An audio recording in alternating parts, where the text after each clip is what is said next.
Namaste. Please join us for a free global online episode, International Women's Day Special, Empowering Women, Empowering Humanity.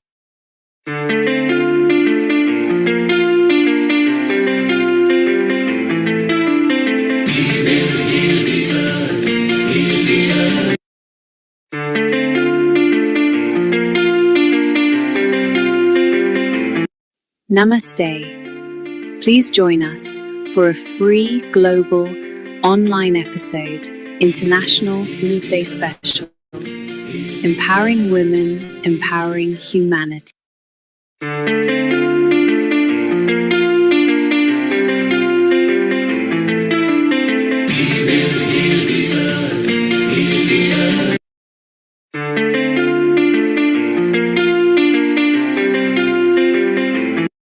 Namaste. Please join us for a free global online episode, International Women's Day Special, Empowering Women, Empowering Humanity.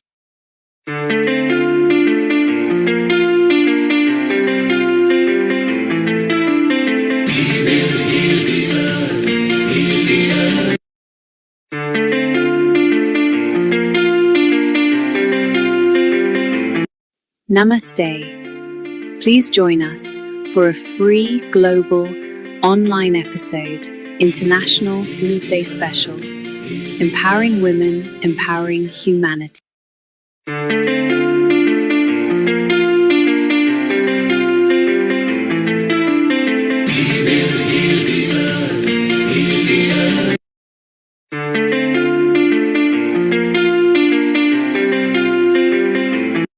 Namaste. Please join us for a free global online episode, International Women's Day Special, Empowering Women, Empowering Humanity.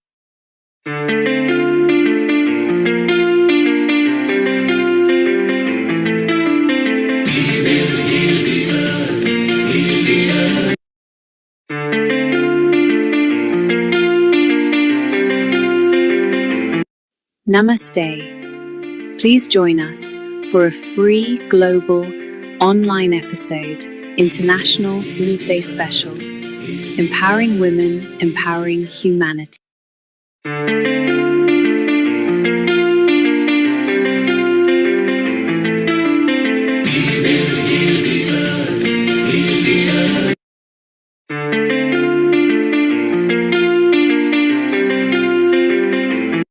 Namaste. Please join us for a free global online episode, International Women's Day Special, Empowering Women, Empowering Humanity.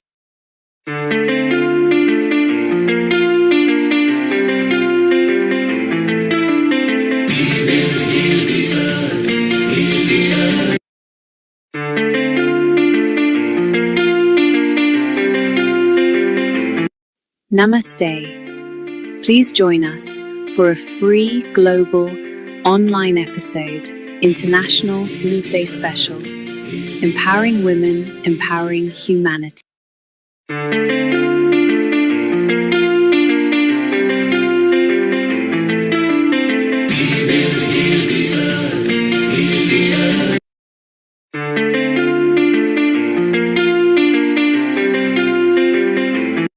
Namaste. Please join us for a free global online episode, International Women's Day Special, Empowering Women, Empowering Humanity.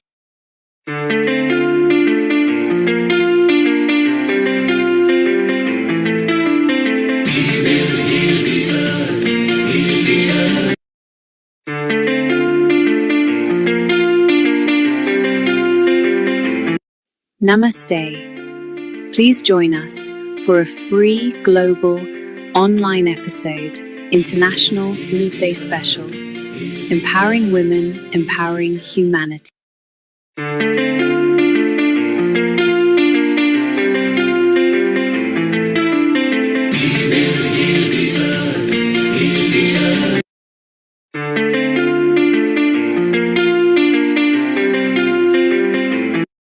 Namaste. Please join us for a free global online episode, International Women's Day Special, Empowering Women, Empowering Humanity.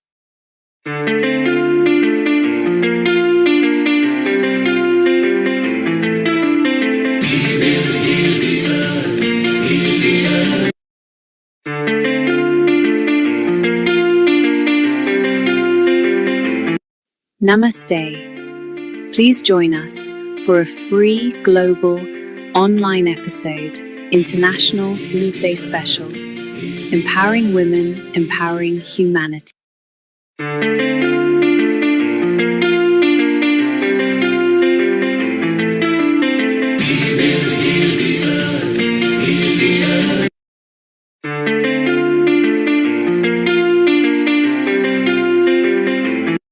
Namaste. Please join us for a free global online episode, International Women's Day Special, Empowering Women, Empowering Humanity.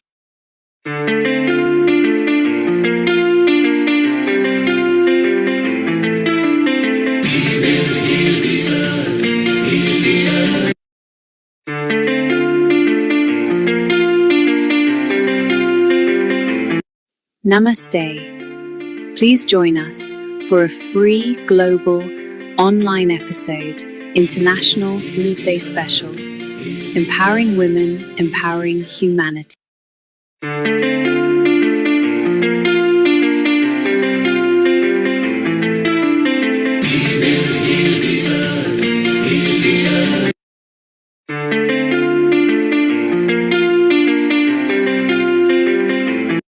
Namaste. Please join us for a free global online episode, International Women's Day Special, Empowering Women, Empowering Humanity.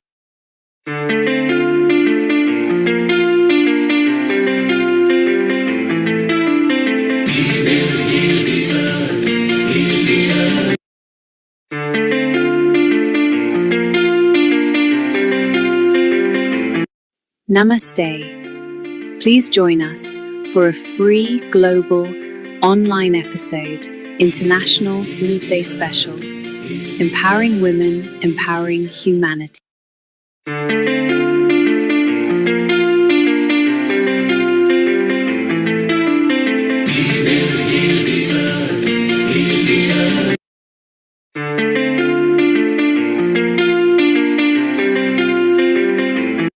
Namaste. Please join us for a free global online episode, International Women's Day Special, Empowering Women, Empowering Humanity.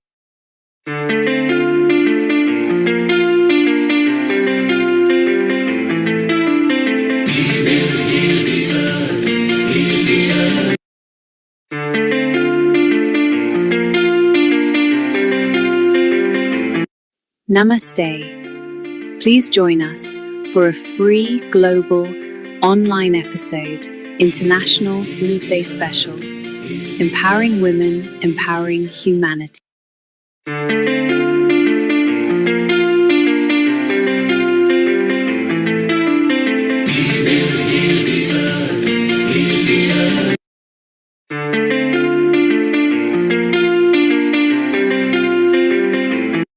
Namaste. Please join us for a free global online episode, International Women's Day Special, Empowering Women, Empowering Humanity.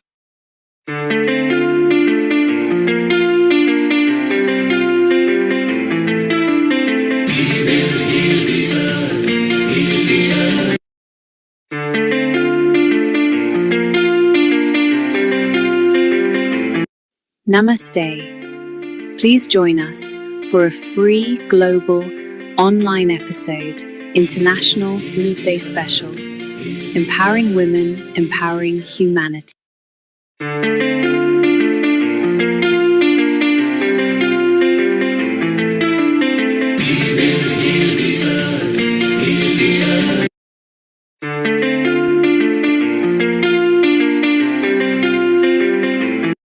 Namaste. Please join us for a free global online episode, International Women's Day Special, Empowering Women, Empowering Humanity.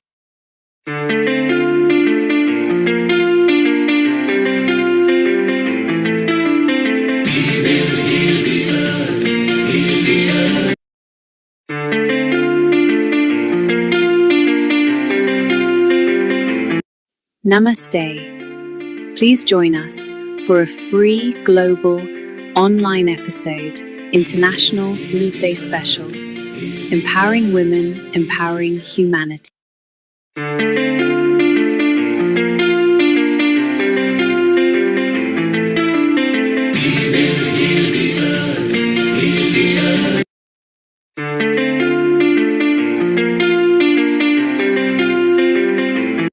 Namaste. Please join us for a free global online episode, International Women's Day Special, Empowering Women, Empowering Humanity.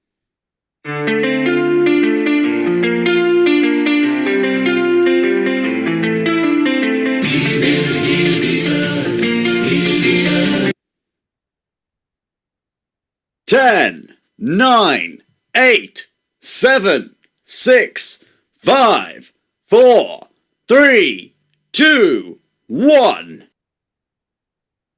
Global Namaste, a very warm welcome. Good morning, good afternoon, and good evening. I am your host, Amrita, and today I have brought for you something more special, which is exclusively for the women. International Women's Day. We wish everyone a very beautiful Women's Day for all the women on the earth, for all the girls on the earth who are there, the strength, the power, who live with dignity and happiness. And that's why today's episode is all about the women, by the women, and for the women. So let's kickstart this episode with beautiful things and beautiful talks, wonderful experiences that we will bring to you for everyone from around the globe, but then from the voice of a woman. But before that, let's have a short mantra. Om Ya Devi Sarvabhuteshu Shakti Rupena Sansrita Namastasye Namastasye Namastasye Namo Namaha Ya Devi Sarvabhuteshu Shakti Rupena Sansrita Namastasye Namastasye Namastasye Namo Namaha Ya Devi Sarvabhuteshu Shakti Rupena Sansrita Namastasye Namastasye Namastasye Namo Namaha Om Shanti.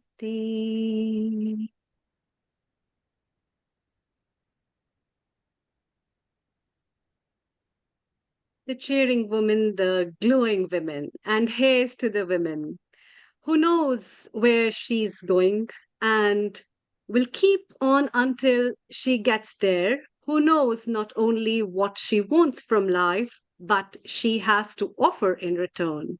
Here's to the woman who is loyal to the family and friends, who expects no more from others than she is willing to give. And here's to the woman who gives the gifts of her thoughtfulness, who knows her caring with a word of support, her understanding with a smile, a woman who brings joy to others just by being herself.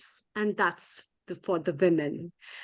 Wishing everyone a wonderful International Women's Day. I welcome very warmly our founder and director of Healing Our Earth, Mr. Neil Kumar from London, as well as our resident co-host with me, Dr. Kailash Parekh from United Kingdom. Both of you a very warm welcome, global namaste, and a very good afternoon. Global Namaste, Amrita, and Global Namaste, Kailash. Isn't it wonderful that women, who actually give birth to human beings? So I think our tagline is correct. Empowering women, empowering humanity. What would we do without women? Not a lot. Men are good. Yes, they're quite good at many matters. I think women are slightly ahead of men simply, as I said, because they give birth to men. So QED, they don't need to fight for equality. They are slightly ahead. So maybe they need to give men a chance and say, hey, come and follow us. So a happy International Women's Day to all the women and to all the men. We hope you learn some tips from today's experts. We've got various people from different countries coming and joining. Dr. Kailash, your thought as a woman. Thank you. Global Namaste and a very happy International Women's Day to everybody around the globe. I think, I know today is the International Women's Day. It should be every day. We should celebrate Women's Day every day. As everybody said, Neil Kumar, women are the most important species on earth. They give birth and they nurture and they multitask. They do so much. So tribute to all women today. I'm really, really excited. It's a very, very special day today. And, we all women, we all have, light in ourselves. We just need to shine that light, basically. And I'm very, very delighted to say that today we have so many women today who are going to share those beautiful stories, those inspirational stories about their own journeys, and to empower, by sharing this, it's very empowering. So with that, I wish everybody a very happy International Day, Neil Kumar. And shortly you will be bringing few guests. Beta is already here. Janet is already here. Nithal, Janki, they will all, Deepa, they will all be joining us. And they are going to bring joy and some of their tips on how women can go move forward. And it's so wonderful that, in fact, 68% of the followers at Healing Our Earth are women.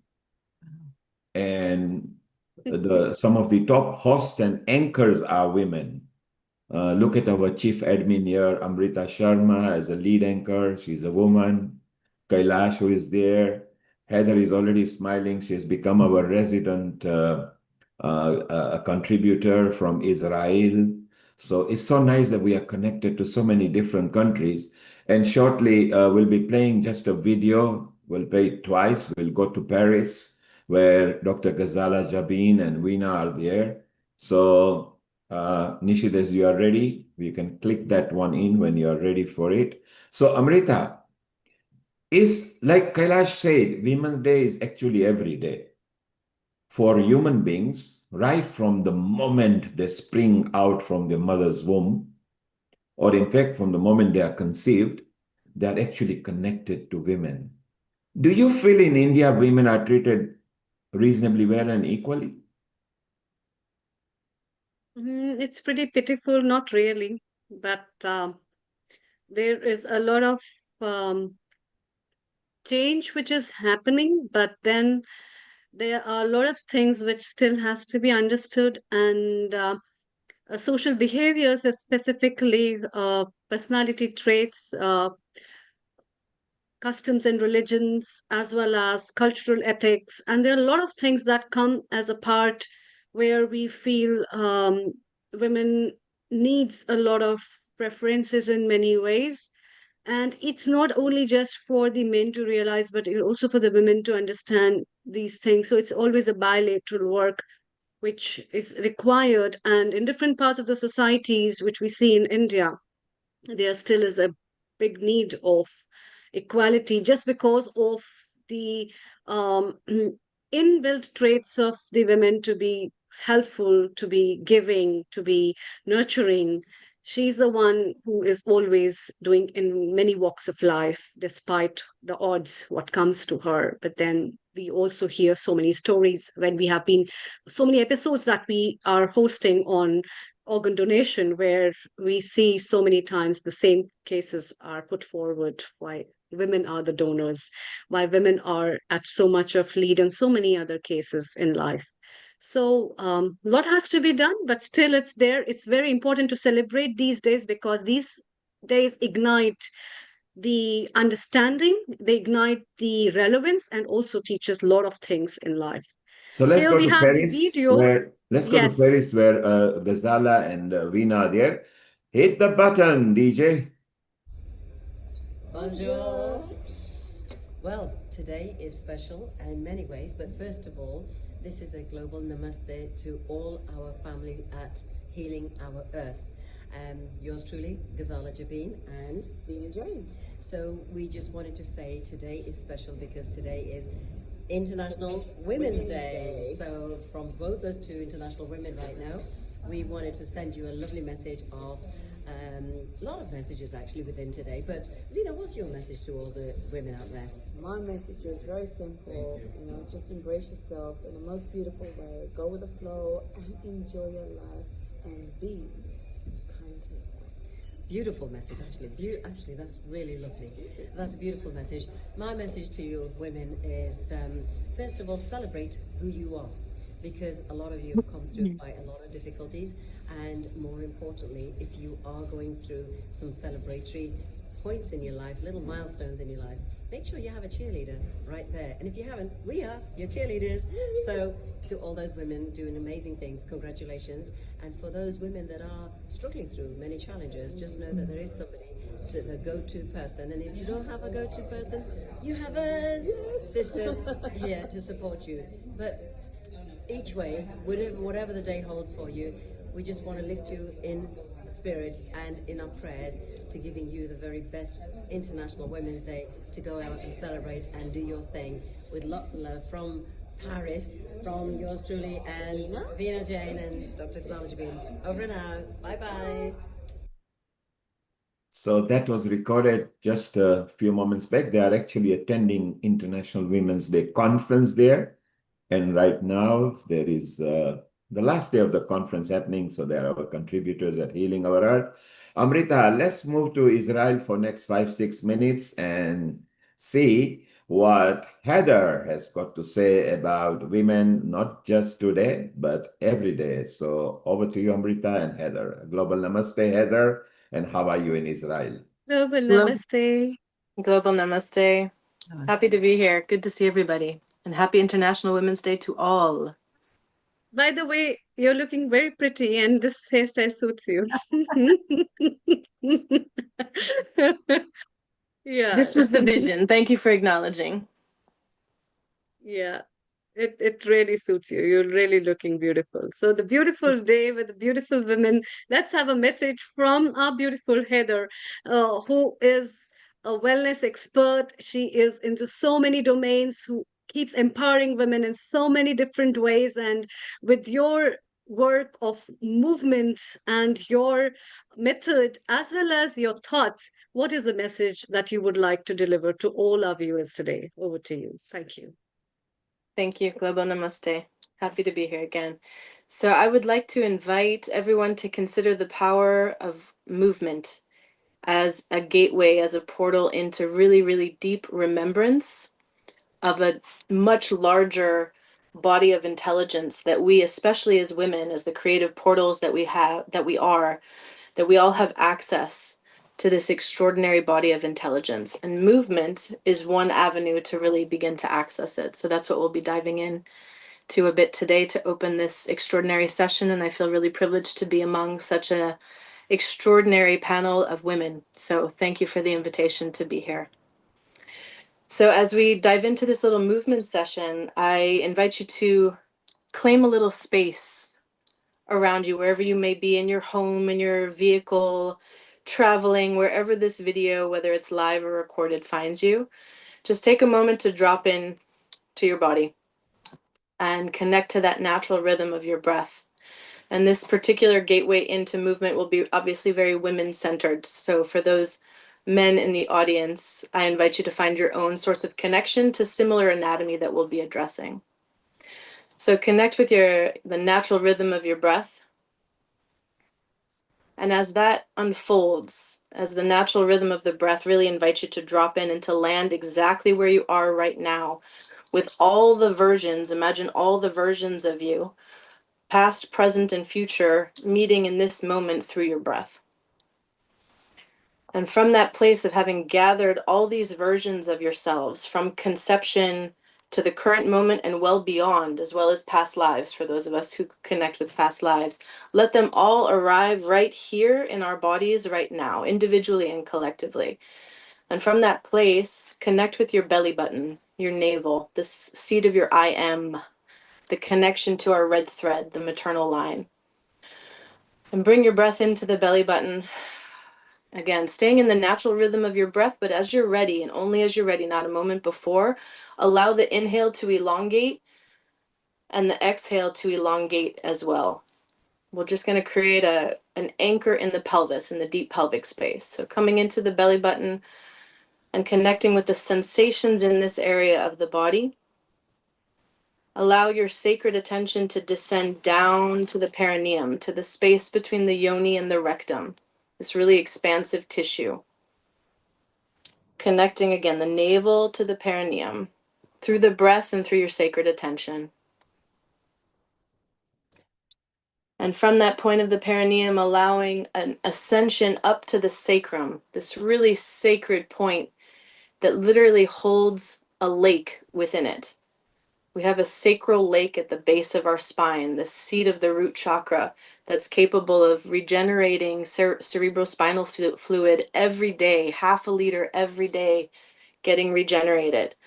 So allow your sacred attention, your breath, movement, if you're feeling inspired to move at all, to come into the sacrum. And then completing these 3 points by returning back to the belly button. And through your breath cycle, just allow the connection of these 3 points. Again, belly button, perineum, the sacrum in the back, and then back to the belly button. Reinforce these points through breath and through the sacred attention. And as we begin to start to introduce movement, remember this anchor that we've created in the pelvis. Really remember this anchor that we've created in the pelvis. So allow a few more natural rhythms of breath into this space, what we call the first trine in the work that I do, my training with Darshana Palmer, a shout out to my mentor, Darshana Palmer of the Conscious Womb Birthing School. We're anchoring into the pelvic space, to the deep pelvis. So remember that anchor, and as you continue to breathe in and anchor into the pelvis, I'm going to offer the brilliant words of an Iranian poetess named Farrokhzad. She was an Iranian poet far ahead of her time and unfortunately died far too soon. But she really has paved the way for the spirit of revolution and the powerful voices of women, especially in Iran, that we're seeing right now, who are very much paving the way for this call to a new expression of the Iranian intelligence and wisdom. This is just a portion of her poem, Another Birth, which is one of her more famous pieces. I plant my hands in the garden. I will grow green, I know, and in the hollows of my ink-stained fingers, swallows will lay eggs. I'll read it one more time. Let it root into your pelvis, that place that we just anchored into with that first trine. I plant my hands in the garden. I will grow green, I know, and in the hollows of my ink-stained fingers, swallows will lay eggs. Hold the memory of those words, again, rooted into the deep pelvis, and I invite you to come into some very, very basic movement with me. For those who are feeling inspired to join, we'll go. Wonderful. Okay. Do I That's have a a little bit of wonderful time, or plan. are we finished for right now? We are going to finish because we have other guests waiting. Okay. So, yes. And your final message for today's day.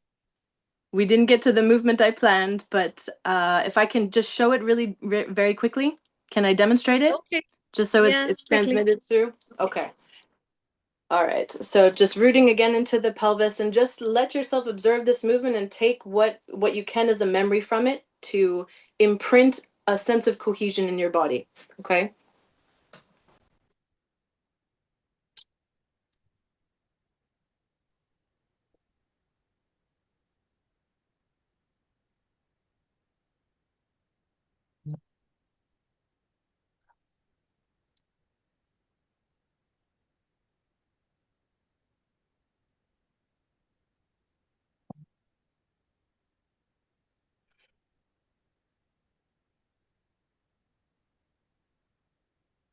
I think, Heather, these movements of yours signify a lot of things of being a soul in the womb and the position from there, and the birth of the soul from that very natural position to the life in general. And I think women has a very big role in playing Yes. with all that. So thank Yes. you so much for Yoga that namaste. beautiful poem as well as the beautiful work. And we definitely always have you to share so many things that you share with all the women and all the people around the My globe. pleasure. So thank My you pleasure. so Happy to be much. here. Namaste. Yoga namaste. Global Namaste. It's time to welcome our next guest, Dr. Kailash Parekh. As a co-host of mine, I'm really happy that you introduce Vieta for our next talk. Over to you. Thank you. Thank you, Amrita ji, and thank you, Heather. That was very energizing. Those movements are exaggerating all this energy. So thank you, Heather. I'm so delighted that I've got a number of guests today, but our very first guest is Peter, lovingly known as Betty, and she is a master's student at the University of Manchester, and she's just doing a dissertation based on women and empowerment. So over to you, Beata, to take us through your presentation. Thank you. Hello, good afternoon, everyone. Thank you very much, Kailash, for the introduction, and I'm very honored to be here. And thank you very much for this opportunity so I can present my research project. Hello, everyone. Happy International Women's Day. My name is Beata. Beta, happy International Women's Day to you. Can you maximize your screen or put it on the slide mode so we just see the full screen, please? Either you put it on a slide mode, or look at bottom right and you got the icon there as well, so we can see the full screen, okay? Yeah, or press the slideshow. Yes, I did press the slideshow. You must be sharing a second screen. Do you have two screens? Let me try again. I'm sharing the presentation. Okay, don't worry. Just click it in. It will do as it is. We need to move on. So just please carry on. Carry on. Carry on, Beta, as it is. It's fine. Share the screen. Okay, can you see the screen? No, just share it again, please. Go at the bottom and you will see the green icon. Okay. Then share. While somebody is doing that, keep on talking. Keep on talking about your slide that you can see at your end. Yeah, just take us through it, Betty, don't worry. Yeah, it's coming. Good. Carry on talking. Yes. Yeah. Okay, thank you very much. Apologies for the time. So my name is Beata Satmari, and I'm a student of Manchester Metropolitan University, and I will be talking about my study titled From Powder to Power, which explores women's experiences of hostile and benevolent sexism in corporate workplaces. Over the past 10 years, working in a male-dominated corporate environment, I often heard comments like, "You're not quite ready for leadership yet," or "You are ambitious but not quite capable." And because of this, my own experience, I became interested in exploring such a topic further. Even though workplaces are often described as equal today, many subtle barriers, forms of mistreatment, and hidden power dynamics still exist through this research, I want to raise awareness about these challenges and contribute to conversations about supporting and empowering women in the workplace. And this study is important because women are still underrepresented in many areas. For example, on the left side, as you can see, historically, women were excluded from clinical trials in the US until 1993. And this has had long-term impacts on how women's health has been researched and presented nowadays. In the top right graph, we can see that women are still not represented in research at the same level as the disease that affect them. And this gap is especially visible in psychiatry, where many women experience mental health issues, but participation in research is about 20% lower.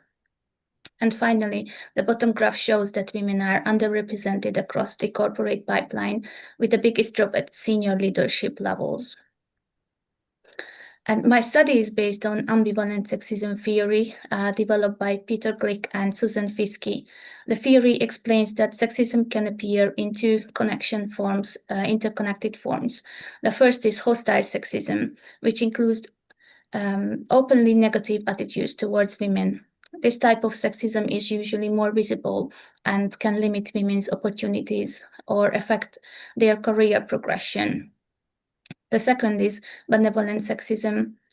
This refers the attitudes that may seem positive but are actually patronizing and reinforce traditional gender norms.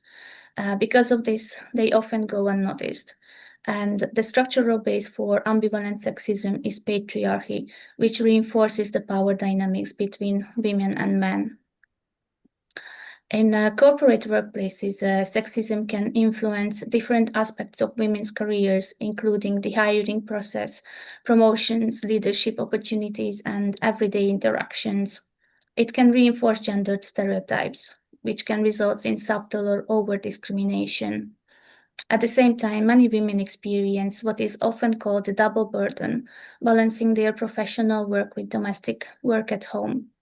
Because of this pressure, research shows that women often report higher levels of stress and burnout, especially in demanding work environments shaped by gender expectations. In this research, I wanted to show that some traditional gender norms are still present in the workplace today. I am going to look at how women talk about their experiences of sexism in everyday situations, and I'm also interested in how these experiences appear in real stories and everyday language as women share. I will explore how gender bias appears in daily work situations. For example, how women's ideas are being ignored in meetings, or if their competence is being questioned, or expectations about how they should behave. And finally, I want to raise awareness about these experiences, as I believe that this topic is not discussed enough, and women often feel alone or isolated.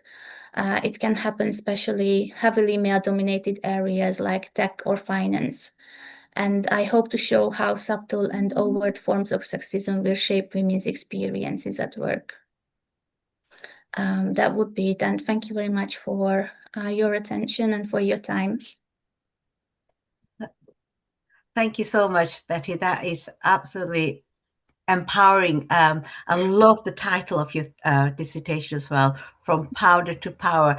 And it'd be really exciting to see what the outcome is once you start your research interviewing these women, what the results are. So thank you very much for your time and for sharing your proposal with us. Thank you very much. Thank you.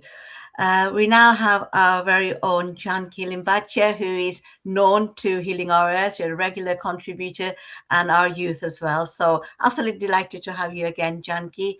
Janki, you are going to talk about your title of your presentation today is about women and career development. So over to you.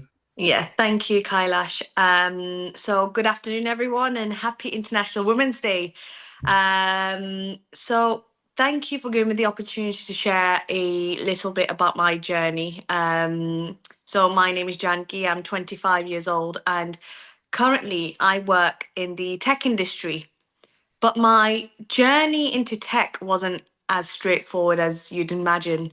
So I actually have a degree in biomedical science, and after graduating, I spent 3 years working in a microbiology lab.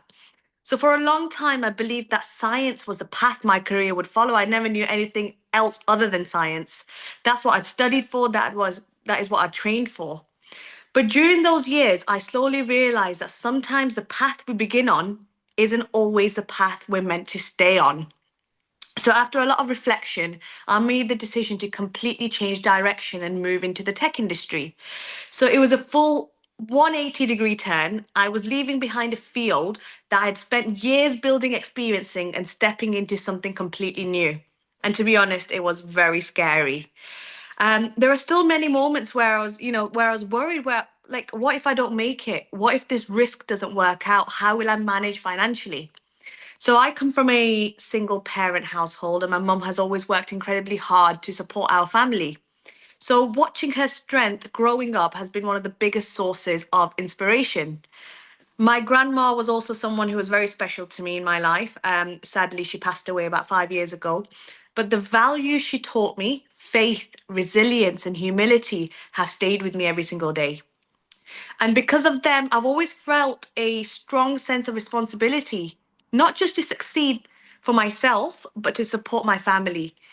And when you carry that responsibility, taking risks, and it can feel even more daunting. There were moments where my confidence wasn't always there, and I questioned whether I was capable of succeeding in a completely different field where there's a lot of competition. But what kept me going was determination, hard work, and faith. I realized that growth doesn't happen when we stay comfortable. Sometimes we have to trust ourselves enough to take a step into the unknown. Now, looking back now, making that decision was probably the best choices I've ever made. It taught me resilience, adaptability, and it taught me that it's okay to change direction in life. Life isn't a straight road. Another thing that's helped to guide me through uncertainty is spirituality. Now, there are so many things in life that we simply can't control. That is timing, that is opportunities, and that is outcomes. And I've learned that sometimes the best thing we can do is put our full effort and hard working and leave the rest to God. Now, whenever I face moments of doubt, prayer has helped me to stay grounded. So, for example, volunteering at the temple, doing seva, which is selfless service, also reminds me to stay humble and connected to something much bigger than myself. It reminds me that success isn't only about career achievements, but also about service. It's about gratitude. It's about staying true to our values. It's about helping others. On International Women's Day, I think it's important to recognize that every woman's journey is different. Many of us are balancing careers, responsibilities, family, and personal growth all at the same time. But what connects us all is resilience. As young women, especially in our 20s, it can be pressure to have everything figured out, and I've definitely felt that pressure. But the truth is, it's okay to be learning and growing. So my journey has taught me that it's okay to change direction, it's okay to start again, and it's okay to trust that even when the path feels uncertain, things will work out if we stay committed and we have faith. So our guru, Pramukh Sai Maharaj, he always lived by the motto, hard work plus prayers equals success. And that's something I try to live by every single day. I give it my best effort, stay grounded in faith, and trusting that everything will unfold the way it's meant to. So if I've got anyone else that's in a similar age range to me, or even older, it doesn't matter what age you are, don't be afraid to start again. It's never too late. So that's my message to you all. Thank you so much, and happy International Day. Global Namaste. Thank you for listening. Wow. How inspirational is that? Beautiful. You said some really, really positive, powerful words there for such a young person to go through that journey, and have you found your path. And I love the way you talked about role models. It's so important to have role models to look up to. So Janki, again, you never fail to inspire us. So thank you so much for your time. I'm sure there'll be questions later on, but I'm going to introduce my next guest, and she doesn't need an introduction. She just shines this light and this. I just don't know what to say, but your smile says it all, Janet. And I've been inspired by a story every time I hear it. It's always so new, so energetic. So it's lovely that you made time today. I know it's been a busy weekend for you, but thank you so much for coming along and sharing your story of women and self-belief. So over to you, Janet. Thank you. I had to smile then because I started yet another career at 50 when I became a yoga teacher. I'd started life in hotel management. I went into teaching and training. I had my own catering business. Yeah, I've done all sorts. And yeah, age is but a number and it doesn't end because, you know, somebody says, that's it, you're too old now. You're never too old. You know, and when I was 25, I was saying, you're never too young either, because people would tell me, oh, you can't be in management. Oh, excuse me, I've been in management since I was 21. So don't ever be put off by people giving you boundaries that you are not prepared to keep, that you want to open up. I now work as a therapist and as a yoga teacher. I've been doing that for the last 20 years. And it's so important for women to be strong in themselves. Don't wait for a man to tell you what to do or be influenced by. You can do whatever you want. Often when I'm teaching yoga, I talk about being 6 foot inside, because these days, I'm afraid, ladies, when you get a bit older, you shrink. So I'm only 5'1" now, but I've never felt 5'1". I felt 6 foot all my life. And because it's what's inside of you, what comes out, not your physical self. It upsets me that young people today, far, far more than when I was younger, it's all about what you look like. You know, you've got to have the Botox, you've got to have the lips done, you've got to, and you don't, because your light will shine. And it's about power within you and understanding that you can do absolutely anything that you want to do. Sometimes it will go wrong. I have had some major disasters, but nothing was going to stop me because it was my life. I'm doing what I want. It's not, you know, I sometimes it's sad because the things that people talk about now as problems were problems when I was starting out 40 odd years ago. We've still got a long way to go. We really have. People may not say things, but they still mean, you know, they act in a way that says, no, you don't actually mean what you're saying. So we've got to be the strong ones. We've got to put the boundaries in. We don't take responsibility for everything. You know, we share and we support each other. And I think that's what we get as women, that we say, right, I can help you. I mean, I had an incident on Wednesday, as Kailash knows. I had a fall. I badly hurt my knee. I've got a black and blue ankle you wouldn't believe. And the help and support I received from the women around me, from people who didn't know me at all, volunteering to bring me home, which was a 45-minute journey, and then back again for them, to the first aiders, everybody supported me. And so instead of perhaps feeling embarrassed or awkward, I was just like, well, this is me. And you've got to have that self-belief, but that's something easy said and not something easy to do. And that's why I use therapies, and the strongest one, and why I'm passionate about it, something called emotional freedom technique. Some of you may know it as tapping. You tap into, and that releases those negative beliefs. And sometimes it can go the opposite. I was working with a client the other day, and she's had some very difficult times in her life. And throughout, it's my fault. I was stupid. I've done it. And I just turned it on her and I said, so you're this incredibly powerful being that you are responsible for everybody and everything. And she just laughed. She said, I'm not, am I? I said, no. You know, we can take some responsibility, but other people are there. So do what you can for you. Do what you can to help other people. Every little bit of kindness you give out comes back to you. And we're spreading it throughout the world. I can't do anything about what's going on in the wider world, but I can where I am. And I train people in EFT. So as I train those practitioners, and I've trained across the world, then they're sending out and so on. And we are powerful because we connect with each other. I had strong role models, like you were saying, because my grandmother was incredibly strong. My mother was. They came through some very, very difficult times early in the last century and through until they died.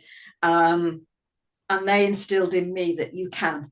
There is nobody who tells me you can't do that. It's all the reason they can come up with, well, women don't. Women do. Women do everything they possibly want. So if my message to you on such an important day is that self-belief, and don't ever, ever take no for an answer. So I hope that's been helpful. Thank you. Thank you so much, Janet. Honestly, like I said, you are obviously the role model for so many. You've proved that even at the age of 50, whatever, you can change any direction, any careers. Oh yeah, definitely. And like I said, this new therapy you're doing, the tapping therapy, is helping some women. And the important message is about believing yourself, like you said. Sometimes we doubt ourselves, but it's so important that we can see the power within us, basically. So that's how important it is. But stay around, Janet. I'm sure there'll be some questions later on. So thank you ever so much, and I hope your knee's feeling much better now. Yeah. Thank you. So I'm delighted now to introduce our next guest, Deepa Dave. Deepa Dave is going to talk about women and spirituality. So if Deepa is there, if you would like to come on and share your story. Thank you. Okay, I am sorry, I am in a car at the moment.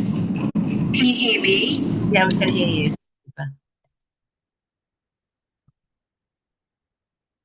We can't hear you now. Sorry, Deepa, if you unmute yourself, thank you. Okay, so Deepa, while you're sorting yourself out, maybe if you can go to our... Is that better? Better, thank you. Yeah. Sorry, we're in the car, we're on our way back from worship. It's a real honour to be here today at the Healing Our Earth International Women's Day event, and a real privilege to represent BAPS Sri Swaminarayan Samstha. So thank you so much.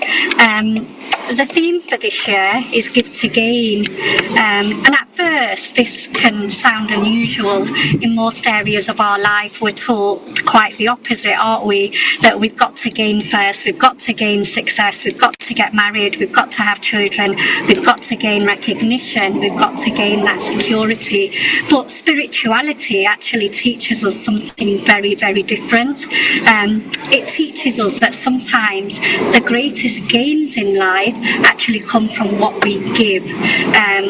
When we give kindness, we gain peace. Really simple, isn't it? But quite powerful.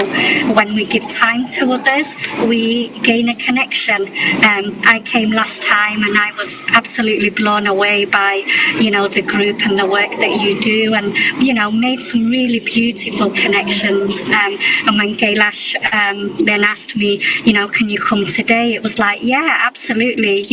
I want to be here with wonderful, like-minded people like yourselves. When we give encouragement, we gain stronger communities.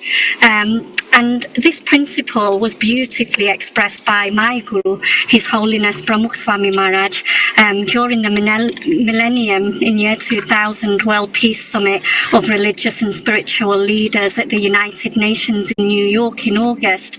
And that message really resonates with me. It's really simple, but it's really profound. And I want to share his words with you today. His words are, "In the good of others lies our own. In the progress of others rests our own. And in the joy of others abides our own." And these words, they capture the essence of the spiritual idea of give to gain. When we work together, when we work as individuals for the well-being of others, we create well-being actually for ourselves and for the wider society. And in the Swaminarayan tradition, Bhagwan Swaminarayan emphasised values such as compassion, service and respect. And more than 200 years ago, he encouraged women to learn, to gather in spiritual assemblies and basically support one another. And this was a time 200 years ago when women were often restricted. He recognised their spiritual strength, their role in shaping communities and families. And I feel as women, we're very much, have always been natural givers. A mother gives her time, her patience and care. As a sister, you give support. As a friend, you give encouragement. As a community volunteer, you give your support and guidance. But what strikes me is that when women give in this way, when women give, they don't become weaker. Together they become stronger. When we love, we feel that love, don't we? When we give support, we feel that unity, we build that unity. And when we give positivity, we create that hope.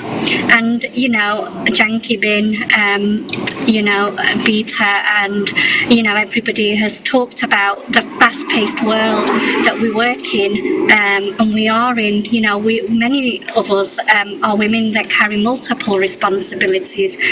We've got careers, we've got families, we're caring for elderly parents, relatives, or friends, and then we have the commitments that we have to our communities. And sometimes it can feel overwhelming. It feels like the never-ending to-do list that you're just not going to get on top of. But spirituality helps us, remain balanced. I always say it's definitely an anchor for me, and it reminds us that our worth is just not measured by our achievements. Our worth is measured by the values that we live by. And in BAPS communities around the world, women, girls, we regularly gather in weekly assemblies to learn those values, support one another, and grow spiritually. That's how I met Gaylash Ben. And, over the years, she has supported me and nourished my growth as well spiritually. And I learn a lot from you, Daylashbin. And these gatherings, they build confidence, they build the connection, and they build the inner strength. That's why I go to worship every Sunday. Something really powerful happens when women support women. For me, that confidence grows, that kindness spreads, and communities become stronger. And it teaches me to lead with compassion and values, and make an impact that's just so much further than myself, because I feel that from a spiritual perspective, from a spiritual angle, if I am peaceful, my family is peaceful. If families are peaceful, then communities gain that peace. And then if communities have that peace, then that world begins to heal. So healing our earth doesn't just begin with global policies, it begins with people, women like ourselves, women that are present on this call, and gentlemen as well. And it begins with the choices that we make every day, to give that kindness, patience, and encouragement, and that care. And I just want to finish with one thought, really. The more we give from the heart, the more we gain in the soul, and that is so true. Let us, make a pledge and lift one another, not judge one another. Let's support each other, not compete with each other. Let's encourage one another, not compare ourselves with anybody. Because when women give their strength, wisdom, and compassion, the world and everybody gains out of it. So thank you for letting me share my thoughts there today with you. Thank you so much. Thank you so much. Thank you so much. We have a couple of beautiful women with colorful women as well. Global Namaste, Neetal. Global Namaste, Seemaji and Janet. Neetal, happy Holi. I think you're still with the holy colors, and that's wonderful. A colorful lady with colors. Happy Holi. I have just come straight from playing Holi with the community, and as you can see, I'm completely full of rung, which is beautiful. So what's the colorful message for all the viewers from this colorful women? Please go ahead. I come from a family full of very, very powerful women, a powerful woman being present right here, Dr. Gaylash, my role model, my sisters, my grandmother, my cousins. And one thing which I never, ever realized, that equality is such a thing until I came into the world, until I kind of heard it in conversations, because I come from a family where my father has always maintained that you are powerful women. And even in my wider family, we were also equal. There was no such thing as, men can do this. If my dad beautifully cooks, cleans, he's with the girls, he's such a powerful man that he's also empowered us. And when and this is a true story, when my dad here had his 3 daughters, everyone's like, "Oh, Ramesh, you have 3 daughters, 3 daughters." And my dad was like, "No, I've got 3 Devis. I've got 3 goddesses. Let's get it right." They are, they're not defined by a man. Like, for example, whenever you do something courageous, people always compare it. You're the man of the family. You're the son of the family. No, my message is I'm the daughter of the family. I'm the woman of the family. And I hold that crown as the highest regard. I'm proud to be a woman. I'm proud to be vulnerable, nurturing, loving, powerful and strong. And I always say within our Hindu dharma, we've got women like Sita ji, Parvati. They are role models that we have. And to me, that's who I aspire to be. And I hope everyone goes away with that, to embrace the inner goddess. And if someone calls you the son of the family, no, you are the daughter of the family. You're the daughter of this world. So happy International Women's Day. I not raise my glass, I bow my head to every woman and every man who celebrates that woman as well. So happy International Women's Day. Here, Thank Nital, you bow to every woman and the man who celebrate as well. So that's what Healing Our Earth does. Women share Absolutely. the tips and the men get educated. Stay around. We are just going to have a multi chit chat for 5 minutes. Let's welcome Seema Bhatia, the kitchen episode producer in Hong Kong, and Bindu, our yoga expert. Hello, And namaste, both of you. Very warm global namaste to all these beautiful, radiant, shining beacons of light, all these gorgeous women. As we celebrate International Women's Day, Bindu, how are you? Kailashi, Janet, Heather, and of course, Kailashi, your very vibrantly beautiful daughter who's so inspiring. Thank A you. and our Amrita, who is here every Sunday, who we love so much. Thank you all so much for having me, and a very happy International Women's Day to all of you. I'll just give my message very quickly because it is very late here in Hong Kong. As we have come into the year of the horse, may all of us women celebrate ourselves with more strength, more resilience, shine our light even brighter during these turbulent times, and show our brilliance. I wish each and every woman all over the planet continued happiness, strength, and power. Let us break all barriers. Let us inspire change, bring peace during this time to each and every person we can. And may all our wishes, our prayers, and our goals be come true, and may we come into a world of peace, joy, and happiness, and together join hands in sisterhood and heal our planet. I wish you all so much joy and happiness. It's so wonderful to see all you inspirational women here, and thank you so much for having me. I would love to hear from each one of you what International Women's Day actually means for each one of you on a personal note. I'm still here. I'm not going away till I hear from each one of you, and then I'll say good night. thank you, Seema. So most of them have already had their turn. They've been here before. Let's Okay. give Bindu a chance. Yashashri, if you can landscape your video, please, like everybody. So then we can invite you in a moment. We'll be going there. Bindu, what a successful event you had for the International AIDS Day in India. Was your Yeah. first big public in front of the doctors. We are very proud of you. And you Yeah. really rocked it. A Yes, global very namaste to proud of you. you. A global Thank namaste. you. Thank you. Global Namaste, everyone, and wow, what a wonderful, powerful woman over here. I guess it's been 3 years that I'm with Healing Our Earth, and I was so naive, and all thanks to all gratitude to Healing Our Earth family. You have no idea that what kind of this platform can build a woman from victim to a warrior, so and I'm so much happy and glad to share my story today.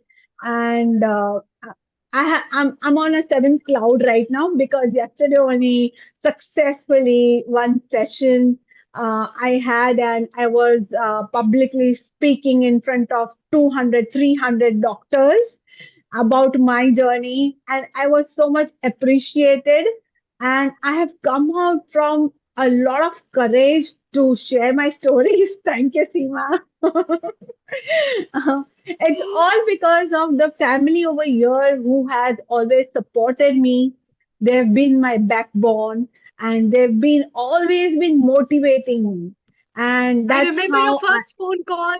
I remember Bindu, your first phone call, and it's like yes, and look at me now. It's all because the support, love, and the encouragement I get from Healing Our Earth family. Like each one of the family members are so supportive, non-judgmental, and they are always with you. Like that. You are the best. You are the best. You are the best. And actually, now I have become my best version of myself now. So I was completely never thought of it that I'll be doing something like this from a housewife to what you can say that the something which I want to deliver to the society that I'm a HIV positive person. Okay, so this is I'm revealing on Healing Our Earth now, but I have got this courage to share this now, and I'm writing a book on my journey, and which will help to each and every woman on this planet how to tackle why HIV is so much taboo, why HIV people don't talk about it, why oh she is HIV, he is HIV. People always say that she or he is a cancer survivor. Why people can't say that she is or he is a HIV person? It's just a disease. The kind of lifestyle, the kind of health I'm having it right now. It's been 26 years. If I would have not told you, then you would have not even realized it, right? And which is what the kind of lifestyle, the kind of acceptance. I guess what Janki said, it was correctly said. When you have a faith in your and faith, prayer, and your hard work pays off, and which I did it. Like I knew my journey. I wanted to come out. I wanted to share my story. I wanted to tell everybody that this is not the deadly disease. You are not a victim. Become a warrior for yourself. Accept yourself. And when you accept and surrender yourself, when situation is not in your hand, just surrender and just take everything. Tell God that just handle it, whatever you can. Like right now, I'm not able to do it. And once you surrender and accept yourself, everything falls apart. And then after victiming mode, that why me, stop doing that. It just accept yourself that yes, it's me because of I think I can say because of HIV where I am right now, it's because of HIV. I have achieved so much. I'm a yoga instructor. I teach yoga. I teach yoga to celebrities. I work with celebrities. And now I'm an author of my life. So I thank HIV that it has taught me so many lessons to my life, and I have become a power woman to empower other people also. That it's just a disease. It's all in your mind that you are HIV. Sometimes I forget that I'm HIV positive. I work out every day. I need my daily healthy lifestyle, and I practice positivity. I practice law of attraction. That I have realized that what you think, you create in your life. So why not to think positive? Why not to think good about your life? What you want to achieve. So I have started my life, I guess 44 years. I'm 47 right now, and I am happy where I am right now. And And Bindu, always Mhm. remain happy as you are because you are a tenacious woman and women have got a power. Not only they Yes, are multitasker, but if they take it in their mind, yes, Janet did it today. She was bruised black and brown, but she still came and rolled up over here. So women are yeah. very powerful. We're gonna bring your episode in the health episode, which is going to come soon over here. Stay I around, would love to. Kailash. Yes. Wonderful contributors that you brought as usual as you do, which is so wonderful. Seema, thank you for joining from Hong Kong because you're nearly coming to midnight there in Hong Kong. Less because earlier we went to UK, Africa, then we went to Paris, then we have got Israel over here, Heather, and we came to UK. Let's now go to India leg, where we've got Dr. Bhairav, who is again part of Healing Our Earth and has contributed many times. And he has also got some guests lined up. So Amrita, over to you. And please welcome Bhairav and Yashashri, and let's get on with it. Thank you. Thank you, Neil Kumar. Thank you, Bindu, for all the. You are a real power woman, and we have seen your ups and downs and your fights the way you have done. I think, Neil, we need to have one complete exclusive episode just on HIV and to talk about it. It's very important, and we will Absolutely. have you On the World as Health our Day, core producer. on the World Yeah. Health Day, we need to bring that in. Yes. Yes. So I would love to. keep rolling in. आप दूसरों को जिंदगी सिखाते हैं, यही बहुत बड़ी बात है, actually. And that's Yes. what. Yes. And all our heart and love and blessings to you, my dear. Thank you so Thank much. you. Thank you so much, Amrita. Only one message and I will sign it off that when you love yourself, there is no fear. And when there is no fear, there is no anger. It's just all about love, love, love. Love yourself and just hug yourself right now, everyone. And it's a happy Women's Day to all, each and every woman out here and everywhere. It's not just about today, it's about every day. Celebrate your womanhood. Absolutely. Thank you from the powerful message from Bindu. It's time to go to India. Dr. Kailash, it's time to welcome our guests from India. We have Dr. Bhairav Kulkarni, who have been always very vibrant in the field of Ayurveda. He is a promoter of Ayurveda globally as well. And I warmly welcome his wife, Dr. Yashashri. Dr. Bhairav Kulkarni is the principal of Dhaneshwari Ayurveda Medical College and Research Institution in Chhatrapati Sambhaji Nagar, India. And I also welcome his wife, Dr. Yashashri Bhairav Kulkarni. She is the director of Sri Siddhivinayak Ayurveda Panchakarma Center at Chhatrapati Sambhajinagar, India. I really give you a warm welcome to both of you.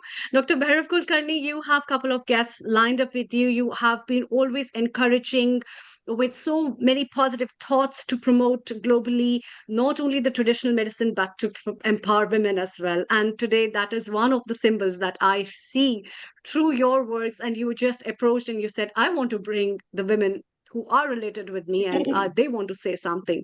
So over to you to introduce your wife. I want you to introduce her and then we hand Thank over. you. Namaskar.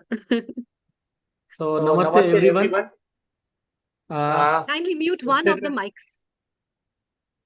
Respected designated esteemed speakers and Amrita Sharma, Dr. Amrita Sharma, Dr. Neil Kumar sir, who always with me in this platform, give the chance regularly.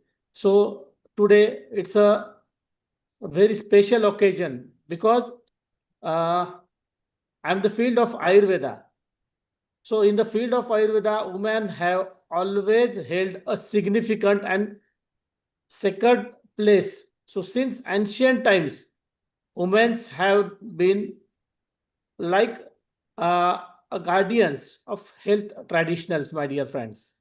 So, passing on the knowledge, healing herbs, nutrition, holistic living through generation and generation. So, in the modern times, we proudly see women excelling as Ayurvedic physician, researcher, as well as academician and healthcare leaders who are advancing this ancient science with dedication.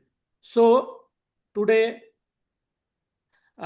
with the help of Dr. Amrita Sharma, I introduce my wife, Dr. Yashasri Kulkarni, over here. With my students are there, my faculties, my three faculties are enrolled in this today's webinar. So I welcome all the faculties, students, all the respected guests who are entire the globe, and wish you from my side happy International Women's Day. Namaste. Thank you. Thank you, Dr. Bhairav. We welcome all the guests who have joined us.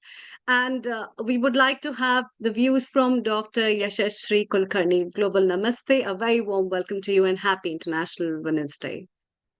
Global Namaste to one and all present over here. First of all, I would like to thank Dr. Amrita, Mr. Neil Kumar sir, and Healing Earth platform to avail me this dais to express my views, and also again happy International Women's Day to all the gorgeous, courageous women who are present here right now at this platform and everywhere. They are very confident all the time. So all the respected doctors and practitioners, today I am going to express my views. The PCOS disease itself is suggestive as it is a syndrome, but in many cases, first of all, women believe that it is a lifelong disease, but according to Ayurveda, it is just a life cycle disorder. So, is PCOS reversible? I would like to say yes, PCOS is reversible just with the proper lifestyle management or lifestyle corrections, balanced diets, exercise, and stress management. So that Ayurvedic management or treatment can be easily control the menstrual cycle and the symptoms from PCOS. What exactly happened during PCOS? Irregular or absent menstrual cycle, acne, hair fall, excessive weight gain or weight loss, difficulty in conceiving. So that this is the problem to be a womanhood or to be a motherhood. But since I'm practicing last 18 years, I'm director Sri Siddhivinayak Ayurveda Panchakarma Center. I'm running the Panchakarma Center very successfully, and I'm having thousands of patients treated with Ayurveda and Panchakarma, and they have wonderful result in infertility, in the gynecological disorders, and like PCOS, menopause. All these conditions can be tackled with the help of Ayurveda. Actually, what is the first management? It is the removal of cause.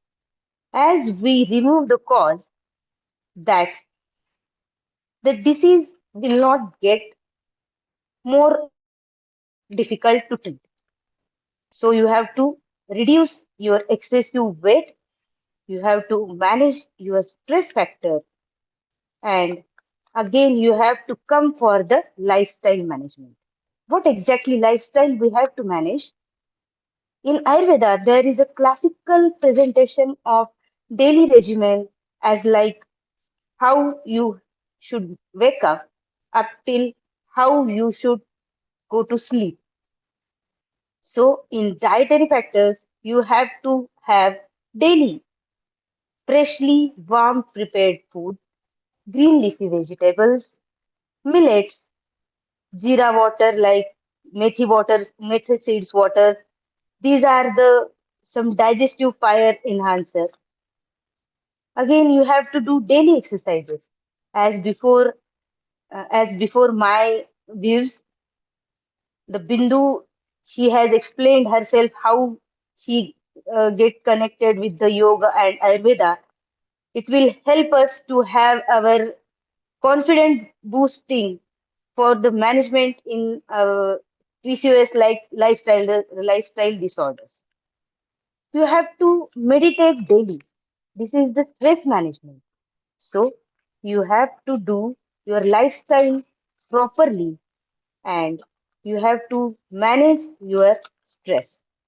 The core preventive principles, according to my view and my practicing point, that strong digestion or the strong digestive fire is very essential. That means it is the digestion or it is the metabolism which get hampered and you will suffer with all these types of symptoms and syndromes. So we have to first balance our doshas. We have to do our regular routine in daily lifestyle. We have to create our daily life chart or daily diet chart. Then we have to follow the seasonal detox that in Ayurveda said as Dinacharya and Riticharya. We have to follow all these.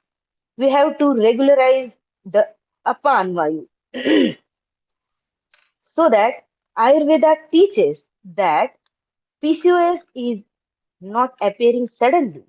It is it develops slowly and because of your improper diet and lifestyle management.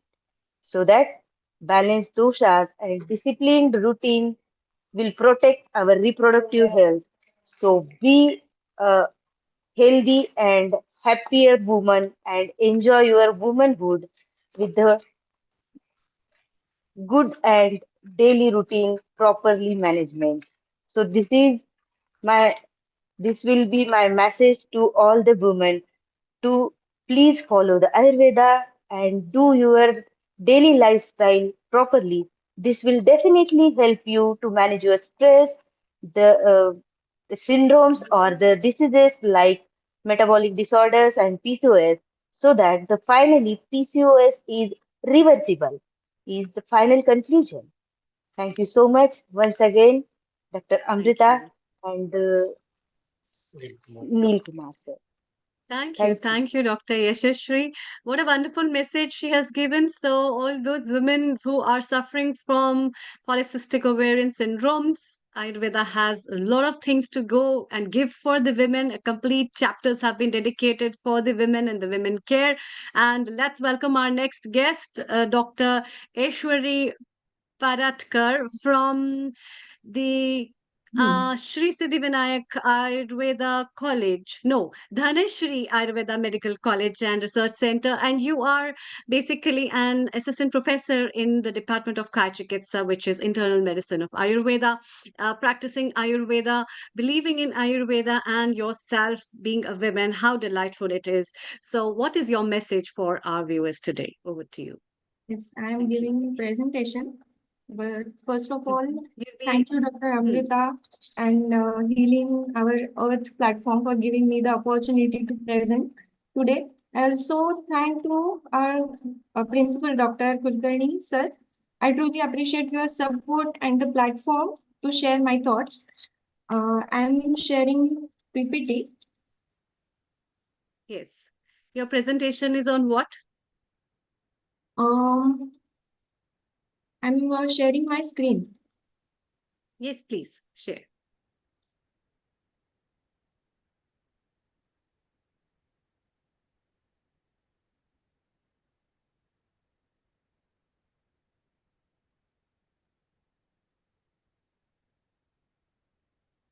Women and mental health. Amazing. Yeah. Please go ahead. Women and mental health, Ayurvedic approach to emotional well-being. Introduction, as we know, mental health is an essential component of overall well-being, and women are unique. Women have unique psychological challenges due to biological, hormonal, social, cultural factors. There is higher prevalence rate of depression, anxiety, and stress-related disorders in women compared to men.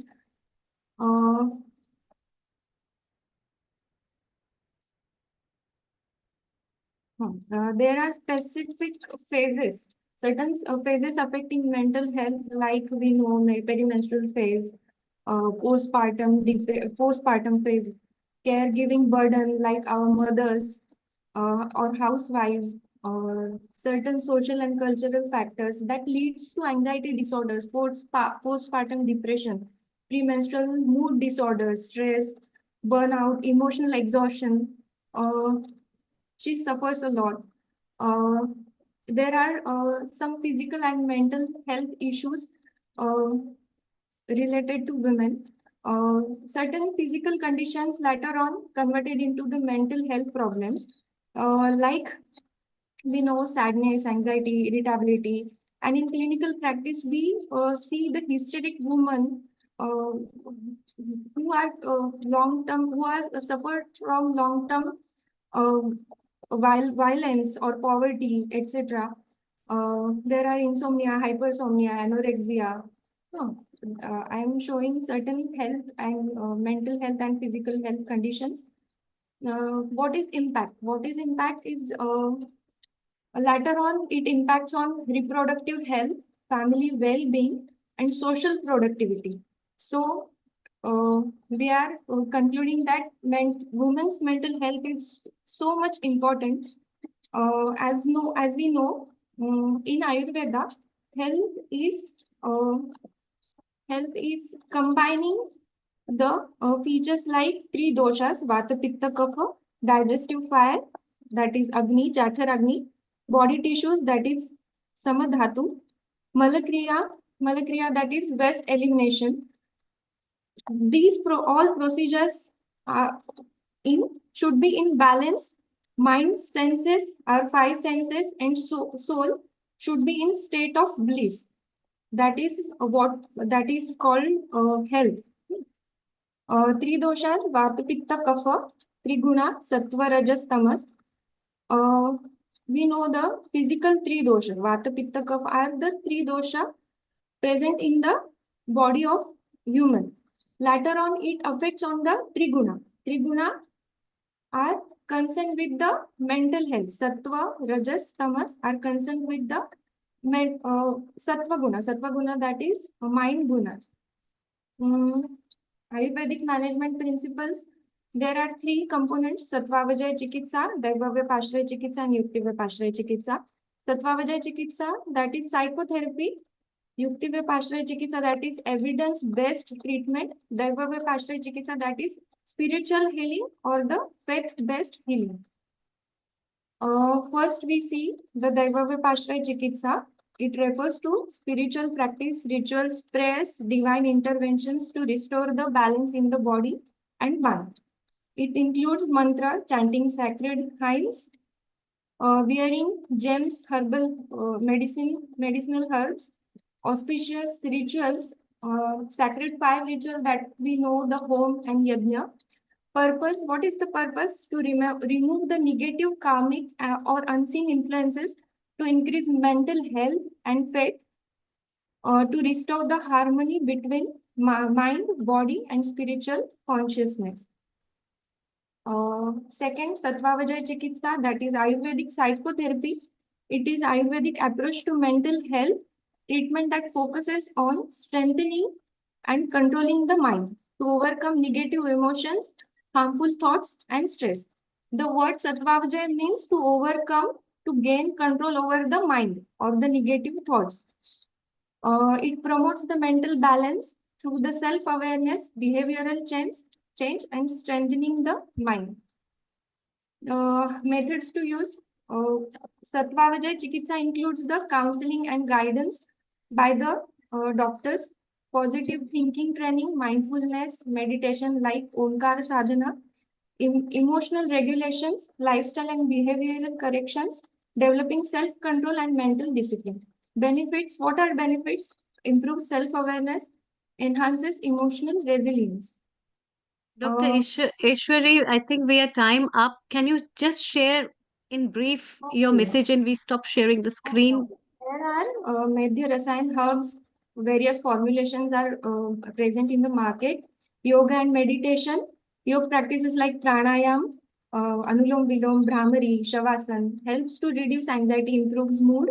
Diet we know milk, ghee and rich diet. Lifestyle, adequate sleep, regular exercise. And the conclusion is women's mental health is crucial for family and the society. Give her abundant happiness to gain the abundant happiness. Okay, thank you. Thank you. That's very beautiful message. Give her abundant happiness to gain abundant happiness. That is So the the more you give, the more you get. And that's very important to give happiness. Dr. Aarti, could you please make your camera landscape? Turn your camera to the landscape mode, please. Thank you for the wonderful message, Dr. Eshwari, as well as the your presentation on mental health and women. And mental health has been a very grave topic in today's time. Could you please make your camera landscape the way you can see my screen? Turn. Just turn your camera. Huh? Once more. Yes. Fine. Thank you. So, you are an associate professor in Rog Nidan, which is a pathology department, right? In Daneshri Ayurveda Medical College and Research Institution in India. Coming from that background, what is your message for us and all the women around the globe? Over to you. Namaste to all of you. First of all, wishing happy Women's Day to all respected dignitaries and fellow colleagues. Taking this opportunity of Women's Day 2026 without wasting much time, let's begin with introduction of topic. My topic is obesity in women, a growing global health challenge. Obesity has transformed into a worldwide crisis, affecting 650 million adults globally. Women faces distinct challenges due to biological, social, and cultural factors that make them more vulnerable to weight-related health issues. The collision of hormonal changes, societal pressures, and limited access to health care creates a perform storm for women across the different life stages from adolescence to menopause. A complication, understanding the obesity causes complication and social stigma. First of all, primary causes of obesity due to sedentary lifestyle, physical inactivity, processed junk food, consumption, genetic and predisposing hormonal imbalance. Healthcare complications, diabetes, hypertension, cardiovascular diseases, joint problem, increase the cancer risk, etc. Social stigma, discrimination at workplace, mental health challenges, social isolation, reduce life. Women's Day focus why women are disproportionately affected. 40% women affect global obesity prevalence among women exceed men in most regions. 3 times higher risk during pregnancy. Pregnant women with obesity face triple complication. 60% mental health impact. Women with obesity experience higher rates of depression. Very important biological factors like PCOS, pregnancy, menopause, combined with societal expectations of body image creates unique challenges for women weight management. So, and Ayurvedic insights on health and balance. The shlokas Ati Bhojana Atyalpa Vyayamasya Vivarjanam Etani Saule Hetuni Nyani Manishibhi. That's me. Maintain the balance in food and regular exercise is essential for oral health. Women who care for their families should also prioritize their own health and fitness. As we know,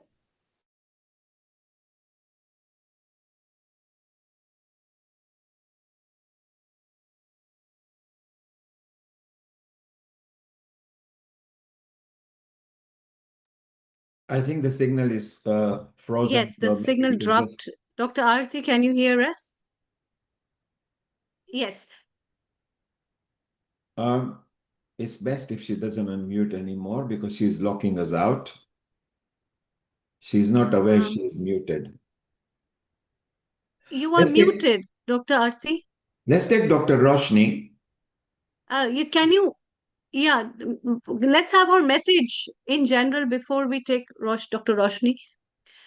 Okay. Dr. Arti, can you just share your message? Apart from reading the slides, let's have a message from your end.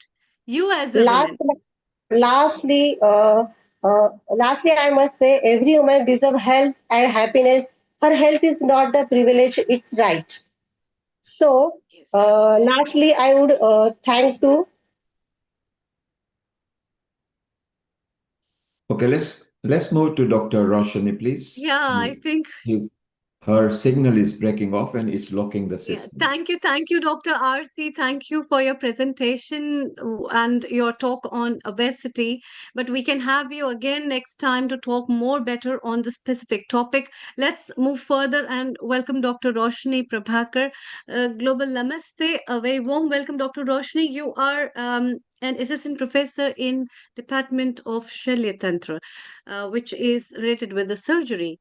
And surgery has been also a great influence where Ayurveda talks a lot about uh, surgeries for women in many ways. What is your message for all the women around the globe for today's International Women Day?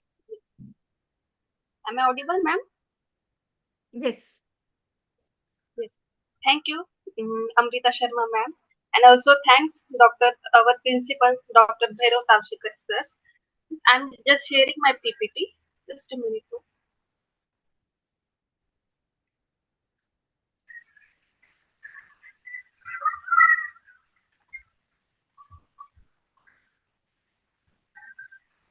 You can keep on talking. Just keep on talking, please.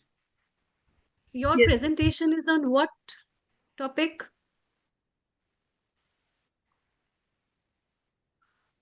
We still got 3 minutes. Dr. Roshni? Just go. Yes, ma'am. Yes, ma'am. Roshni, don't worry. What You do you can want? just Roshni, you can talk about it. Just give your message. Okay. My topic is about preventive measures in breast disorder and CA breast. So we understand what is breast cancer. Breast cancer, it is uncontrolled growth in breast cell.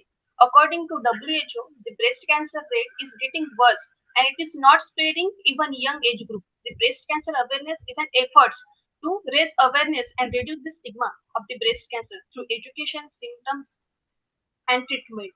As a result of awareness, breast cancer are being detected at an earlier and more treatable stage.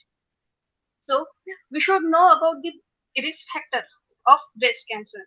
There are two types of risk factor. One is non-modifiable and one is modifiable. First, modifiable. First is gender. Everyone knows women are the main risk factor.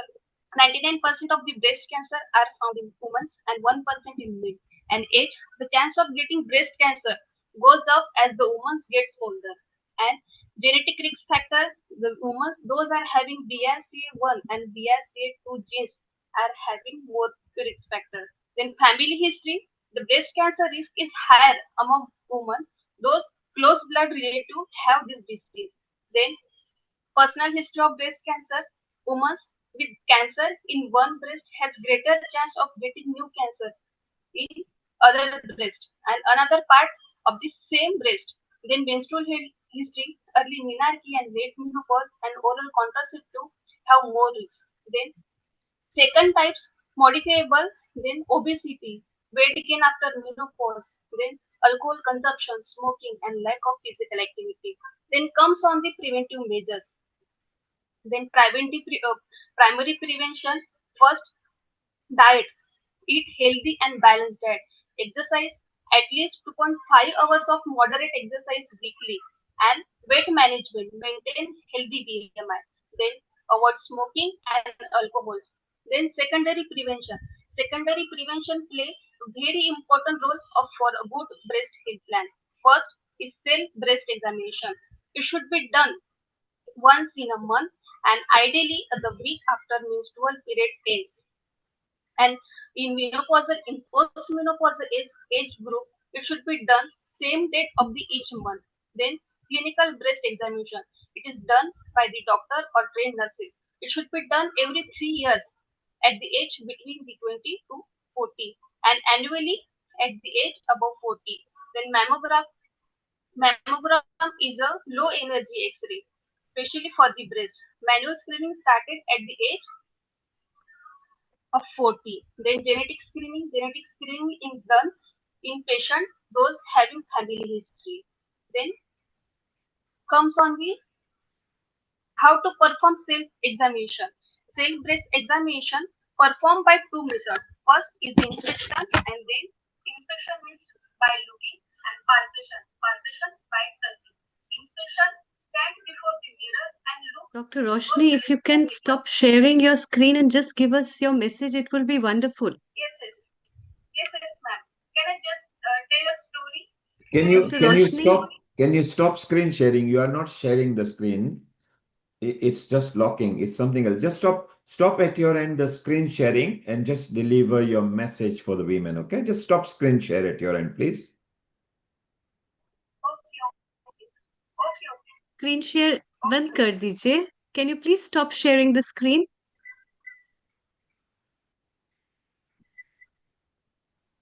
Okay, sir. My message is about the woman health is not a side issue. It's a cornerstone of humanity. He's still sharing the screen and locking us out. Dr. Roshni, please stop sharing the screen. Screen share stop कर दीजिए. Yes, beautiful. Very good, yes. Now, can we have just one line message of yours? आप क्या message देना चाहते हैं सारी women को दुनिया भर में, please? Yes, ma'am. My message is woman health is not a side A little issue. louder, It's please. a cornerstone. Yeah. Yes, ma'am. I think her topic was very good. We should bring her in the health episode. Amrita? Yes. It'll be nice Yes, that we yes, bring her in a definitely. health episode. Meanwhile, let's go to Israel with Rena for 5 minutes, and then we move to Indian leg with Rotarian Lal Goyal. Over to you, Amrita. Yes, yes. Thank you, Dr. Bhairav Kulkarni. I think the little bandwidth was low, and Dr. Roshni and other guests, it's really nice to have all of you. We would like to bring you up for the health episodes as well as our Ayurveda episodes that we can have exclusively for us. Thank you so much for joining, everybody. It's time to move further, and I really warmly welcome Rena. Global Namaste. Very warm welcome, Rena from Israel. A fighting lady at the fighting end again. How are you, and what's your message for all the women around the globe? Over to you. Global Namaste, Dr. Amrita, thank you. Global Namaste, Neil Kumar, the whole Healing Our Earth family, and thank you for always so warmly welcoming me here. It's really an honor and a pleasure. First of all, thank God I am in good spirits and living in a part of Israel that has been receiving significantly less rockets and sirens than other parts of the country. And may all beings know peace soon. As for International Women's Day, which is the real reason that we are here and so needed at a time when I really believe the world is changing and women are our feminine energy is really needed in order to bring the change that our world needs. And when I say feminine energy, one of the things that is fundamental to that is the fact that women have cycles. Men have cycles too, but the male cycle is about 24 hours and the female cycle is about 28 days, just like the moon.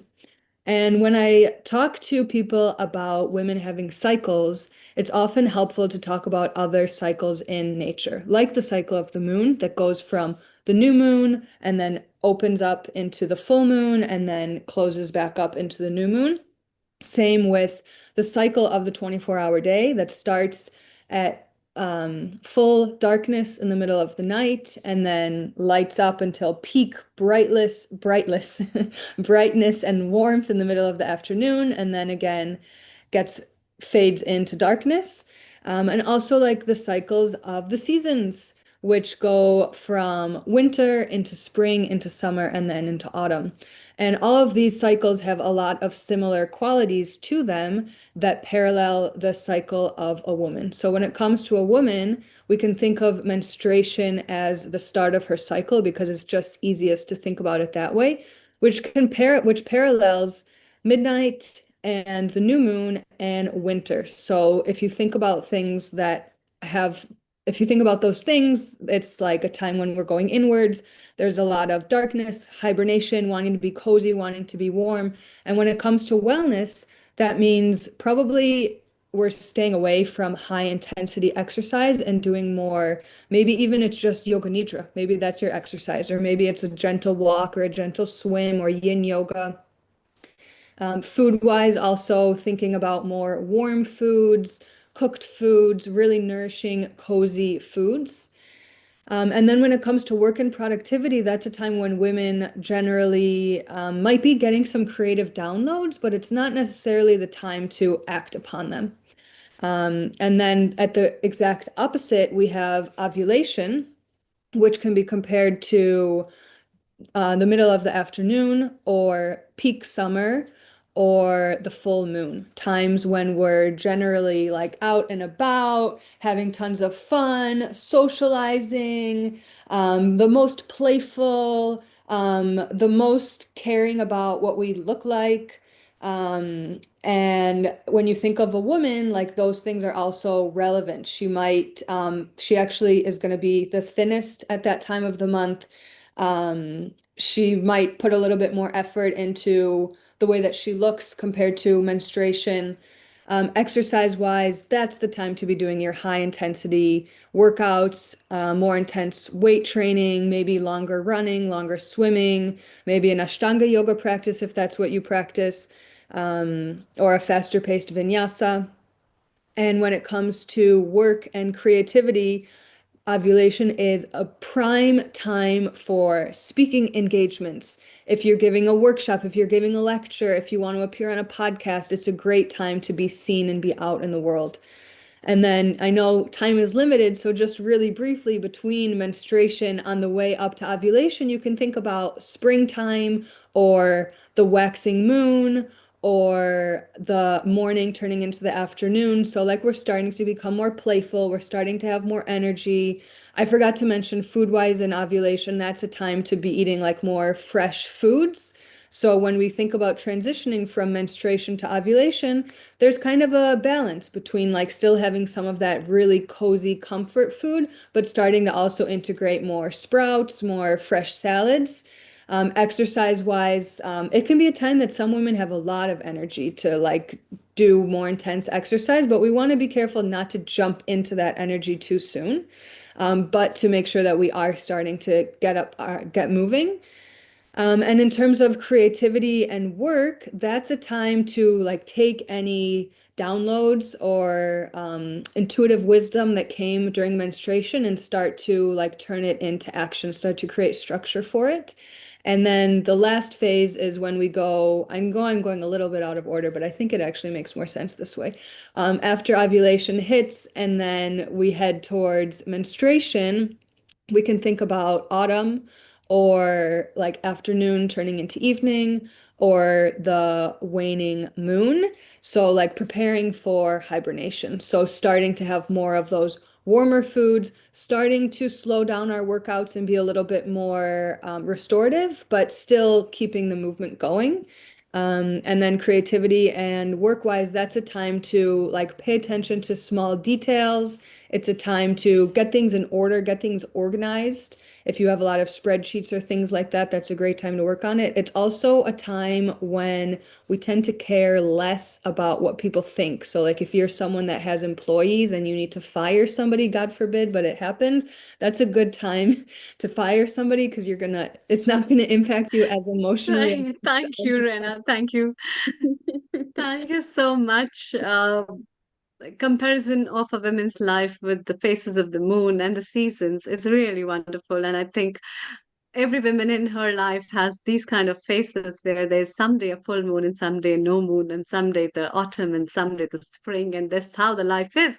And we also have wonderful men in our lives who have been so encouraging and who have been promoting and who have been always making us realize how special we all are to be born as a woman. And one such person whom I also know personally is Rotarian Lal Goyalji. I really warm welcome him. Global Namaste. Rotarian Lal Goyalji is the founder and charter president of Rotary Club of Organ Donation International, as well as he's the chairman of Organ Donation India Foundation and GAN. And apart from that, he's a very vibrant person in many ways. He has been doing multitasks, but apart from that, he is also one of the ones who have been promoting women to a lot of leads at many platforms. And the biggest thing which I personally appreciate is his work and his promotion of women and talk about the women for organ donation as well. And that's why there's nothing be left behind, where he is so empowering to talk and raise voice for the women for all these causes. Let's give him a warm welcome, a very global namaste and a good evening. Global Namaste, Amrita ji, and Global Namaste, Neil Kumar ji, and the entire team of Healing Our Earth.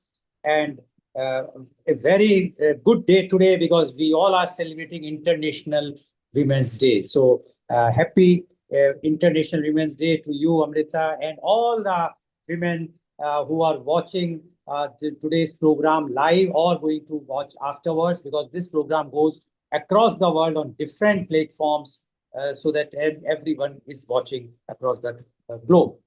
Now, when we are talking about empowering, because today's topic is International Women's Day, empowering women and empowering humanity. And now on the occasion of International Women's Day, we celebrate the strength, compassion, and leadership of women who play a vital role in saving lives through organ donation. Across, as Amrita has already mentioned, that I talk about organ donation, and the condition of women in organ donation is very petty across the globe. So I would like to raise that issue on this platform. Across the world, women are often the silent heroes of healthcare decisions within families. Their empathy, courage, and willingness to give have made them powerful contributors to the organ donation movement. In many countries, especially in India, women from a large percentage of living organ donors, often donating kidneys or part of their liver to save the lives of their loved ones. This reflects their extraordinary spirit of sacrifice and care. However, it also raises an important question. While women are among the largest donors, they are often fewer among recipients. This imbalance highlights the need for greater social awareness, gender equality, and fair access to healthcare. Women are not only donors, but also advocates, educators, and change makers in the field of organ donation. Mothers, daughters, doctors, social workers, and community leaders are spreading awareness and encouraging families to say yes to organ donation after brain death. Their voices have the power to change mindset, break myths, and inspire society to embrace the gift of life. India still faces a huge gap between the number of patients waiting for organs and the number of organs available. If more families understand the importance of organ donation, especially after brain death, thousands of lives can be saved every year. On this International Women's Day, let's recognize the remarkable contribution of women to organ donation and empower them further as ambassadors of life. By supporting awareness, promoting equality in healthcare, and encouraging organ donation, women can continue to lead a movement that transforms grief into hope and loss into life. A woman's decision can save many lives. When women lead the conversation on organ donation, society moves closer to a future where no life is lost for want of an organ. Although my views are very clear that yes, women are in the forefront to donate organs, but what about their recipient condition? In India, less than 19%, 19 or less than 20% are the recipients, and approximately 80% are the donors. This is the pity condition of women in India. We are talking in 2026 and we are celebrating International Women's Day. Although it's a global phenomena, but the percentage in India is worse than anywhere else. And that's why my question again and again is, are we really celebrating or International Women's Day, or it's just a formality that once a year on 8th March, we celebrate it, we send the wishes on WhatsApp, and next day again we forget everything, and then we look towards the women to donate their organs to the near and dear. We would not like to donate to them, and that is a very pity condition that no man wants to donate to the women, or the worst condition is the husband. As per the data in India, 90% husbands are getting organs from the women. So one can imagine, and the women are not getting from husband. What is the situation? Anyway, so now I would like to invite my panel of guests, and first guest which I would like to introduce is Miss Nishu Chaudhary. Miss Nishu Chaudhary, I would like to introduce Miss Nishu Chaudhary here. She is the former Mahila Adhyaksha and General Secretary, Akhil Bharatiya Jat Mahasabha. She is a renowned social worker, painter, journalist, writer, designer, beautician, teacher, artist, anchor, and many, many more things. She is based in Noida. Welcome, Miss Nishu Chaudhary, on our show. Although your name is written as a Dr. Nishu Dhaka, but what I was saying, the name of yours is Nishu Chaudhary, so I got this confused. But anyway, as we all know in India, the surname always change after the marriage. So I'm sure that the new name is Dhaka, where the Dr. Nishu Dhaka is the new name. So welcome to our show. Today we are celebrating. Thank you, sir. Thank you, sir. I am Nishu Dhaka. Now I am Nishu Dhaka. But Okay. sometimes I write Nishu Chaudhary even. Okay. Okay. And Global I namaste to you, Dr. Nishu Dhaka. Thank you. Today we are celebrating International Women's Day. Yes, sir. Empowering women, empowering humanity. Now, Yeah. you being the very helm of the position of a very important associate, that is a Jat Mahasabha, which is very Yes, sir. powerful Mahasabha. We all Thank you. know, we have seen during the Kisan Andolan what have happened with the Mahasabha, Jat Because Mahasabha especially. yeah, So this caste belongs to farmers, na. That's why. farmers. So that's Yeah. what I'm saying, that you are holding such a position in that. We would like Yeah. to know your views on International Women's Day. Dr. Nishu Dhaka, please. Thank you, sir. Hello, everyone. I'm joining you with the matter of housewives, because we are lowered by saying that housewife does nothing. But I think we does the all things at home, and we never can tell that what we do at home. So my point is, we are homemakers, and how we nurture the society with our beliefs and values. So I would like to thank each one of you for joining this webinar and taking the time to celebrate International Women's Day together. These days, we often hear the phrase women empowerment, especially in India. But personally, I feel that women do not need to ask to be empowered. Women have always been powerful. The strength has always been within us. Sometimes the world just takes time to recognize it. Women play many roles in life. Some are professionals, some are entrepreneurs, some are leaders in different fields. But one role that often does not get enough recognition is the role of a homemaker. A woman who manages a home is not just a housewife. She is the manager of the family, the emotional support of system, the planner, the teacher, and sometimes even the peacemaker. A home runs smoothly because of the care, patience, and dedication of the women who holds it together. Raising children, supporting family members, creating a safe and loving environment. These are responsibilities that shape the future of society. In many ways, the values that build strong communities begin at home, and women play a central role in nurturing those values. So that instead of asking whether women are empowered, let us recognize the strength that women already carry within them, whether they are working outside the home or dedicating themselves to building a family. Every role a woman chooses deserves respect and appreciation. Let us support each other, encourage each other, and continue to value the important contribution women make every day. Happy International Women's Day to all of you. Thanks a lot. Goodbye. Thank you.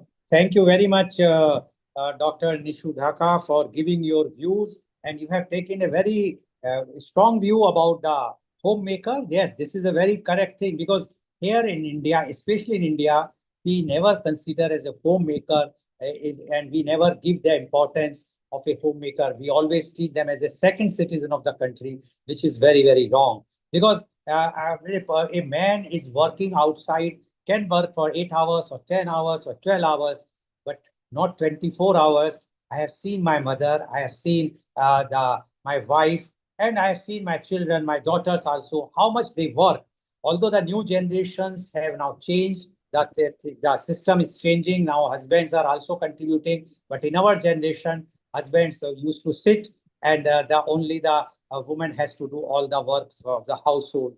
But now Yes. time is changing. So, but this is a very, very important thing, because in India, still we have so many homemakers. We have to take care of them. We have to see that they will get their dues, what they deserve. And that is very, very important. So thank you very much, Dr. Nishu Dhaka. Please be there. I will be coming back to you once all the board will be over. Then we will be talking again. Now, I would like to call my next panelist guest, but before that, when women support organ donation, the gift of life becomes a family decision. I would like to introduce my next panelist, and she is Dr. Charu Maheshwari. Dr. Charu Maheshwari is a renowned specialist consultant, obstetrician, and gynecologist at Rainbow Hospital, Aligarh. Welcome, Dr. Charu Maheshwari, on this very, very special show on the International Women's Day. Dr. Maheshwari, you are a very leading doctor, and we know that you are involved in bringing new lives on this earth. And you are doing it vigorously, selflessly, many times on a very, very charitable basis. We would like to know your views, because you have just heard what Dr. Dhaka has mentioned about the plight of the homemaker, how important is a homemaker. But being a professional yourself and working day and night, we would like to know your views on this International Women's Day. Dr. Charu Maheshwari, please. Good evening, sir, and happy Women's Day to all my colleagues. And thank you for me to invite on this platform. That is very important. And I think that is the most important point, that you had invited all the females. That itself signifies that women are empowered. Now, you said that one most important thing, what you said, the organ donation. In organ donation, 90% women are female. I do agree.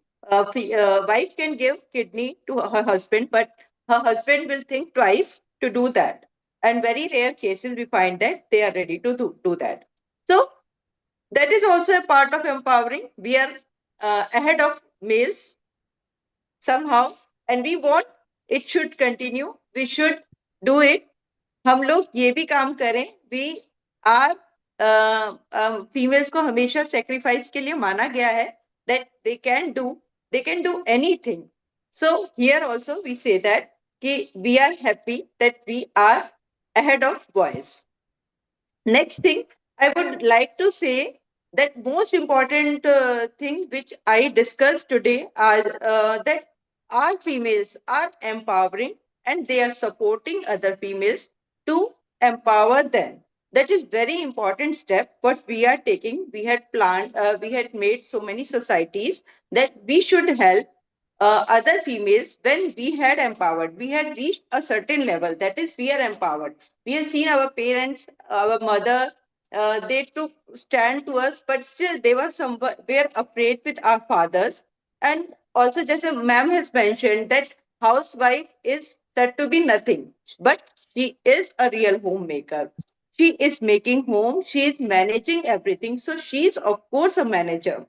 So if a strong woman take stand for her daughter, she will be definitely empowered. But if she do gender discrimination at home itself, that my son will get this, you are daughter, you should not get this. This gender discrimination has to be finished off from the home itself. Then only the difference between feminism and masculinism will end if we take them as a together. So the things start from the home itself, and the housewife, manager do these things very nicely.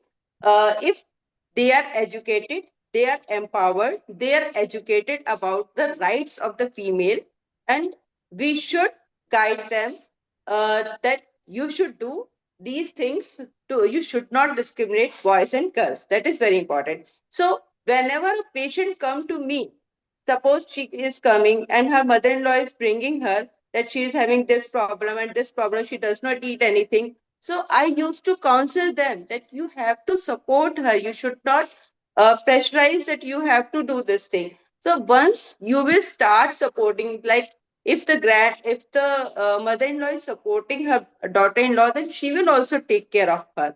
So that is the important part of empowering women. Empowering means nothing like this, that girls should get freedom. Its empowerment is not the freedom only. It is about that using your rights in the right way. So when we are empowering a woman, it should not go in the wrong way. As we heard so many cases nowadays, that this empowering is taking to the female to more of freedom and more of the crimes. So that has to be stopped. So empowered to a woman to such extent that she should be at the root. She should be attached with her family, and she should not go in the crimes. So empowering does not mean we are giving female that, okay, whatever you want to do, you do. No, you have to maintain your dignity. You have to proper wear dresses. That is not a freedom, or that is not the empowerment. Empowerment means you should be educated well. You should compete with your male persons, but should not over them. Means you are more educated than your co-workers, and then you are showing that no, this is my right. This is not the way of taking your rights. You should try to take it in a justified way. Like a few days back, we heard that a lady had murdered her husband, and then she put in a blue drum. That was a very famous thing. So this is somewhere what we are lacking, that family values are going out. So it should be checked, and the rules and regulations what we do follow for these girls is very difficult. That how many times we find that male persons are suffering because of these problems, that we are empowering. Women are having so many rules that they are having, that they can give anything to, they can say anything, that my husband was torturing me for the age and all, which is actually not the cause. There's sometimes, so if a woman is empowered, that means she should be properly educated. She should not become psychological, that she is whatever she wants, she can do it. She should not misuse the rules. That is my opinion. And regarding second thing, I would like to say empowering till education, and second thing, health. Health is very important for the female counter, which usually is neglected. In females, I have seen that they do neglect their, first of all the girls are behind the, like, they want to do dieting, they want to look slim, all these things are there. They do not take proper food, either doing fasting or being eating. So which creates the problems. Then second thing, sexual promiscuity, and before marriage they are involved in relationship which destroy their reproductive outcomes. Then thirdly, uh, thirdly, they are not taking any precautions, and so many infections they are coming with. So causes of cervical cancer are increasing. They are we now the government has included cervical cancer vaccine to improve the health of the females, so that they should not get the, at least one cancer we can prevent it. So multiple sexual partners they are doing. So these all things has to be checked. Women should be educated, properly educated, not only books. Now what days these days what we are doing, we are educating them, they are going to school, but they are losing home values, which is more important to them. Okay. That much, sir, I want to say. Okay, thank you very much, Dr. Charu Maheshwari. I would like to make few points what you have mentioned. About organ donation, yes, we have no problem if the women are giving more, but the recipient women are 19% only. And you know, as a doctor, you know the CKD, the chronic kidney diseases are more in women than the men. So why it is happening? Because it's a male chauvinism. It is not the sacrifice what you are doing. It is we, the man, has to be blamed, not your sacrifice. That is one. Now, about the blue drum case which we have highlighted, said, yes, but how many cases are happening every day? No media is highlighting.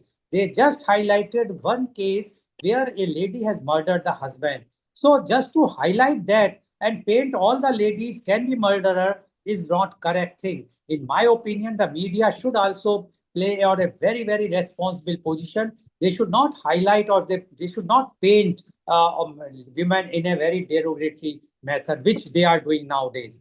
And one more thing which we have mentioned about the gender discrimination.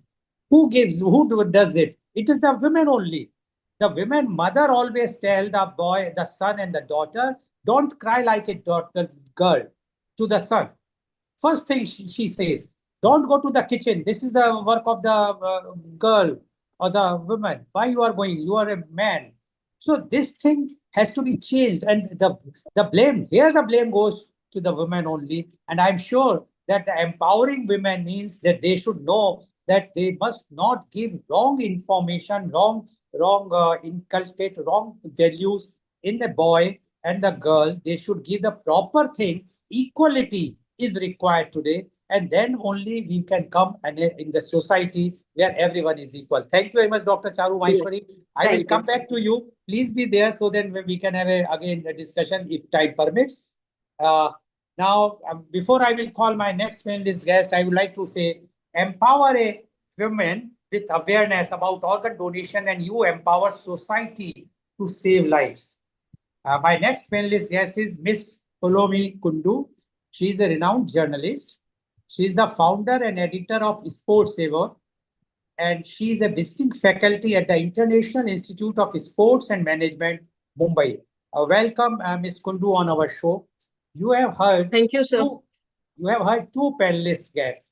But before that, I would like to wish you a happy International Women's Day, as well as a global namaste to you. Ms. Namaste, sir, Kundu, and everyone, to everyone. Ms. Kundu, you have heard two panelist guests from India. One, Dr. Dhaka. She was talking about the homemakers. The other is Dr. Maheshwari. She was talking about the women, how they are suffering, why they are suffering, and what are the reasons, and how the things can be changed. And according to her, the empowerment is already there. Only thing is that we have to change the mindset, which we have to do.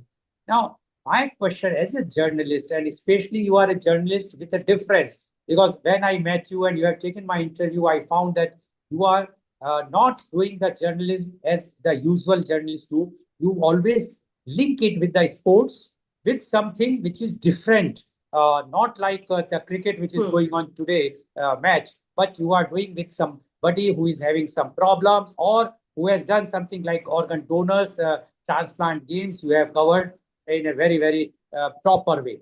Now, when we are talking today, and when as a journalist, I am asking you, when this is the situation in India or across the world, we are celebrating International Women's Day. And today, I'm sure you might have received number of messages wishing you about this thing. Yes. Everyone is receiving. Yes. But what is going to happen tomorrow? The same story. I still remember you were present in that room when I asked the transplant athletes who came to Mumbai, how many of you have received from women? And only one out of 25 said, I received from a woman, and only one out of 25. It means 24 received from women, 24 received, only one from men. So when this is the situation, when this is the situation, don't you think how far we have to go? This celebration is of no use. Tomorrow we will forget about this. What are your views as a journalist who are writing without any fear? Miss Paulomi Kundu, please. Yes, so first of all, good evening to everyone and namaste, as I've said. So to start with, from your question, it's an honor to speak on an International Women's Day because this is a day of celebration, as you have mentioned. The achievements of the woman, there are various achievements of the woman. We should celebrate it. But at the same time, what I think each and every Women's Day reminds us of the work that is very unfinished. There is a long way to go. So now I can start with a small story. As a journalist, I visit to many places. So a few years ago, I met a very young girl who was just, I think, 14, okay, in a small coastal town in Maharashtra. She woke up every morning at around 4:30 a.m., not to study, but to swim. She had no that Olympic pool sized swimming pool or no sophisticated facilities, but she had only determination and open water to swim. She invested her maximum time in swimming because that was her passion and she wanted to grow in that. Her parents were repeatedly questioned by the local people, by the neighbors, that why you were investing so much time in a girl. So, but the parents ignored the noise, and the girl also ignored those things, and she continued swimming. So, I told this story just to remind, just to say that this story captures the journey of women in India today. So, women in India are moving forward. They are moving forward, really, but many of the times they are still swimming against the tide like this small girl. So over the few decades, if we see the progress of women in India, we will see that in politics there is a progress. India has a woman serving as the president of India, of the country. Women are chief ministers; they are serving as cabinet ministers. Diplomats are there, policymakers are there. In science and space research, it has become very famous. Those images of women scientists in saris celebrating the mission at ISRO has become very popular, and that is a symbol of modern India. In sports, Indian women have redefined the national pride. The Indian women's cricket team has become the world champion. And that is a historic moment for each and every Indians like us. There are various athletes who have time and again proved that Indian women are not just participants, but they are champions on the global stage. So is in fashion industry, in entrepreneurship, there are other industries too. So there is a profound shift. Women today in India are visible, they are vocal, and they are very much ambitious. But that is not empowerment that is not a straight success story, that I want to say. Because this kind of progress has a paradox also. So progress and paradox, both are there. Because when we are celebrating the women astronauts and the CEOs, at the same time, millions of women still struggle for those basic opportunities. So there is female literacy has improved significantly because the central government of India has taken that Beti Bachao Beti Padhao scheme. There are several states which has various schemes for girls' education, but still in many rural areas, girls drop out of school early. And there, at the same time, women are entering new professions. But if we see to the India's female labor force participation, which is relatively low, there is leadership among women, but everyday safety and security, the gender-based violence, remains still a serious concern in India. So this is the paradox that I'm talking about. So if we there is I just want to mention a small quote about feminist writer Gloria Steinem. She said that the story of women's struggle for equality belongs to no single feminist, not to any one organization, but to the collective effort of all who care about human rights. So this is a collective struggle that we have to think of. So if now this is a broader perspective that I've talked about, but if I go to a more personal one, so I have spent the last 25 years as a journalist, and I have observed and reported on society, culture, entertainment, sports, and many other things.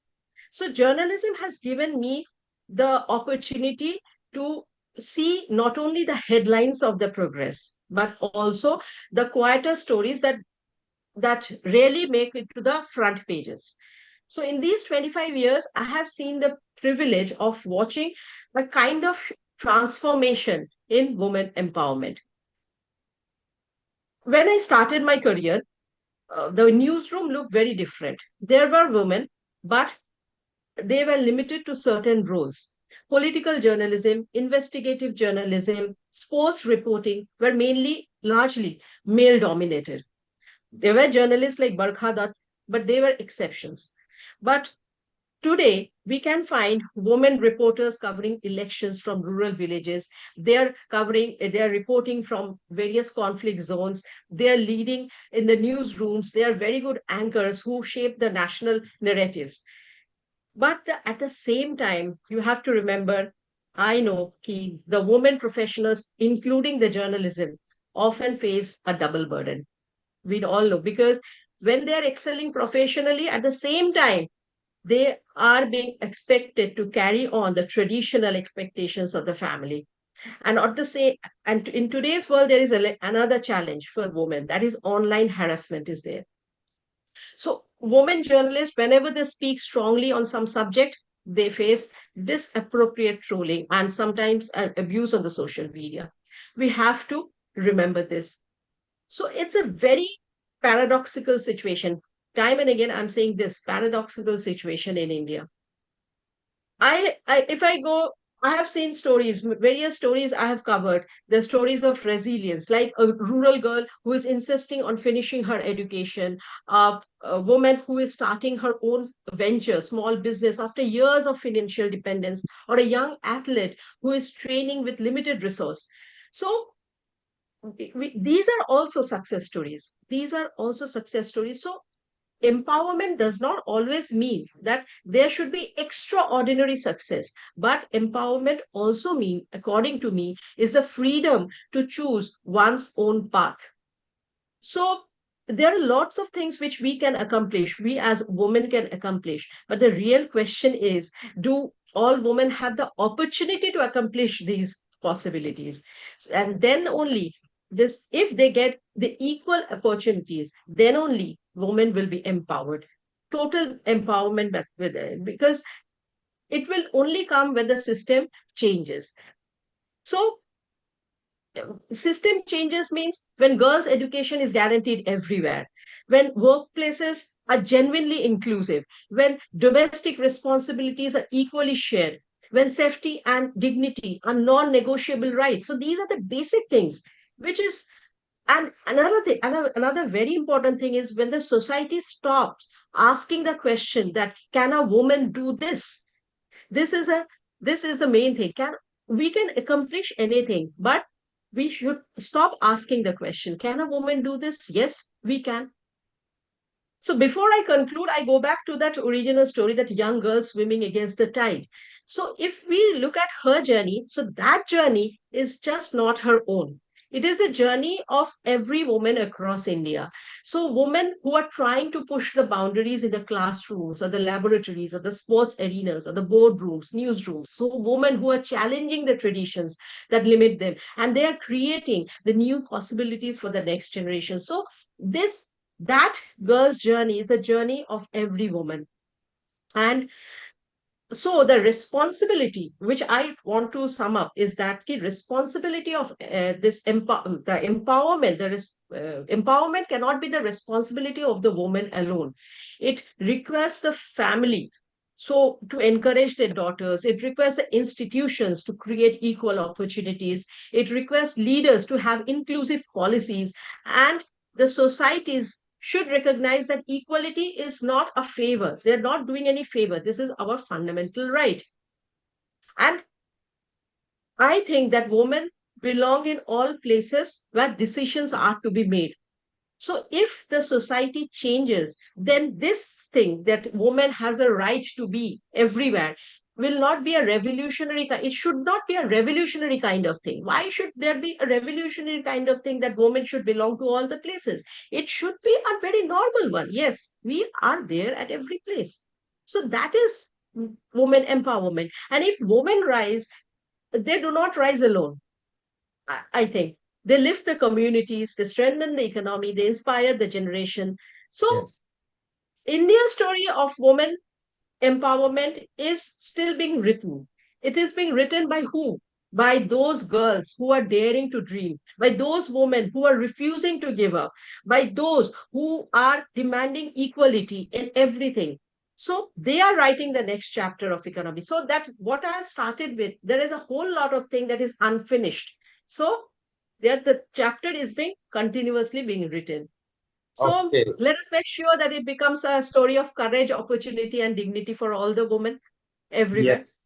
So with this, I end my Yes, speech, and yes. thank you Thank for you. listening. Thank you very much, Ms. Kundu, for giving your very, very strong views. And what you said very rightly, that empowering women means the empowering the entire country, the society, the humanity, everyone will be empowered, which was also said earlier by Mahatma Gandhi, also the same quote, that you educate one girl, you are educating the entire family or the entire society. So this is what is required. But the problem in India, as you rightly said, but we have to understand, still the dowry deaths are taking place. The girls have been burned. It is something which is we feel ashamed if we talk anywhere that in our society the daughter-in-law is being burned by the family. How it is possible? The rapes cases, you know how many rapes cases are taking place. All the safety issues and what you mentioned about the trolling. Yes, I have seen if a women journalist write anything, immediately the trolling will be for the sex gender thing, not having anything with the news. While if for a male journalist, it is against his thinking or against this thing. But if a female will write, immediately she will get the threatening of rapes or this and that, which is very, very unfortunate in India. But anyway, the time is changing, and I'm sure the women like you and women like others who are today's our panelists and those who are listening and watching our show will definitely change the mindset of the male and see to it that no one will be in this particular field where there will be a problem. And empowerment is already there, as you said. Yes, we all are empowered. Women are more empowered than us. That's why they come forward to do each and everything, because they care for us. They care for the family. They care for the humanity and the society. Thank you very much, Ms. Kundu, and be there. If the time permits, then I will take you for some more listening. Now, I would like to invite my next panelist guest, but before that, I will say stronger women, stronger awareness, more lives saved through organ donation. And my next panelist guest is Ms. Chandni Arora. Ms. Chandni Arora is the postgraduate teacher of commerce of Prelude Public School, Agra, And I would like to tell all my viewers and the panelists that I visited this school twice or thrice, and I have spoken there on organ donation. And I have visited so many schools in India and abroad, and I can term this particular school, Prelude Public School Agra, as one of the finest schools because they are not only inculcating good values in the students, but they are also talking about the sustainability, about the environment, which is very much required today. So healing our earth, what we are talking on our this platform of healing our earth, I think the Prelude Public School is one of the best example for healing our earth. So welcome, Ms. Chandni Arora on our show. Today, first of all, congratulate you and best wishes for this International Women's Day. You have already heard three of our panelists, earlier panelists, and they have spoken, rather four, I mean three, sorry, have already spoken about on different views of theirs about the empowering women. You being a teacher, you are dealing with the next generation. You are bringing them up to see to it that they will be empowered. We are just talking about empowering, but you are really doing the work of empowering them practically every day. We would like to know your views on this International Women's Day. Ms. Chania Arora, please. Global Namaste and a very pleasant green evening to everyone present here. You might be wondering why I said green evening instead of good evening. It is because this tradition is started by our Honorable Director, Dr. Sushil Gupta, symbolizing growth, hope, and a greener future. Hi everyone, I'm Miss Chandni Arora from Prelude Public School, Agra. I'm a proud educator. First of all, I would like to extend my heartfelt thanks to Rotarian Lal Goyal sir for giving me this wonderful opportunity to be the part of this panel. Before I begin speaking about women empowerment on this occasion, special occasion of International Women Day, I would like to thank a few people. Let me begin by thanking my parents for not killing me at birth just because I'm a girl. I owe my life to them. Thanks to those thousands of men and women who fought those tireless battles and raised their voices for the support of sending girls to schools and colleges. I owe my education to them. I also want to thank to my husband and my in-laws who did not ask me to quit my job after my marriage and who value my work. I owe my career growth to them. I may sound a little dramatic, but we as women often end up thanking so many people in our lives for things that are very basic as our right to education, our right to live, our right to have a career of our choice. The reason is a lot of us understand that immediate family and society at large play such a crucial role in determining the course of our lives as well. Also, what I call here as a basic right are still luxury for millions of girls across the globe. A recent UNESCO report, that is 2025 report, highlights that around 466 million girls in the world are there who lacks basic literacy and educational facilities and opportunities. And this brings us to the real question, what does women empowerment truly mean? Women empowerment does not mean giving equal opportunity to women. It means creating a society where opportunities are equal for all, which means creating a world where girls' dreams are not limited by their gender. Her voice is heard and respected. Her safety, education, independence are non negotiable rights. As a famous quote by Malala Yousafzai reminds us, one child, one teacher, one book, and one pen can change the world. So I think education plays most powerful role in this journey of empowerment. When you educate a girl, you educate a family, a community, and eventually a nation. But empowerment is not a battle that women must fight alone. we need supportive parents, encouraging teachers, respectful partners, and responsible societies. As a mother of young girl, this idea of empowerment is very personal to me. At home, I try to raise my daughter with the belief that her dreams are valid and her voice also matters. I encourage her to explore, to question, to learn, and to pursue whatever she wishes to achieve. Because empowerment begins at smallest places, spaces, that is our homes.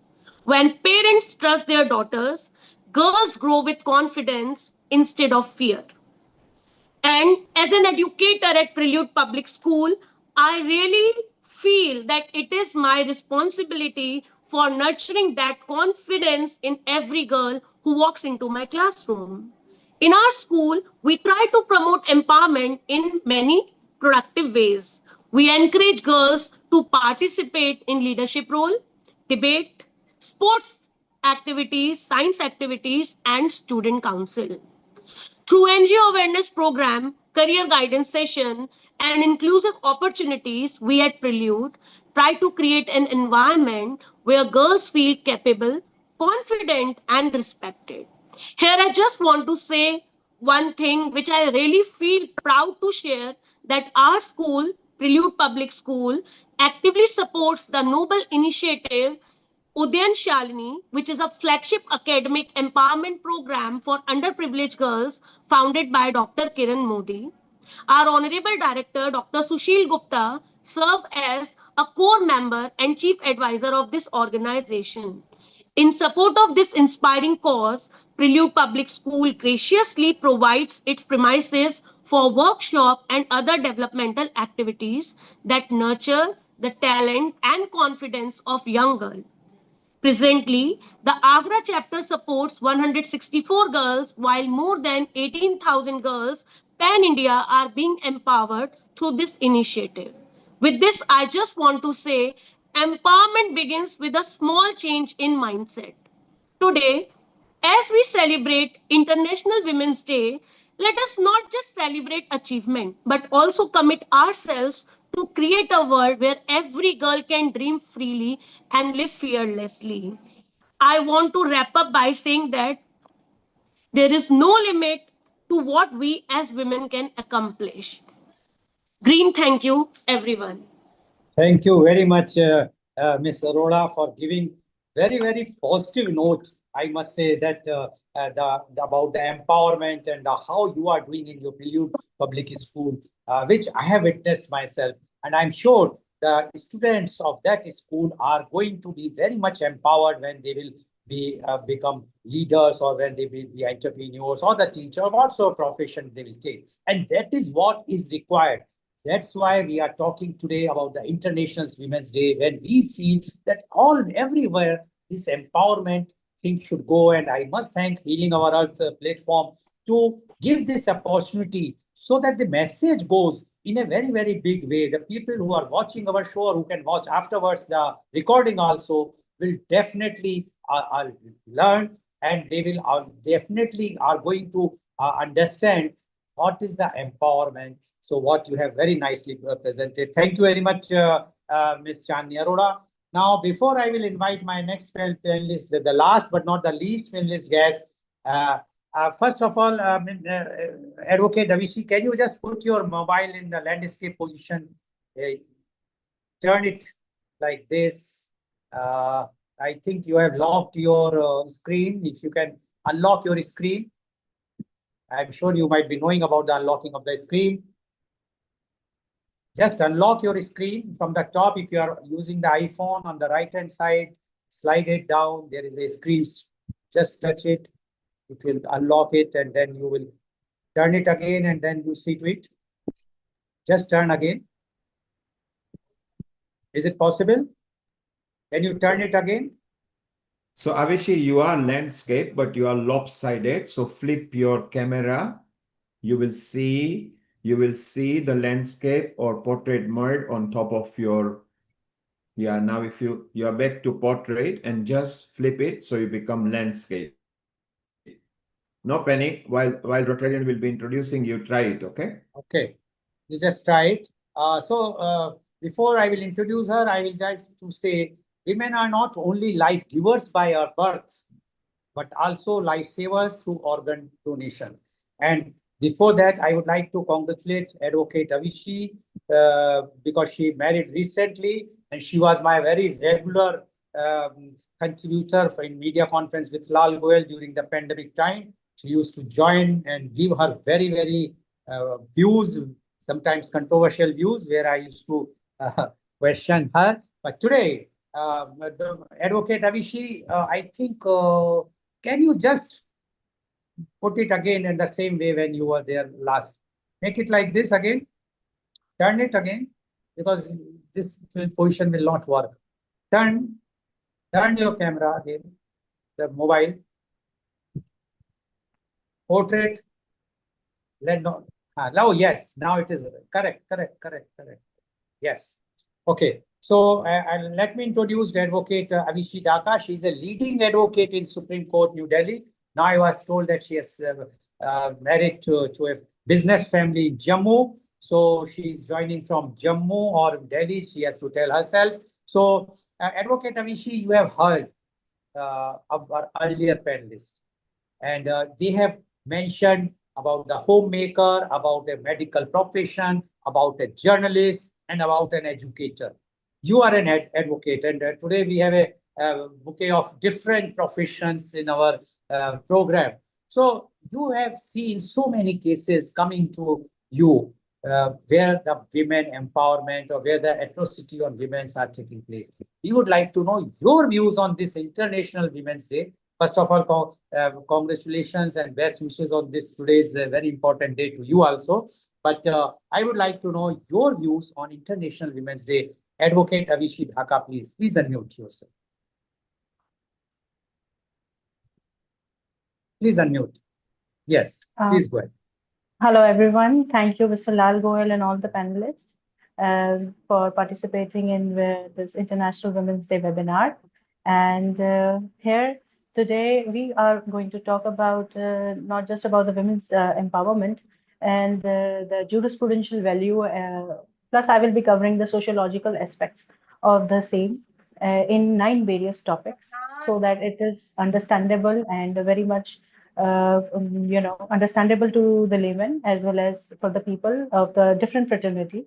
And with this, I will start with that Yatra Narestu Pujate Ramte Tatra Devata means where the women are worshipped, resides, the gods reside there, which means that not just that it is also I will start with a powerful quote in English which was used by APJ Abdul Kalam, that empowerment of women leads to development of a good family, and then as a good society, and ultimately a very good nation. So with this, I will start with the topic that why do we celebrate Women's Day? And the idea of Women's Day, International Women's Day, came in the year of 1975. And it was born from a long history of women led by activism, of women activism. And legally, the women were given equal rights for the first time on a global platform in 1945 as human rights. That was a basic human rights which was given. But the spirit of the same law was masculine, misogynist in spirit. Why I say this, as I cover the historical perspective of the same, I'm going to cover the economic dimension related to the same topic.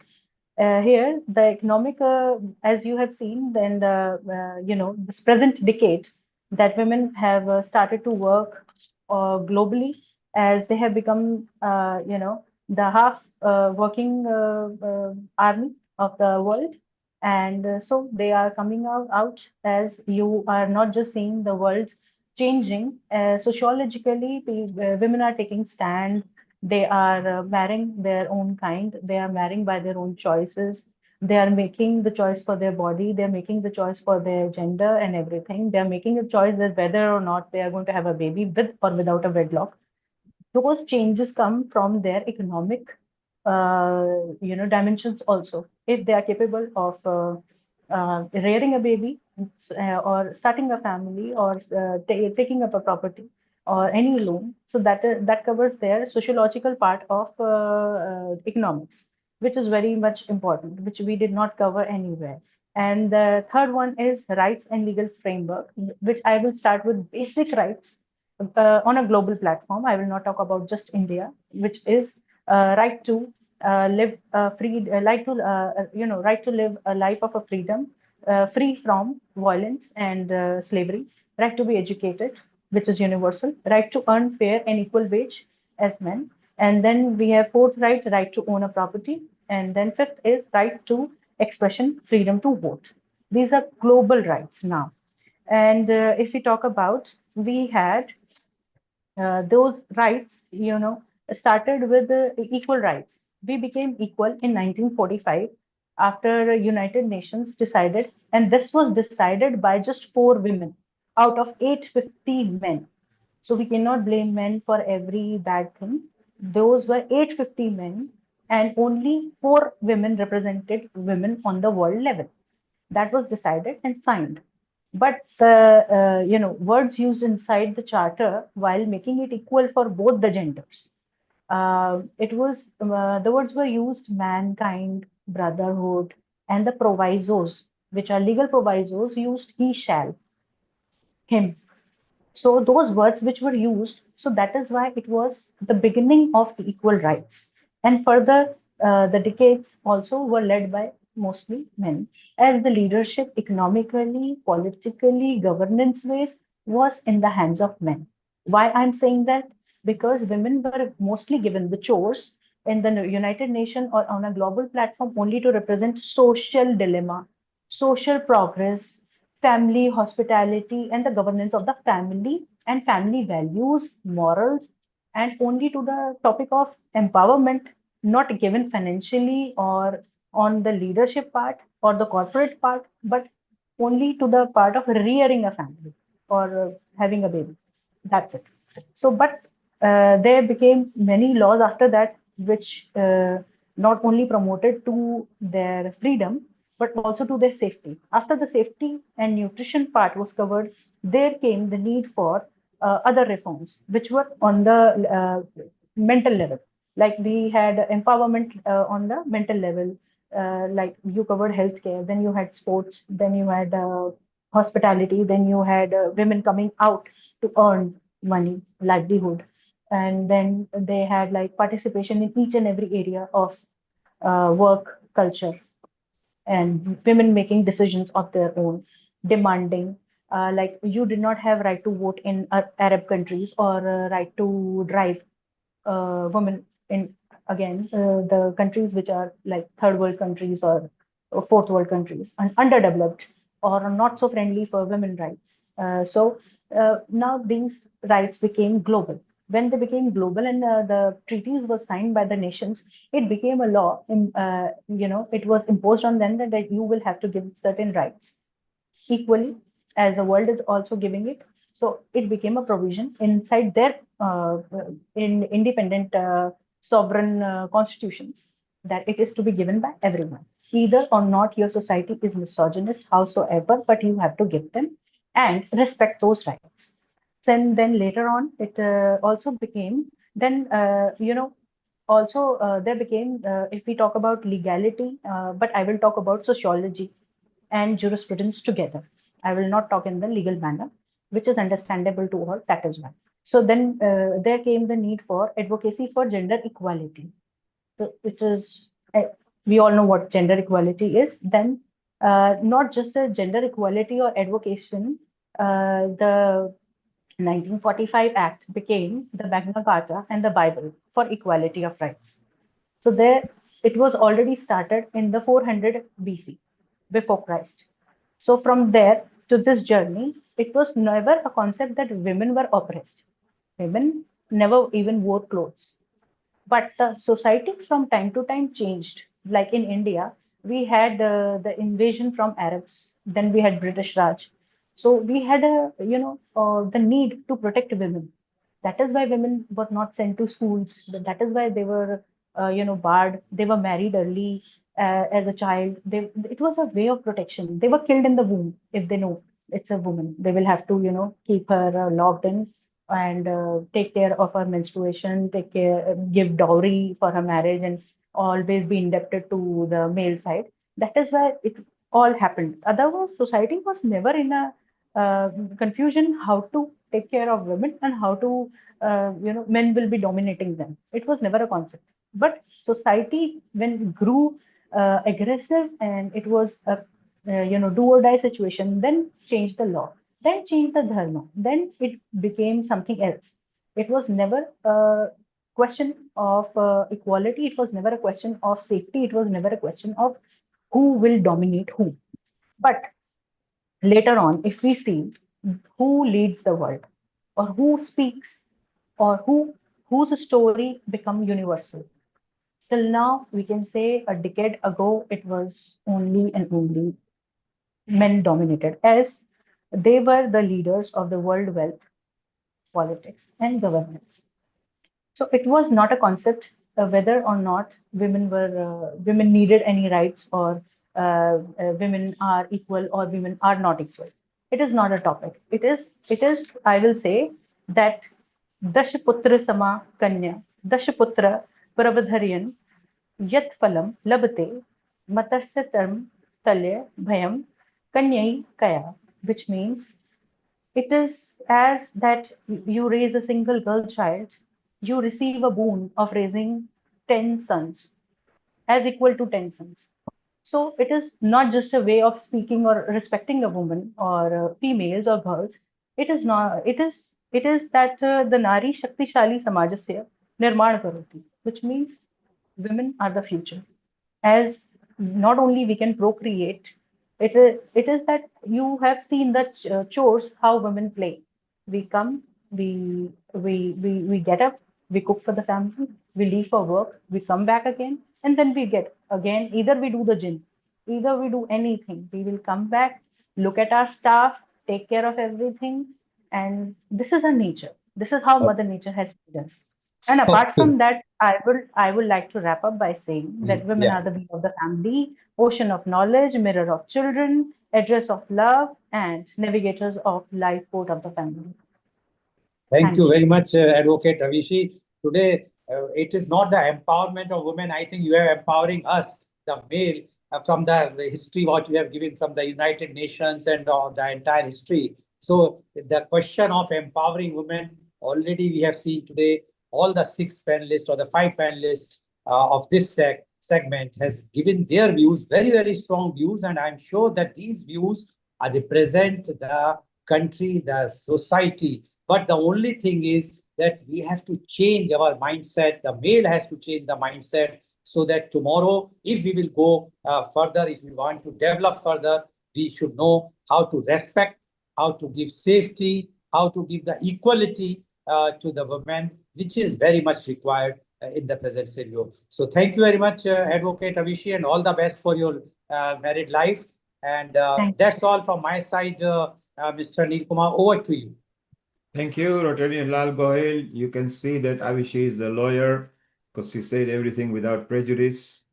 So that was wonderful and it was so nice. And thank you, Charu, Nishu, Paulomi, and Chandani as well. A wonderful contribution and a happy International Women's Day, not just today, but every day of your life because you are slightly ahead of men. You give birth to men. So thank you very much. And Rotarian Lalbai, once again, thank you. Let's move to back to Italy and UK and USA, and we'll see you next week. Thank you very Wonderful. So, Sarah, Kate, you would like to have a message and give some good message to the women before we move on to Sarah? You can unmute yourself. What message would you like to give to women? Global Namaste. I am of an age when in the 1950s and 60s, ladies were confined to secretarial, administration, and office jobs, not allowed in the workshops that I was in.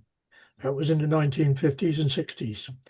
In the 1970s, I had the pleasure of promoting two ladies to work for me, and I cannot pride them enough on what they did in terms of their quality. I am now approaching that time in life where I look back and think, oh, how times have changed for the good. And I would like just to say thank you to all the ladies, particularly the lady that stood by me for 57 years to date, my wife Liz, because I think without her support, I would not be doing the things I am today. So to all the ladies, I would love to say every happiness, every goodwill, and I will not be around when you change the world forever. Thank you very much indeed. And I look forward to more meetings with you all. And all I would say of closing is that in running Tai Chi and Qigong classes for many years, it is normally the ladies who turn up. The men turn up thinking they're going to do martial arts. And when they find out, they do not.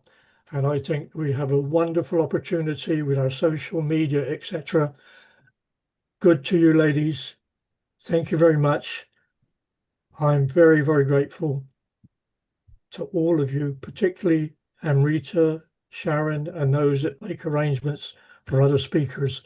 And I bid you farewell and good luck.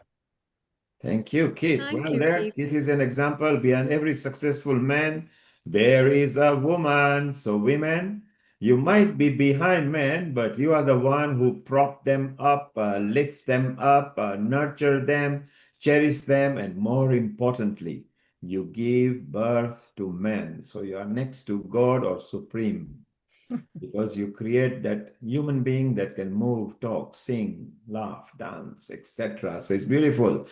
Amrita, we need to welcome Sarah and then we go to Julie and everything. Sharon, you are 1 hour earlier because your time has changed over there, but stay around because Sharon, we need you as well, and Rose, because both of you are super filmmakers and documentary makers and fantastic people. So we want to see what tips you can give to people. Global Namaste, Sharon, to you, and then over to Amrita and welcome Sharon. Global Thank you, Namaste, Neil Kumar. everyone. Namaste. Nice to see you. Nice to see you as well, Sharon. You look pretty in this Indian attire, Indian jewelry, and the women of the life who learned and nurtured so much with the values and the cultures. And I was just thinking it's about so many things in this way when we as women cultivate, as dancers, as musicians, we carry the cultures through our attire, through our lifestyles, through our dressing sense, and we give it to our children. And it's such a beautiful thing. This thought just came when I looked at you, and I was just thinking about it. Well, I have to say, these earrings were a birthday present from Roz. Oh, nice. That's nice. Yes, it's really nice when we women can give beautiful adornments to each other. I really learned about the art of adornment in India. Sitara, when I went to live with my Guruji, Sitara Devi, in Kathak, one of the first things she did, besides giving away my Western clothes and telling me I only could wear a sari, she had this like big thing of keys on her, on her belt there, and she went to her little cupboard and she started bringing out all these costumes and dressing me up, right, in things that, I knew some because I'd been doing some Kathak performances in the US, but this was like a treasure trove of beauty. And it really my life in India had such a profound effect on me as not only a dancer and musician, but as a woman. And you would think, we were taught, oh, India women are all repressed and this and that. And, she wasn't that way. So I was really fortunate to live with a very powerful woman whose role model, I'd say, who was the devotee of Durga. So And Sharon, yes. Sarah has climbed back in, so let's see if we can bring her in. And then we're going to go to Rashmi in India. So we Yeah. go back to UK, then we'll travel to India, then we come to Creston, Colorado. We are traveling at Healing Our Earth and women all over the earth today. And every day in your life is a special day. Sarah from The Art of Winning, the Wow Women. Hit us with your tips and a good wishes for women before we go to Delhi and Rashmi. Oh, thank you. I'm so sorry about that. In that very moment, my laptop completely crashed and it was a black screen. But it's always a wonder to be here. And I just want to say thank you to those. I just heard the end of what you were saying, Sharon, and also thank you also to Keith for your lovely message. You know, it's truly powerful, and this is such a wonderful space. I love whenever I join or contribute to Healing Our Earth. It really does always gives me goosebumps of love around the world. So happy International Women's Day to everybody. I am the founder of Wow Women on Winning just by chance, but I really do think that most people in life understand what having a wow moment means. And I think when we can have those, whether it's a realization, a wonder, a breakthrough, a becoming, that moment when something inside you wakes up and you realize that more is possible, I just think I give that out to all the good men out there, all the amazing women out there. International Women's Day should be inclusive for everybody. And the Wow Women on Winning part, literally 5 minutes is all I'm going to share with you. But the Wow Women on Winning has been my passion project. Just happened by itself really 4 years ago, has been my passion project for giving back to all the amazing women who have inspired me to thrive and flourish throughout my life. So I always say to people, whether you're 18 or 80, whether you're just starting out, running a rocking business or leading an amazing team or doing something, when women come together and share what they do and why they do it, and talk about the enterprises they would love to collaborate with, that's when I have those wow moments. That's when wow brings us all together, because honestly, together, we all win together. It has to be like that, not competition, not this or is better than that. And really, for me, for the last 30 years, I worked in corporate for a long time, corporate businesses. And I was very lucky actually to have all female founding bosses throughout all of those years, bosses, whatever you want to call them. And I've been around and they have taught me some incredibly powerful things. And the little few tips that I've learned from them that I pass on, is that listening over talking is a superpower. And if you can be a good listener, you can really help a lot of people. That kindness always, I don't want to use this word, it's written, I can't believe that kindness always trumps harshness. And let's lose that in its real meaning, right? That people are always more valuable than profit. And that keeping it light and always striving for understanding will always win hearts and minds, in my belief. And that collaboration is always, always more rewarding than competition. So if I could share one motivational message for women today, it would be this: build a life to your truest values.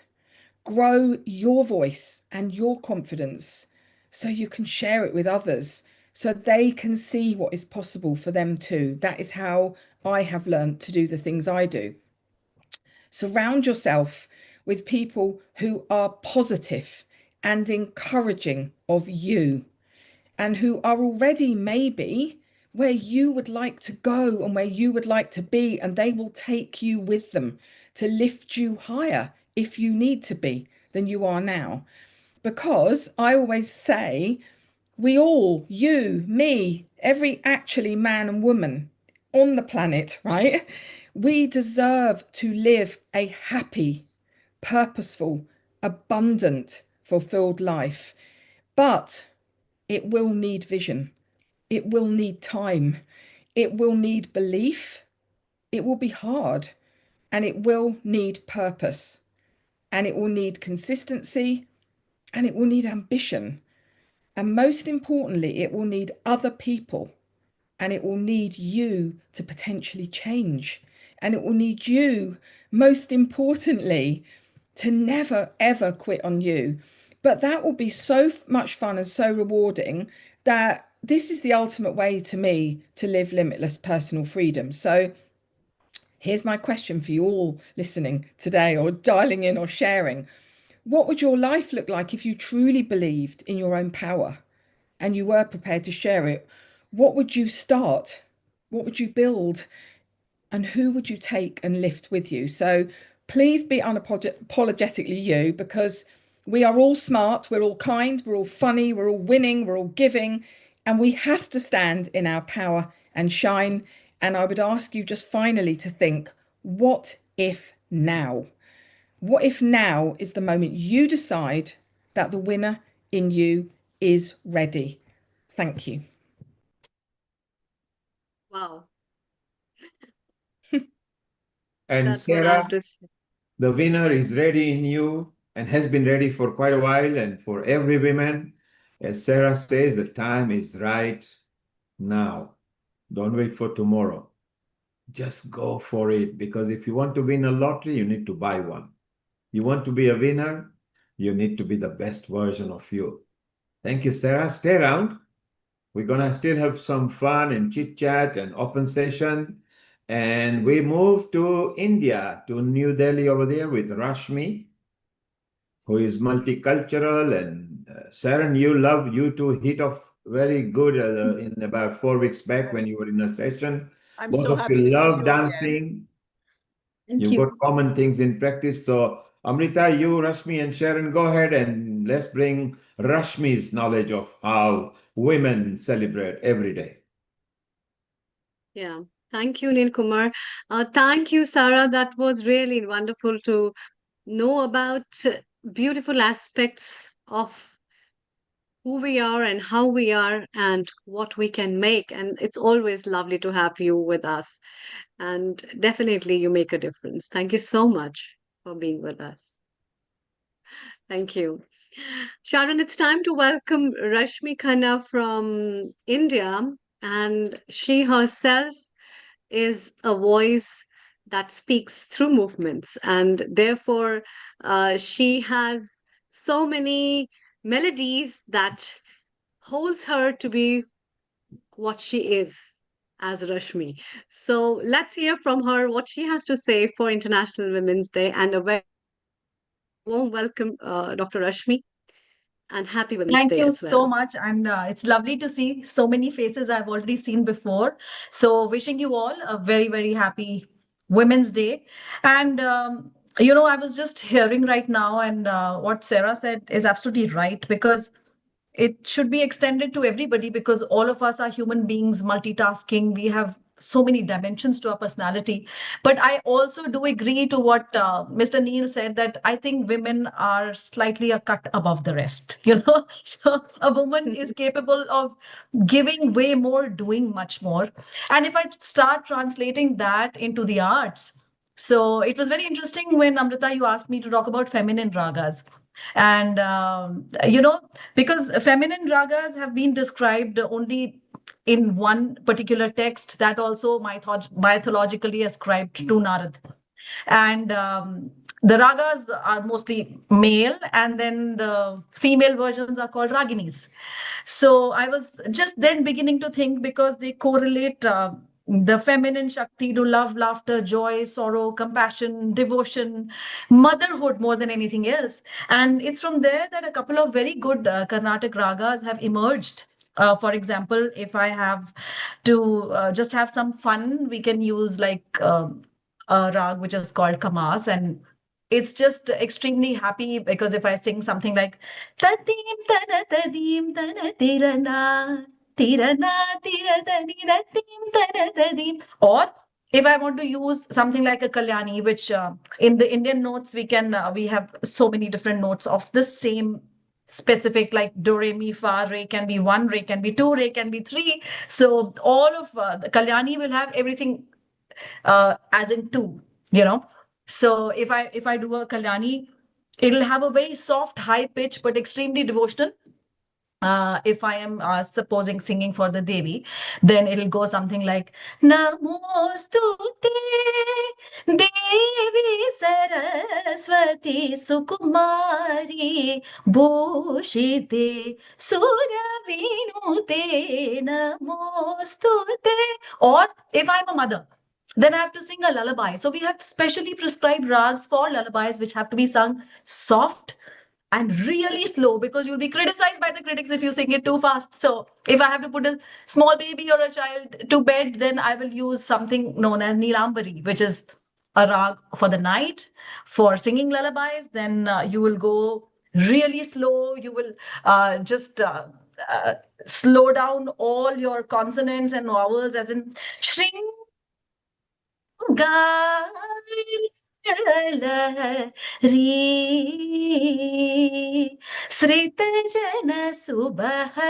can't go faster than that.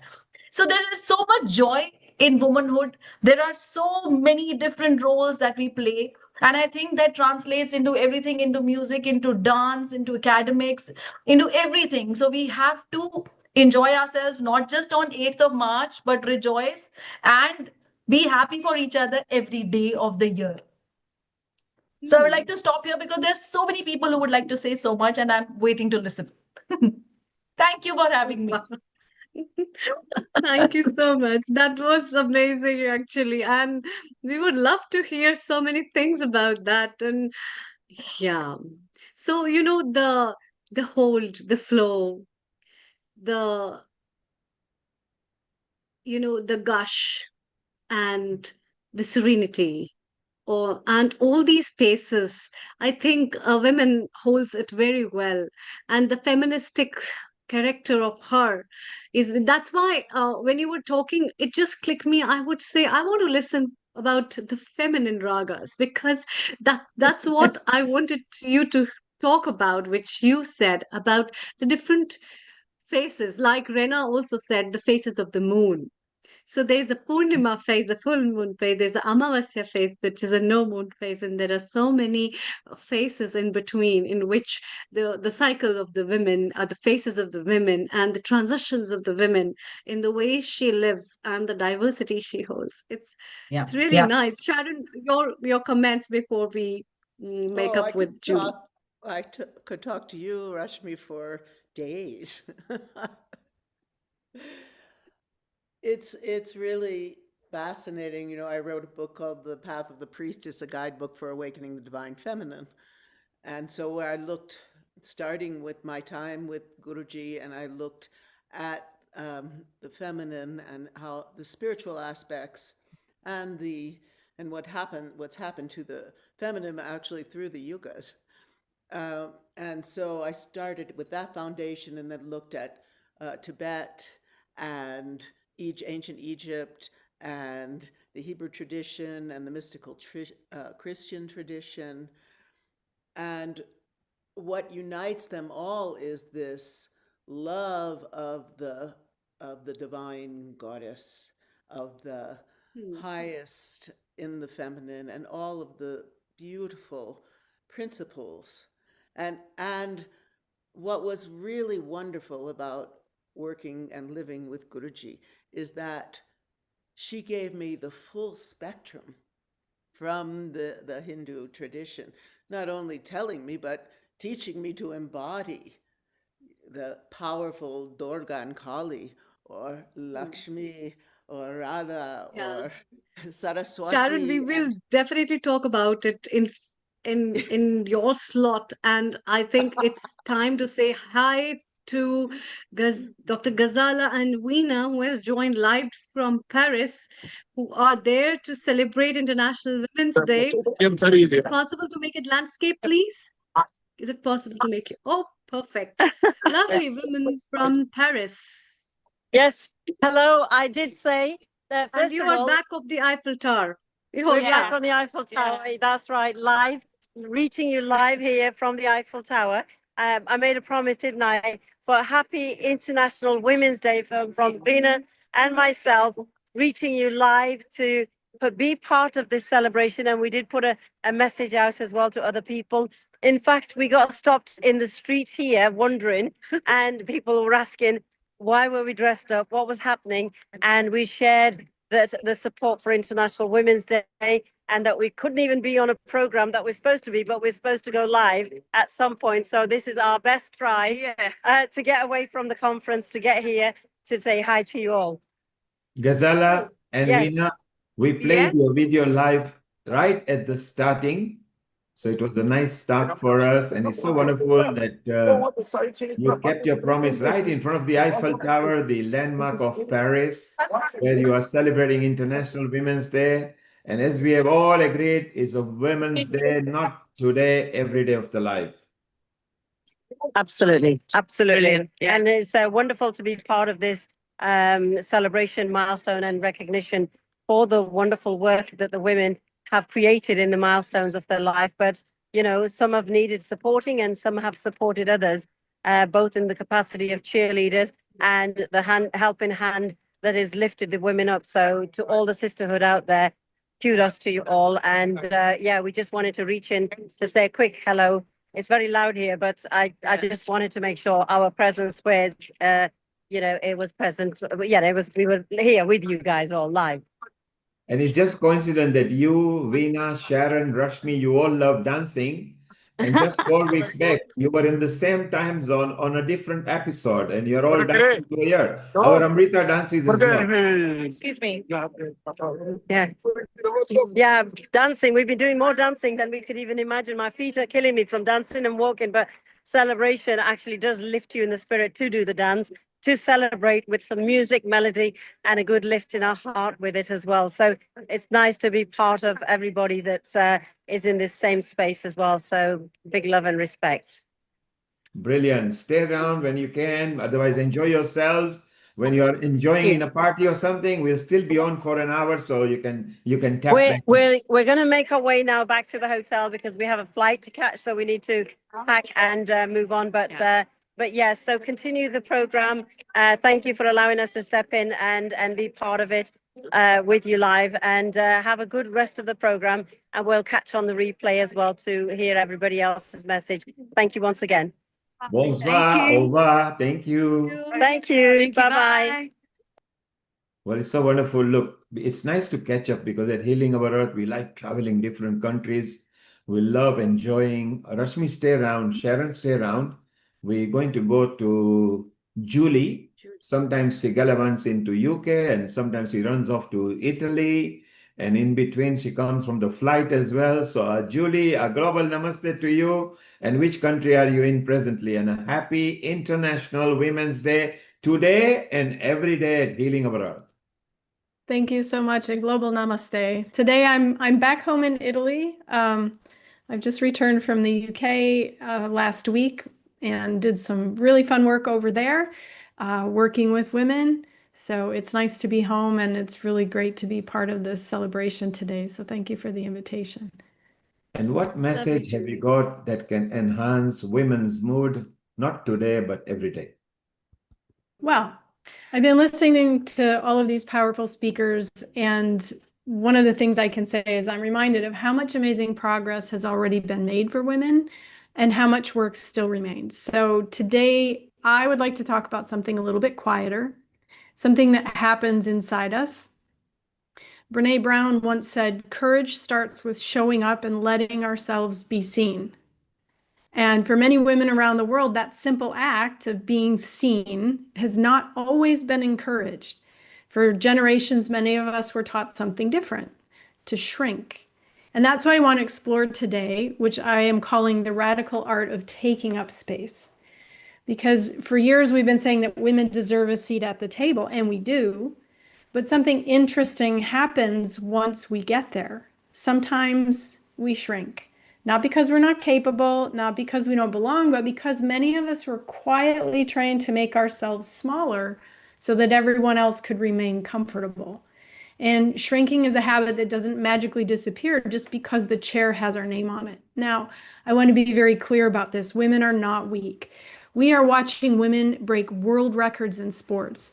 lead global companies, revolutionize science and technology. Strength is everywhere, but conditioning is deep. Many of us were praised for being agreeable and accommodating and helpful. Harmony was rewarded. Assertiveness, not so much. So we as women learned to soften our opinions frequently, downplay our achievements, apologize before we speak.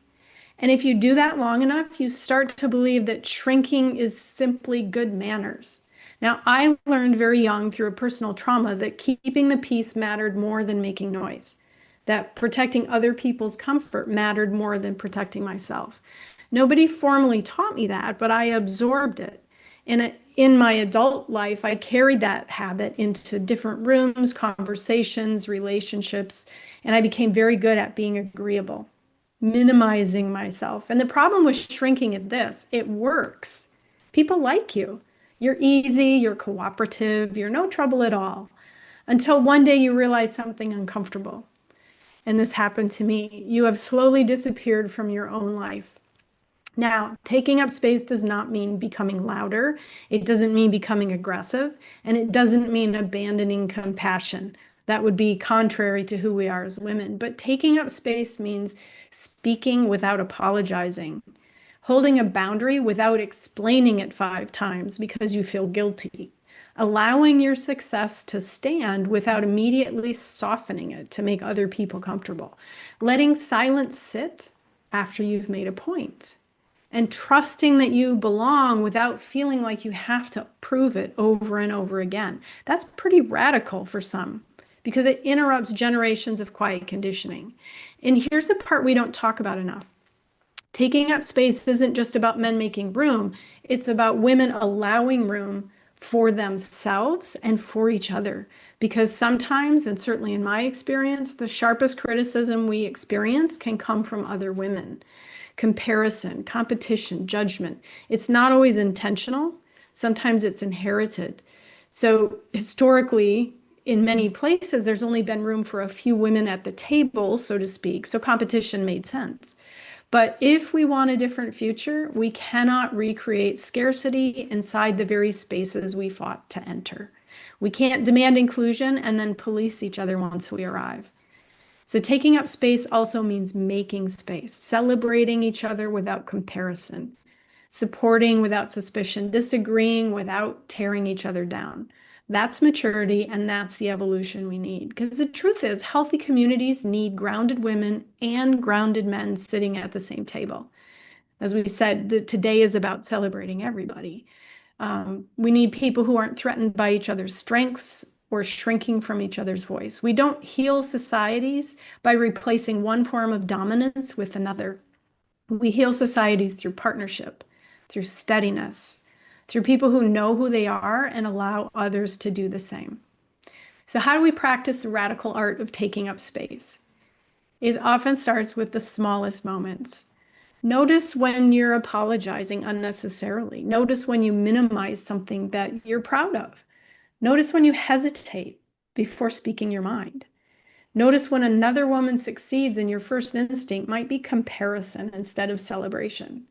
Interrupt it even once, because change begins with awareness, and awareness gives us choice. So International Women's Day often celebrates what women achieve, but maybe the deeper celebration is about the moment a woman realizes she no longer needs to shrink to belong. The moment she understands that kindness and strength are not opposites. The moment she takes up space calmly, confidently, and unapologetically, not to overpower, but to participate fully. And when women take up space, and when men are secure enough to welcome that, when we stop competing and start collaborating, we don't just change the room, we change the culture. Because the radical art of taking up space isn't about becoming someone else, it's about becoming fully and completely and exactly who you are, and then having the courage to remain there. So, thank you. That's what I've got today. That is so beautiful. I just want to comment because in my own life, I've been experiencing exactly what you're talking about. And really, healing at a deep level and also looking at the effect of this, what you call shrinking, on my physical body, the way I Yes. hold my body, Yes. the way I enter a room, the way I talk to people. But particularly, I've done a lot of research through the years on, shrinking, which means solar plexus, fight, flight, shoulders forward, Yeah. kind of frightened. And the more that I stand, I ground. Qigong is great for grounding. The more I ground and really, it's kind of step back and observe how I am responding in all these situations like you talk about, the stronger I become. So, and it's a strength that's really deep inside, and no more apologizing, no Yes. more, thinking twice before I speak. And so I'm so appreciative of what you've brought today to Healing Our Earth. Thank you. And Thank you very much. Sharon, it came straight from her heart. She was speaking, but it sounded so poetic that inspired me to write a poem for you women. Before I read it for you guys, Sharon, can you improve your microphone output or come closer? Because the next few minutes will be very important to hear you loud and clear. And so while Julie was talking and I was looking at each one of your faces with Sarah smiling and Rashmi going in a rhythm inside, her mind was in a movement of some singing and dancing. Amrita was just pondering, so I want to listen to each one of you. So happy International Women's Day, today and every day. Let's celebrate the strength, resilience, and the beauty of women inside out. You are valued, you are seen, you are heard, and you are enough as you are. Let's keep breaking the barriers and building bridges together. So at Healing Our Earth, let's build bridges together, and let's inspire all the women, because we believe that empowering women is empowering humanity. Empowering women is empowering better communities. Empowering women is empowering societies. So it is in interest of men to empower women and for women to support each other. Now, Rashmi, while you are here, if you could break out into a bit of a classical singing, then Sharon will animate with her hands while she's sitting there, so we can have a live entertainment here free of charge, just to inspire the women, because those women who are singing when they are cooking, the energy is different. When they are dancing, when they are cooking, the energy is different. Today, we'll let the world see how women can be in situ from different parts Each of the other. world. Yeah. So let's have it. Yeah. What would you have me sing, Sharon? You are a Kathak dancer, right? And a Yes. ballet dancer. Shall we do something? Shall we do something in Hindi? Shall we do another feminine rag, say Yaman Kalyani? Shall I sing Chalo Man Ganga Jamuna Tir? So this is about Radha, who is in love with Krishna, and Krishna is always found on the banks of River Ganga. So she goes on singing. She's telling her heart that, oh my heart, I want to go to the banks of River Ganga. Simply because he's going to be there. So then, Sharon, I will just keep singing this. It's set to a beat known as Adital. It's typically 8 beats. And Sharon, what we do in Indian classical dancing, in case most of you don't know, is that usually first we do a literal meaning of every word, and then we just create a scenery out of it. So I will just sing Chalo Man. Chalo means let's go. Man means heart. Ganga Jamuna is the banks of river Ganga Yamuna. And Sharon is she's gonna do her magic. Okay, let's go. Chalo man Ganga Jamuna तीर चलो मन गंगा जमुना तीर चलो मन गंगा जमुना तीर चलो मन गंगा जमुना तीर चलो मन गंगा जमुना तीर चलो मन गंगा जमुना तीर. Sharon, you are amazing. I love it. Sitting in different countries, not even rehearsing anything, and yet you are in. That's the power of women. Women are so adaptable. They are so flexible. They're not just multitasker. Give them any challenge and they can fly the hurdles better than men in average life. So men, you better listen to that, which is so beautiful. Rashmi, I think we should do a bit of that masti again with Sharon. Sharon is still here because Rose will be coming in a while. And then we've got before that Kat Arundel. Sarah managed to get her on the Healing Our Earth. So it's so beautiful to have women here sharing ideas with each other. I want to ask one question before we go to Kat. And then I just want to quickly introduce Rose. Sharon, let's just introduce Rose, although it's a bit later that we'll call her. So if you could just tell us a bit about her, because she has done a superb documentary, I think, on a Tibetan women, and that's just one of it. Give a quick introduction on Rose, and then we'll bring Kat as well, and we want to do multi-chit chat. Over to you, Sharon. My dear, dear friend of my heart, Roz Dauber. She is we have so much in common. We both come from Jewish backgrounds where the arts, scholarship, spirituality is so deep in us. She is an award-winning documentary filmmaker for over 20, probably a few more now, years. Her latest documentary, A New Understanding the Science of Psilocybin, that's a little bit back. Okay. She's done this documentary, which has shown all over the world. She's really involved in the world of science. She has a master's degree in science, technology, and public policy from George Washington University, my alma mater. And she's especially suited to create science and medical related videos.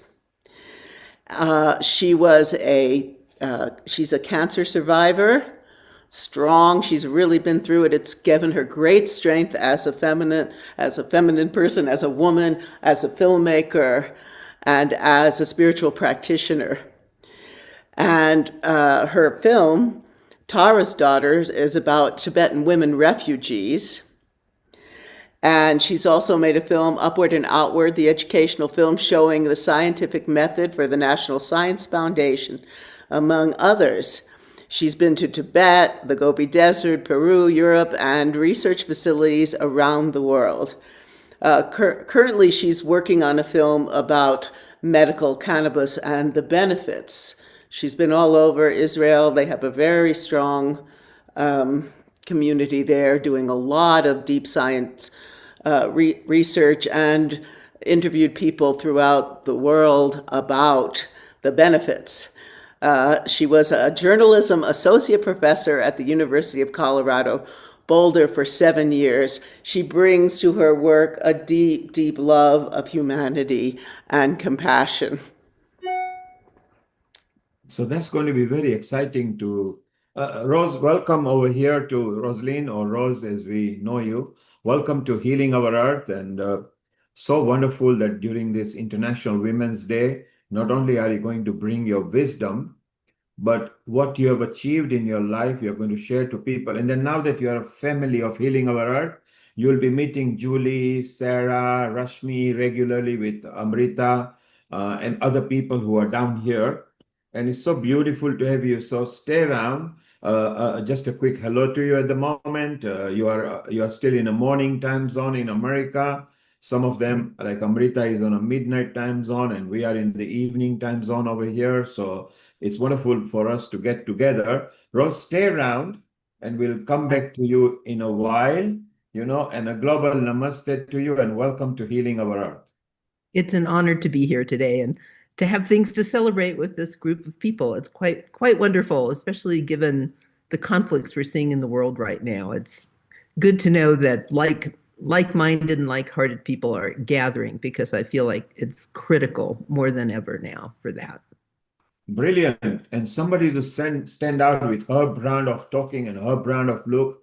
Let's welcome Kat, who is new to us. I love the name Kat, Everybody loves pets and dogs and cats, and here is a cat over here.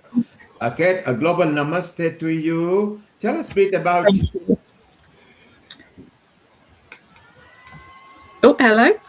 Yes, we can hear you loud and clear. Go ahead, tell us a bit about you.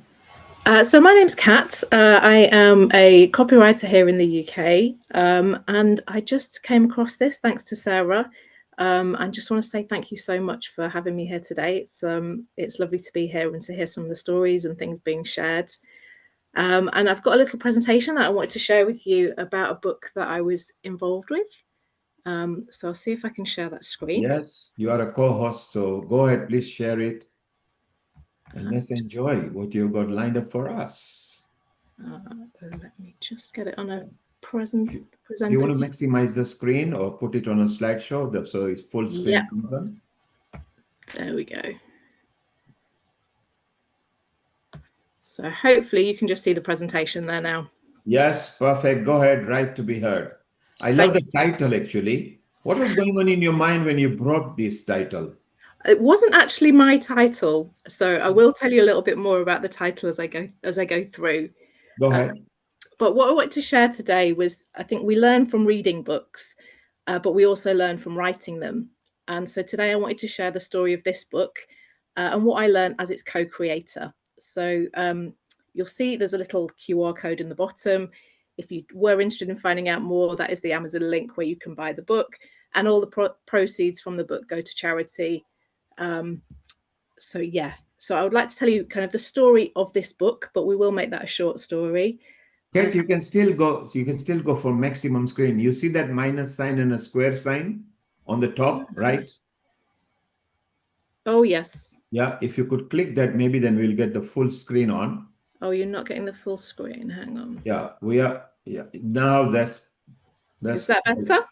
Okay, we are still saying, but this is better. Go ahead. This is better. Okay, sorry, one moment. I just have to find my notes because it's not showing me my notes now. So yeah, I will go quite quickly through this. Just keep this to kind of 4 little chapters for you. Sorry, I'm just struggling to find my notes now.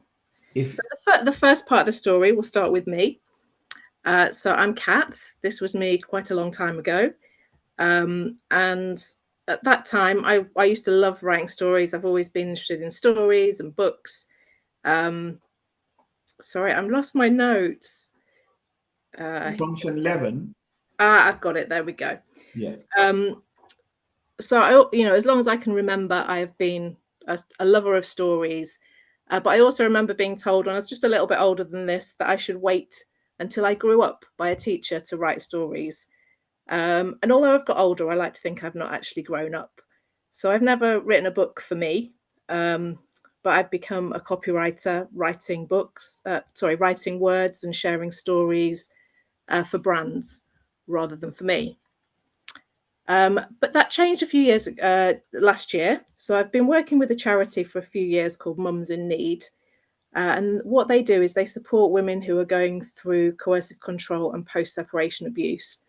So that's abuse that has happened after a relationship has ended. And they're possibly the only charity in the UK who specialises in that type of abuse.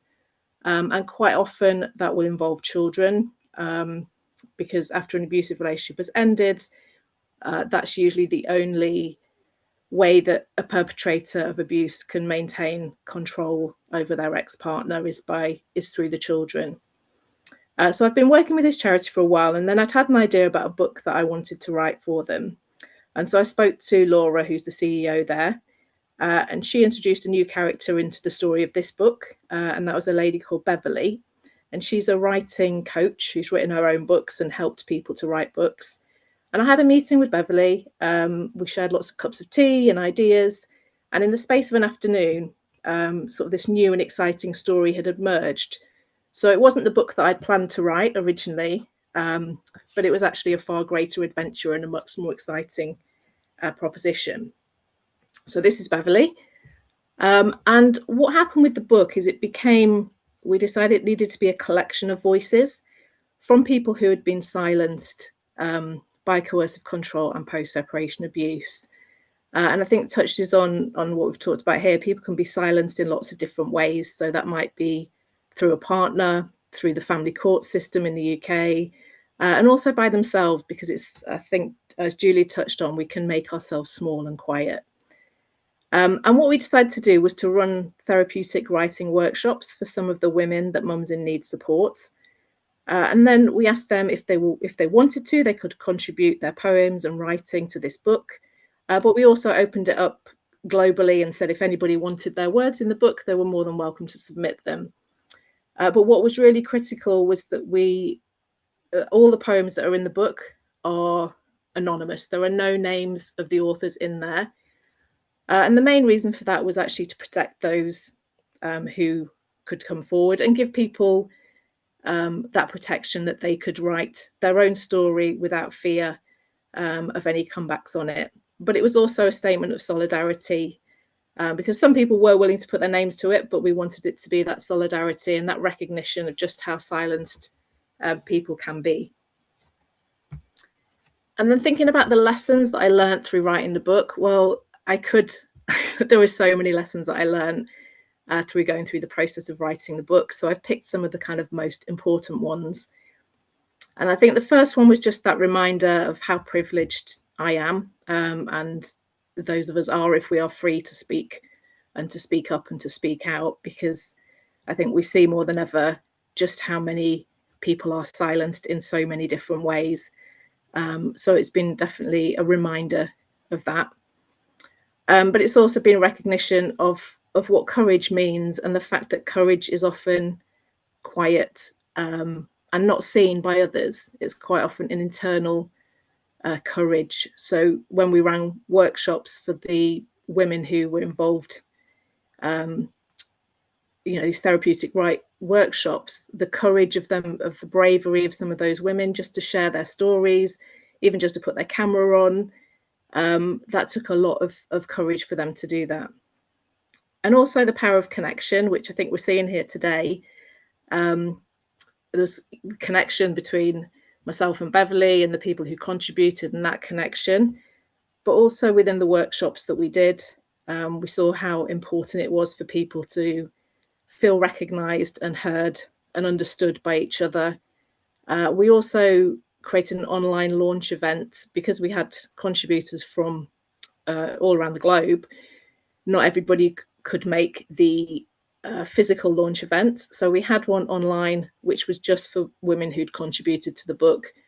And it also meant that they felt safe to be there. And that was such a powerful event, just to hear how people connected with each other's work as much as anything else. And then the final lesson was really about journeys. So it does kind of make me laugh that the first book I have got my name in that's published isn't a book of my words, it's a book of other people's words. But then that's how life goes, isn't it? The best stories don't always follow the predictable narrative. So as far as Right to Be Heard goes, all the profits from the book we've created at the moment goes to Mums in Need, the charity that I mentioned. But we've just decided there's more needs to happen with that project because there are so many voices that need to be heard and that have a right to be heard. So we're not quite sure where that project will take us next, but then maybe that's the most exciting thing about it. We don't know how that story ends or what the next chapter looks like. And so finally, of course, I'm going to have to ask you to buy the book. As I said, it does support the charity. And it really is an insight into the realities of people who've gone through coercive control and post-separation abuse. There's some very raw stories in there. I think there's around 50 poems in all different voices, but some really common themes. And then just finally, before I go, I would like to share the first poem that's in the book, and that is called Right to Be Heard. And it goes like this. Right to be heard. They say sticks and stones can break our bones. We know this to be true. But sometimes words are weapons and they leave bruises too. And sometimes pain is hidden and scars are buried deep. From power struggles and silent treatment, secrets we must keep. We give ourselves while others take. It's spirits, not our bones, they break. We try to speak, but words are snatched. They're chewed up, twisted, and spat back into our faces. We learn to not take space up. In a lonely war, privately fought, we're silenced by the family court. Trained to be quiet, we make ourselves small until we have no words at all. Tongues cut out, we lose our voice. Our stories unwritten, we had no choice. But no one can stay quiet forever. An army of mothers, we now come together. We won't be silent any longer. United in anger, we are stronger. Faceless and nameless will reclaim our words. They can't restrain us, let them do their worst. They told their tales, now we'll tell ours. Listen as we claim our power. Our words will grow wings and fly like birds.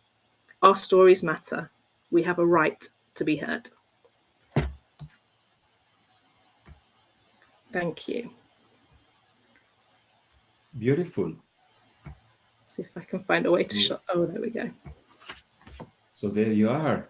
You are a whiz kid in with your words. You've got the craft with the words as well. So it's so beautiful. Sarah, she's, I think, in your part of the United Kingdom, up north, I think. Are you in Leeds, Kat? Yes, I'm in Leeds, yeah. Yeah, and Sarah is not very far from you. No, I'm only in Newcastle, and Kat and I have literally we've never spoken to each other, which is amazing. I just put out a little ask or a post on LinkedIn saying there might be a slot available to speak at this amazing event, and a complete stranger who's now no longer a stranger, Kat, reached out to me. So I will definitely have to meet up, Kat, and thank you. Yeah. Those beautiful words, and a charity that I've never heard of and that definitely needs to be heard. So wow is all I can say. Thank you. Thank you. Thanks so much for, I always think these things don't happen by accident, and yeah, and I certainly wouldn't have said yes or put my name forward just a few years ago. So I think, as Julie mentioned, that thing of speaking up and speaking out, and just saying yes to things and then working it out after. And Sarah, you, Dr. Kailash, who is in up there in Preston, Manchester, Preston area. We are not very far, Europe or North England. And Anukul Goswami, one of the leads here at Healing Our Earth, again, he's in Wigan. So you're all within the similar part of northern part of England. Maybe you guys can meet up in person, or when Julie comes up into UK, she is also gallivanting in that area, aren't you, Julie? That's your part of the world, isn't it? It is. My business partner is just outside of Leeds in a town called Otley. So when I go, that's where I go. Yeah. So you guys should maybe plan up to meet up in person, because some of the in-person healing activities that takes place, it will be very beautiful. And it's nice. And Women's Day just carries on. This year, surprisingly, every embassy of many countries were celebrating Women's Day. They all got so many departments, they got onto it, and the highest government offices that actually celebrated was India. Well, naturally it would be, because it's maybe now the most populous the country on the earth, slightly overtaking China at the moment.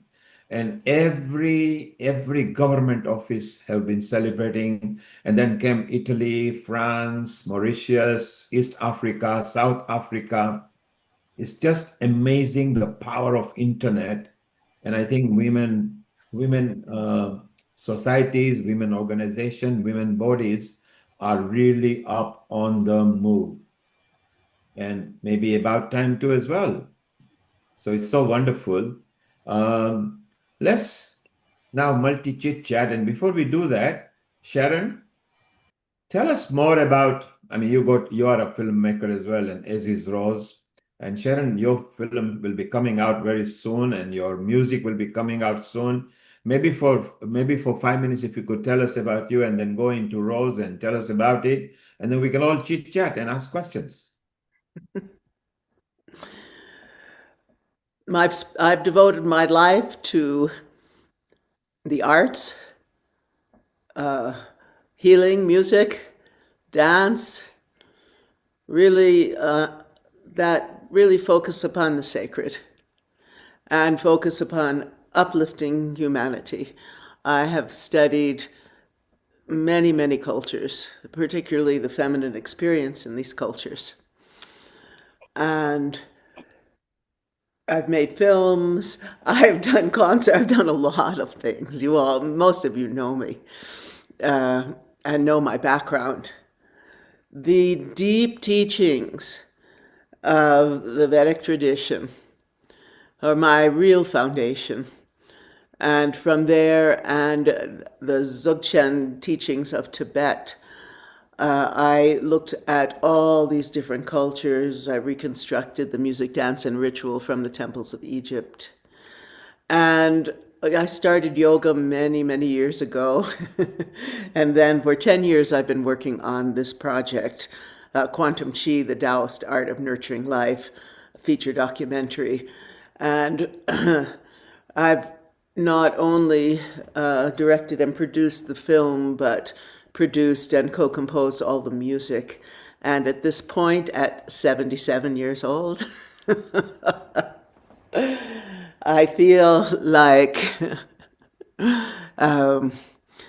Julie, I really feel like I'm finally understanding what you're talking about and really working with tremendously wonderful healers on Rolfers and craniosacral therapists and naturopaths, all alternative medicine people, to really, really go deep, deep within and to really see and experience and project the essence of what my Rolfer buddy Frank says, my original energetic blueprint.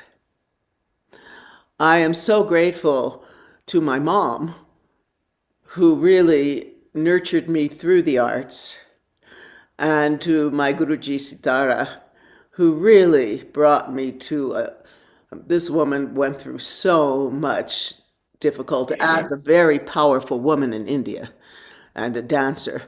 And her strength just inspired me. I've been very, very fortunate. I also have another teacher from grad school. I was in modern dance and education, Maida Withers, who is just a force of nature. She's now 89 and she still teaches, she's still bringing her incredible knowledge, and she's still performing as a dancer. So I've been very fortunate in that I've had really amazing women teachers and mentors who have really inspired me throughout all these years. But now, at this age, at this time, I feel like I'm really finally coming into the fullness of who I am, why I'm here, and in alignment with my true spiritual purpose. Fantastic. Yeah. Yeah. So I encourage you all, keep going, keep learning, keep bringing forth and really looking at, as Julie was talking about, looking, holding the mirror up to yourself and looking at how you interact in all your relationships and find that place of strength and beauty and power and love and compassion that exists within us all. So Julie, message from Sharon, keep going on and on. Look at her at 77, and she's so sprightly, so young. And now at 77, she has decided to spring up into a different level. So what a fantastic life of peace, mind, and women empowerment that she is actually embodying. Isn't it wonderful, Julie? Yes, it's amazing. And it's such a great inspiration for all of us. I mean, I'm going to be 62 in a few weeks, and I've only just started coming into my own self similarly because, I was raised with the opinions I was given. I did the things I was told I was interested in. I didn't even know I could have a different opinion for so many years. And it's amazing how we carry that forward and how long it takes us to work it through and realize one day that, wait a minute, this is who I am. Right? And it's such a beautiful thing when that happens, and the energy that carries forward for other people and the things that we're able to do. And I don't ever think it's too late. I think we blossom exactly when we're meant to, because we carry the stories and the lessons and all of the amazing things we've learned along the way. And it makes that coming out, if you will, so much more powerful when it happens. So, yeah. Absolutely, Julie. And as you said, you need to find who you are and want to do what you like and not constantly being judged. And as you say, don't constantly have to apologize for something that's not even your domain. So, Yeah. so you've got beautiful years ahead. You're going to catch up with Sharon over there. Rose is going to tell us pretty soon, shortly, how she came about it. Kat, Sarah, you heard Sharon's story, and that's just part of it, by the way. Her actual story started when she started ballet dancing, just as fun. Then she learned modern and contemporary dancing. Then she went to India, very young. We're talking about 50 years back. She went to India, completely different land, different culture, different cuisine, different etiquette. But she was lucky to find one of the topmost gurus in India, Sitara Devi, who is very famous. Even now she's famous, not even being there, she's still very famous. So life is an inspiration. And at 77, Sharon feels she's just reborn. So the youth has sprung into her life. And now she's a filmmaker. She has merged lots and lots of dance cultures together that will come out into music as an audio file, then a video, which are being a movie which is done, but now just going to be up in the market shortly. Isn't this purely amazing what's going on? It's just an inspiration for everybody to go on. And Sarah, what do you think? I'm just, it's just beautiful. Thank you so much. I mean, to all the women here. I mean, I didn't even say thank you so much to you, Julie, for your beautiful, wise, quietly thoughtful words that really resonated with me. And then I know we're all smiling but then for you to then, share what you shared as well, Sharon, and to then share your age. I don't believe you. I think you're telling us fibs. You must be telling us fibs. It's impossible. And why can't we flourish? And we should be able to flourish at any age. I really 100% know that with all my heart and believe it. And we're never too old to change or rise up or do whatever it is that we need to do. So thank you for all that. I look forward to your films that are still to come. How absolutely amazing that is. So yeah, thank you. I hope to meet you in person one day. Thank you. For all of you, my website for my film is finally up. It took like a year, and it's quantumchimovie at Gmail. I mean, quantumchimovie.com. So QUANTUMQI movie.com. So and that will give you insight into, what I'm up to at the moment. The integration of all the teachings and everything I've done is now happening. So let's put it on social media, and then we can see how it goes. All right, it's Rosie's time. If you can bring Rose in, if you could tell us a bit about Rose, and Rose, if you could tell us about your journey and everything, and then we will go into an open session, okay? Okay, well, I'll try and be brief. Sharon introduced me, and I have been a documentary filmmaker for a long time, but my first career was as a science policy analyst, and I worked on Capitol Hill in the Congress.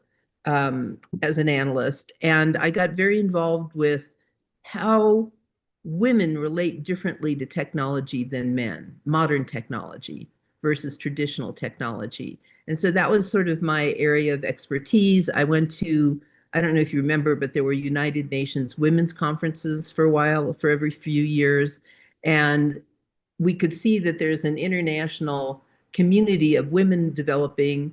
And the single most important thing we found at that time was having women be educated, that was a big dividing line in how women can engage in our modern technological world. And I think that's still true, actually.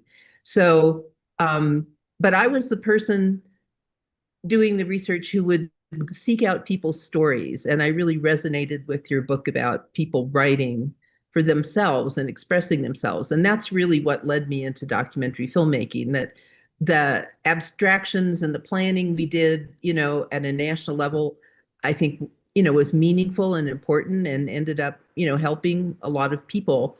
But you don't want people who don't get heard to not get heard. And women have been a lot of those people through history.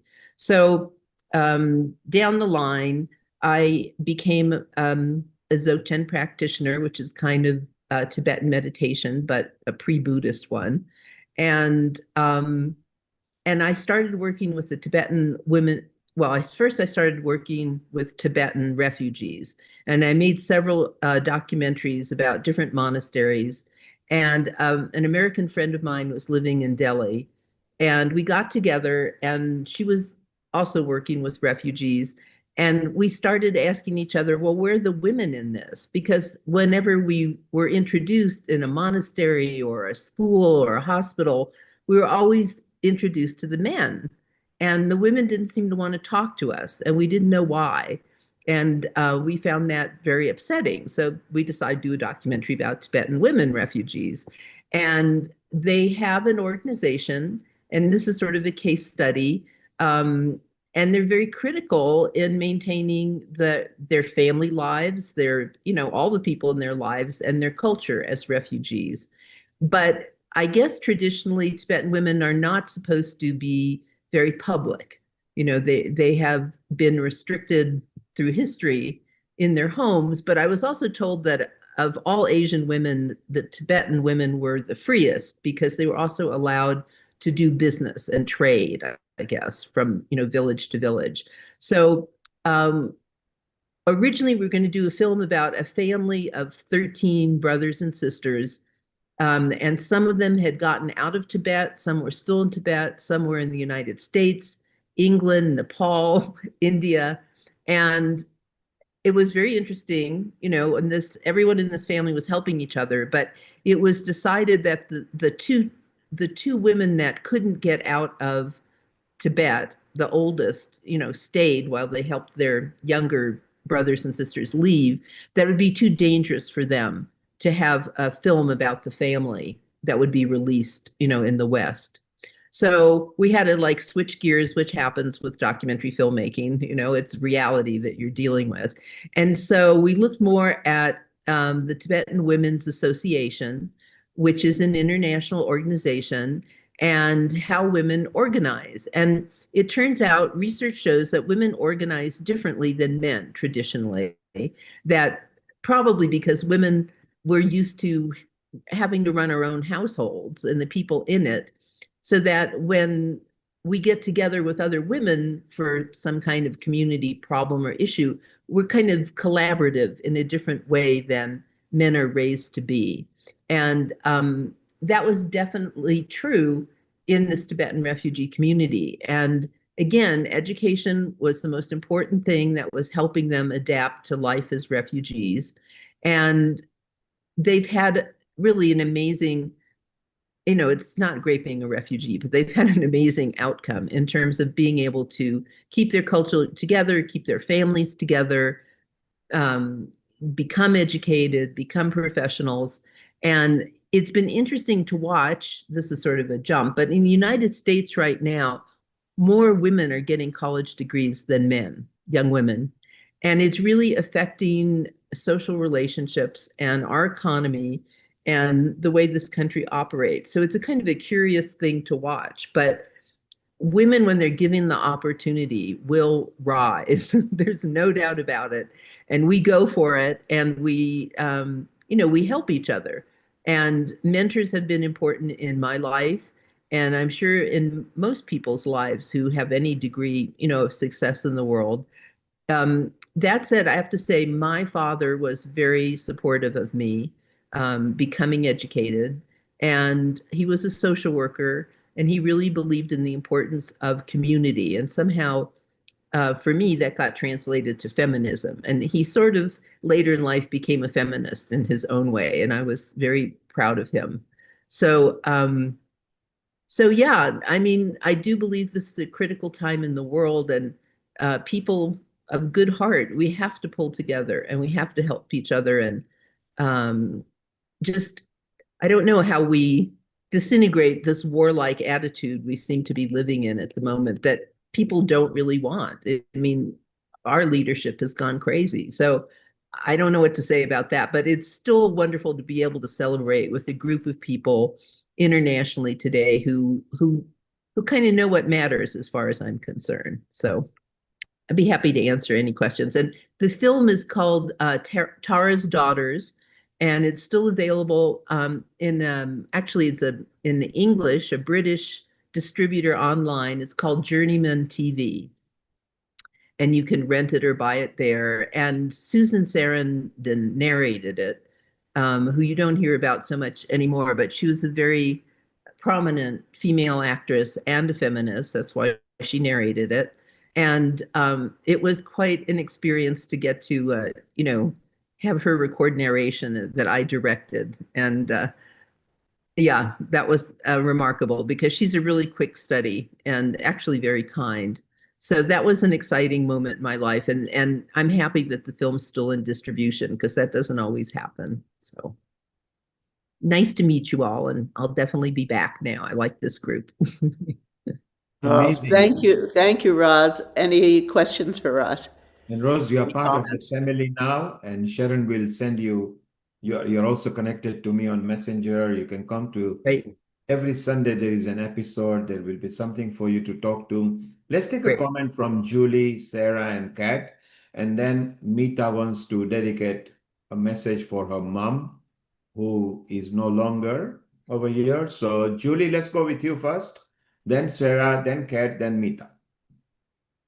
I just think it's so amazing to listen to all of Roz, for all of the experiences that you've had and all of the ways you've been able to pivot and give other people voices. I mean, it's something we need more of, and it's amazing to know that your work exists, and I would love to explore it more because I'm obviously American, and I haven't been familiar with your work, but I really love hearing about what you're doing and all of your experience, and it's just so inspiring. So thank you. Yeah, thank you. That was absolutely, beautiful, Roz. It was very lovely to meet you, and just to hear, I learn so much when I'm on Healing Our Earth.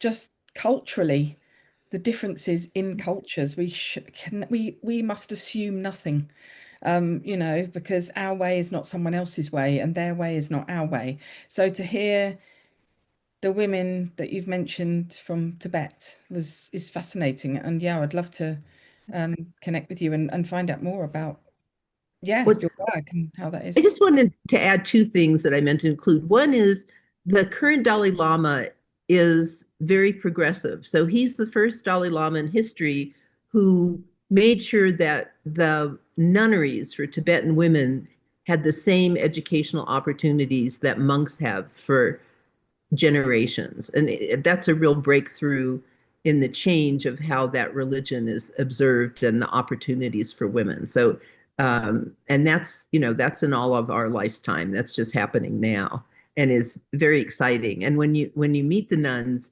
they're much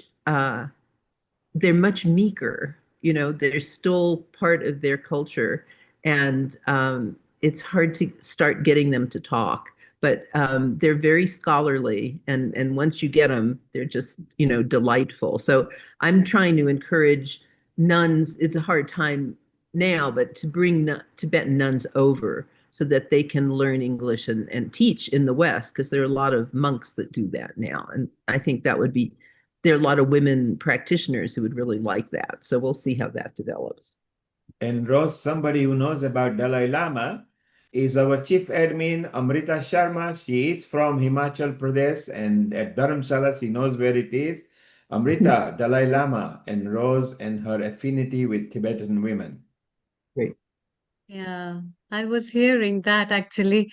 And it would be wonderful if you would like to visit Dharamshala, which is the abode of Dalai Lama for now, and I can resonate with your thoughts, thinking about the nunneries and the nuns and the monks. And I think so. The whole coming from that, living in that area, that kind of spiritual vibes automatically comes, and there's a lot of sacredness and spirituality which prevails, and this kind of sacredness is also a very pure thing. In fact, uh, because I've studied in a convent school, and very recently one of our sisters passed away, and she was the one who taught me in the first grade, and we all were remembering her, the motherly nature they had, and how wonderful it is to now know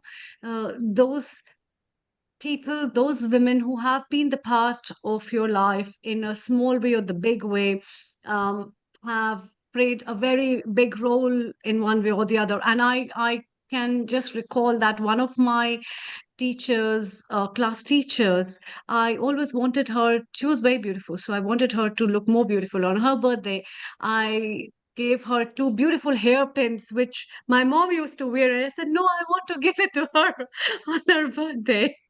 And it had some beads, and it was very decorative. But for me, that was a very complete uh, feeling to just give her something to look more beautiful. And it is just one part of the women that uh, a girl views or somebody else's view. So now I can correlate this with so many aspects of life. And I still remember these things. And I'm thinking about my mother is being so happy with my happiness, that despite she be using her that those pins or hairpins, she was so delighted to just simply give, because I wanted to give it as a birthday gift, and she never bothered about it. And these are the small things that we see and feel how precious we are, and how beautiful we are gifted to be, as mothers, as daughters, and so many wonderful things as a facet of a woman in our And life. if you are all wondering why Amrita is very inherently very happy at the moment, is because India just won the World Championship of Cricket, and they thrashed New Zealand by nearly 100 runs, which has never been done in any finals of any match in any sport in any country. So she has got a big smile because she was just offline watching the finals on that, which is beautiful. So I just congratulations could to not India. resist myself watching the celebration, and we have got crackers around. People are celebrating. There's firework. People are dancing. The streets are full. It's And like amazing fun. same thing is happening here in London. In many suburbs, they are out putting in the cars and everything going. So this is the joy, sports brings people together. I love each women contributor today, because none of them brought religion in it. They literally brought the women thinking in it, which was beautiful part. And as Sarah said, they have their way, we have our way, others have other way. But if we can all just learn from each other and understand that at the end of the day, we are one world, we are just one unity. Isn't that wonderful today? So there was nobody who brought politics, nobody who brought religion, and each person was eager to learn about each other's culture and the way of life. So you women are exceptionally cool. Kat, I will come with your comment. I will just go to Meeta over here, who wants to dedicate Her mother just passed away. So today is the 13th day, which is quite religious in the Hindu people. So Mita, go ahead. You can dedicate a nice, lovely message for your mother. Happy International Day of Women to everyone. My mom was a very, I wouldn't say feminist, but she believed that women are equal to man, gender parity, Ardhanarishwar, as we say in Hinduism, half Shiva, half Parvati, yin and yang. And she believed that there's nothing which women can't do. In her dictionary, there was not a single word which was impossible. Although she never went to university, but she put us in the best education. The medium of instruction was English. She made sure the children got the best upbringing. I did flying. I got a student pilot license, which has expired. I speak at the Commission for Status of Women at United Nations headquarters in New York, which has started today. But because my mom passed away, so I'll be speaking online in parallel event. So she would wish me International Women's Day if I forgot. That much of despite in very patriarchal setting she was brought up, she was still a very strong woman, strong-willed person. And I want to dedicate to her that, Mommy, we are today India won the the T20 World Cup. Indian women's cricket world as well, T20, just some time ago. So with your blessings, because the 13th day in Hindu tradition is when the soul's journey starts towards salvation. It's very important. So today is the 13th day after she passed away. And I would like to dedicate to my mom. She was a woman of substance. I'm nowhere near her. She connected everyone with love. She did not see anyone from the outer appearance, but she would see people, how they were through the heart. She connected. I know, Sharon, you have spoken to her when I was here a few years ago, and you showed the video of you dancing to the Meera song, and she loved it. Even though she couldn't communicate in English, yeah, in this house, I remember in her puja room, you have talked to my mom as well, and she did say, "Oh, she's a very lovely lady," so she will connect with anyone. And in her funeral, people of all different religions were there. She used to get the water from Makkah. One of her Muslim friends used to bring, despite of being very staunch Hindu, she will do so many fasts. She believed all different religions are different paths to reach the ultimate God. And if we were passing by a beautiful church, she would say, "What is the spire building about?" I said, "Do you want to come in?" And she would come in and join the hymns and sway to the hymns without understanding a word about it, maybe some couple of words. That much of love and open-mindedness she has left with us, the legacy. And I'm nowhere near her when it comes to connecting with love, and I'm still learning from her. So thank you very much, Mom. And that's her, as you can see, that's and she was also, wherever she went, she would wear Western clothes if she comes to UK. And she was very modern in her thoughts. She was beyond her um, time, and she was very, very spiritual. And I'm sure her spirituality is around over here. And wishing you all a very, very happy International Women's Day. Thank you. Thank you. Thank you, Mita. And Om Shanti, Shanti, Shanti, as we say, may she rest in peace wherever she is and listening to this. We can see her smiling over there. Sharon, you were there when she was in the hospital. And again, it's nice at healing our earth that we just come and heal each other. We celebrate people passing away, because to me, it's celebration. She has had a very good innings, if we were to classify it as an innings. Like Sharon's mother, she was way beyond 90. She even went peacefully, and what a good innings it is. It's amazing that we can, nowadays, human beings live so much longer, women slightly ahead in men. So it's so beautiful.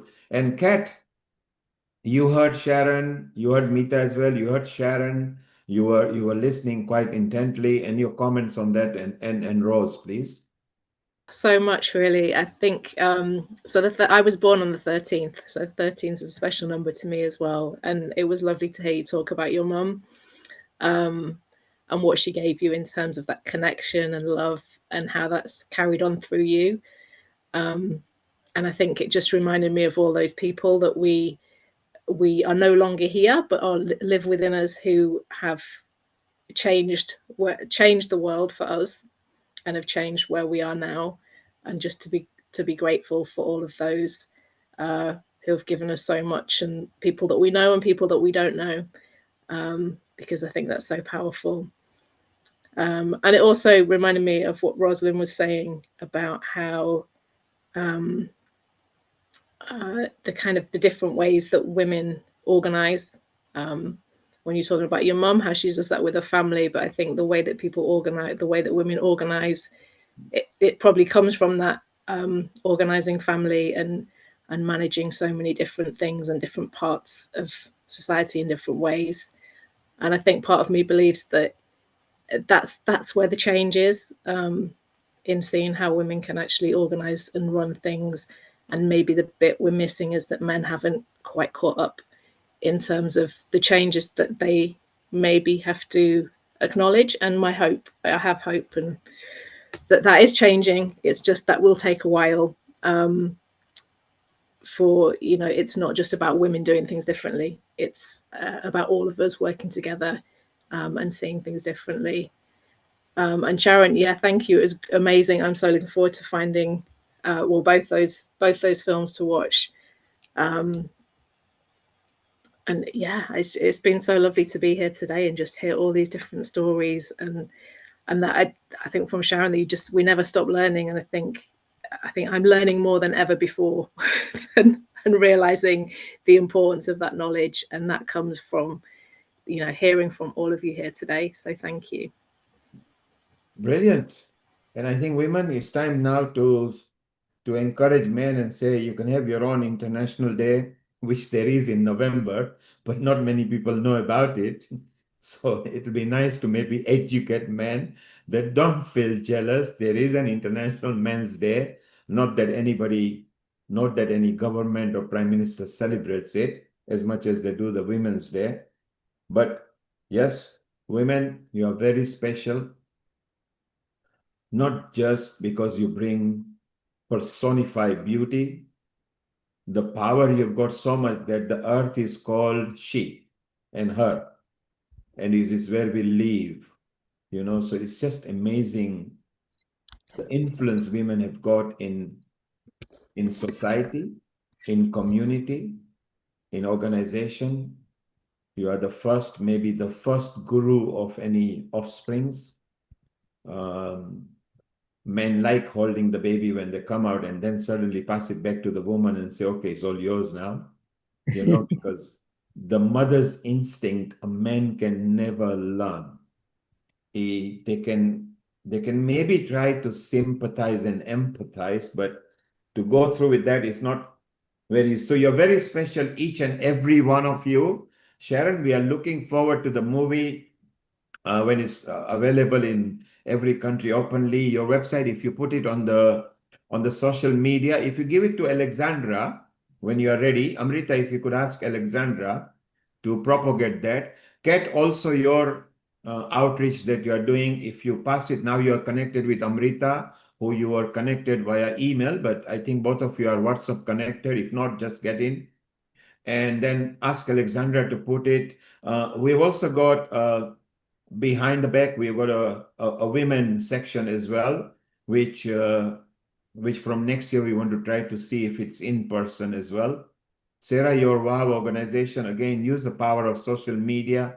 Let's spread whatever. You are friend with Alexandra anyway, so she can actually put it on Facebook and social media.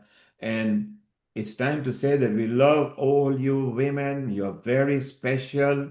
Rosaline, amazing with what you've been doing and all your expertise in filmmaking. No wonder you and Sharon are very good friends. And you are within the same state as well. So I bet you You guys can meet up in person as much and whenever you feel like. So it's so wonderful. Documentary, movie making.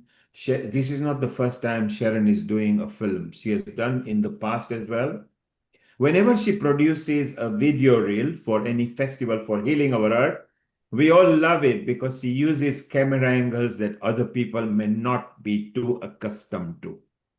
She doesn't just use the smartphone. She goes with proper equipment. So Sharon, we love your skill set on that. And hey, you're only 77, so you've still got maybe 30 years left to show the world how it can be done. Well, I have to say that I've been hearing from a doctor friend who I'd love to bring on the show that if you can stay alive for the next 5 years, that you'll be able to live for 150. So let's And go I for agree it. with that. Because I feel like I'm just beginning, yeah. really. And can you imagine you're beginning, yet you're full of wisdom that you've already got, and you're only accumulating more wisdom. Amrita, you are the youngest of all the people present over here. So you'll have to carry everybody's legacy when we are gone. You know, maybe when you are Sharon's age, we might be gone by that time, or might be still hovering around, you know, at that time. So it's so beautiful and wonderful. Before we sign off, if each one of you can give your last message, Sharon, let's maybe share with people our future events while you guys are still planning to give your last tips to the world so that everybody can live in harmony. So Sharon, you go first. Hmm. We're living in a very transformative time. Women are rising up. There is unbelievable chaos. I always like to use the metaphor of the lotus flower that has its roots in the muck, but yet produces this incredibly beautiful flower. And we are going through the muck right now. So my advice is enjoy your life. Turn off the toxic news. I mean, be aware, but life is very precious. Being in a human body is very special. Tibetans often talk about that, the precious human body. And so go out in nature, be with your friends, enjoy your life, and bring that beauty and bring that love and that true compassion of the feminine, that healing power of the feminine to everyone you meet. I wanted to say Effie Chow, our dear friend who has departed, was a great Qigong master and healer. And she says, you know, when you're confronted by negativity, just stand there and say, that's their problem. That's not mine. We have a tendency as women to take on other people's emotional issues. Roz knows very well how I deal with this on a daily basis. And what we need to do really is stand in our own power, stand our ground, really ground right now, because the energies are all over the place. So whether it's yoga, whether it's Tai Chi, Qigong, meditation, don't forget the beauty of these practices that we have available to us now. And I mean, every day, even when I can think of it, I just stand, do standing meditation, feel the roots in the energy in my feet going all the way down as far as possible into the earth, and just stay strong and do really what you love and really why you've come here in the first place. And Sharon, look how amazing you look because you actually practice what you are preaching. And as you say, if negativity comes to you, the saying said, become thick-skinned. It's time to become a thick-skinned at that time. Don't entertain negativity. Life is very short. Sharon, at a click of a finger, 77 years gone. You can just Oh, click and it's it'll gone. amazing. And the other thing that I'm noticing as I move into this transformative time that my dear friend Roz has nurtured me through, the stronger, the more grounded and clear I become, then it shifts everything around me. The people, I'm not having to deal, I'm very clear now, and at this level in my work, I'm really learning the essence of what it means to be professional, which means to really partly keep your emotions out of it, really. And the more I can do that and just be very clear, the more I see the people around me relating to me in a much more professional and positive manner. Yeah.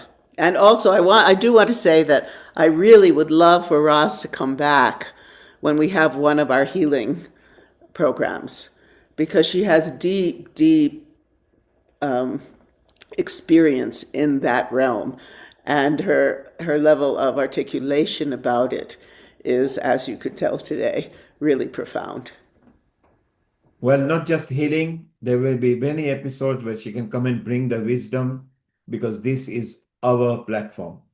It's not mine, it's not yours, it's not his, it's not hers. This is our platform. Healing Our Earth belongs to all of us. So, Rose, you are welcome all the time. Now that you are in Amrita with WhatsApp, she'll keep in touch with you. Sharon will keep in touch with you. You will get information. And talking about that, here are some of the future events at Healing Our Earth. So for those, if you know somebody very special or influencer, you want to bring them around, then this is the platform that doesn't discriminate by caste, race, gender, religion, country, or nationality. Amrita, what is the next one? The next week, we are having World Kidney Day, where we will be discussing about kidney donation, kidney health, and protecting the planet by caring for the people, which will be broadcasted on 15th of March 2026. And then we have the Ram Navami special episode where we'll have chanting, singing, kirtan, and bhajans, which will be broadcasted on 22nd of March 2026. And then the following week to that, we have Vegan and Vegetarian Kitchen, which is achieving good health gastronomically. And that will be broadcasted on 29th of March 2026. So Sharon, you also like Ram Navami because you either go to Ram Loti or you find some of your friends who love singing the mantras and bhajans as well. So do keep an eye out, Sharon, for this Yes, while you're I very will. busy. Vegan Vegetarian Kitchen, Sharon, we always visit your you eat all. Oh, Yes, yes. yes, I'm going to make another video. Today, actually, we're starting the garden, and my friend Ginny, who has we have a community garden, sent us a man who's a master gardener to help us. So I'll make a video of the progress so I can show it on this show. Brilliant. And it applies to any one of you. Those who are tapped to us right now on social media, website, YouTube, Facebook, Instagram. Most of you will have a connection because you got the link from somebody. If there's anybody who would like to introduce us, or even yourself, if you are good at singing, then over here, or if you are good at cooking and any tips on nutritionists. And then for the first time, we are going to bring the World Health Day, Amrita. World Health Day, which will be on 5th of April 2026. Healing And I the think earth to the health. we want to also celebrate Autism Day over here because it will be beautiful to bring that. So any health matters that we can bring to the communities to create better communities, we would like to do that.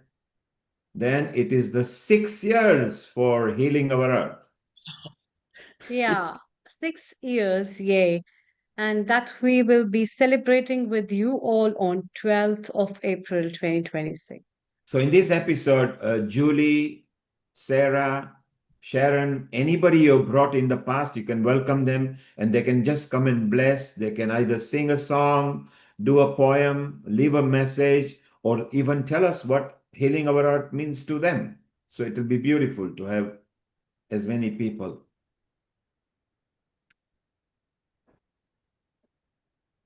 And then we have Earth Day. Our power is our planet, and that will be broadcasted to you on 19th of April 2026. So this one is suggesting to everybody that it's up to us to protect our planet. Whether we don't want the water to run out and plants not to be depleted and animals not to completely be dwindled and then the earth ecology changes. Let us celebrate the Earth Day. Let us actually appreciate the earth, because if the Almighty upstairs suddenly decided that he wants to charge for oxygen to us, or for water, or for sunshine, we are scuppered. So everything that is free, we do not realize. We need to appreciate that. Okay, and then the World Tai Chi and Qigong Day. Sharon? World Tai Chi and Qigong Day. That's going to be amazing. We're bringing some wonderful teachers, masters, will be full of tips on that whole, everything, the healing aspects, the practice aspects, and the history, and so much more.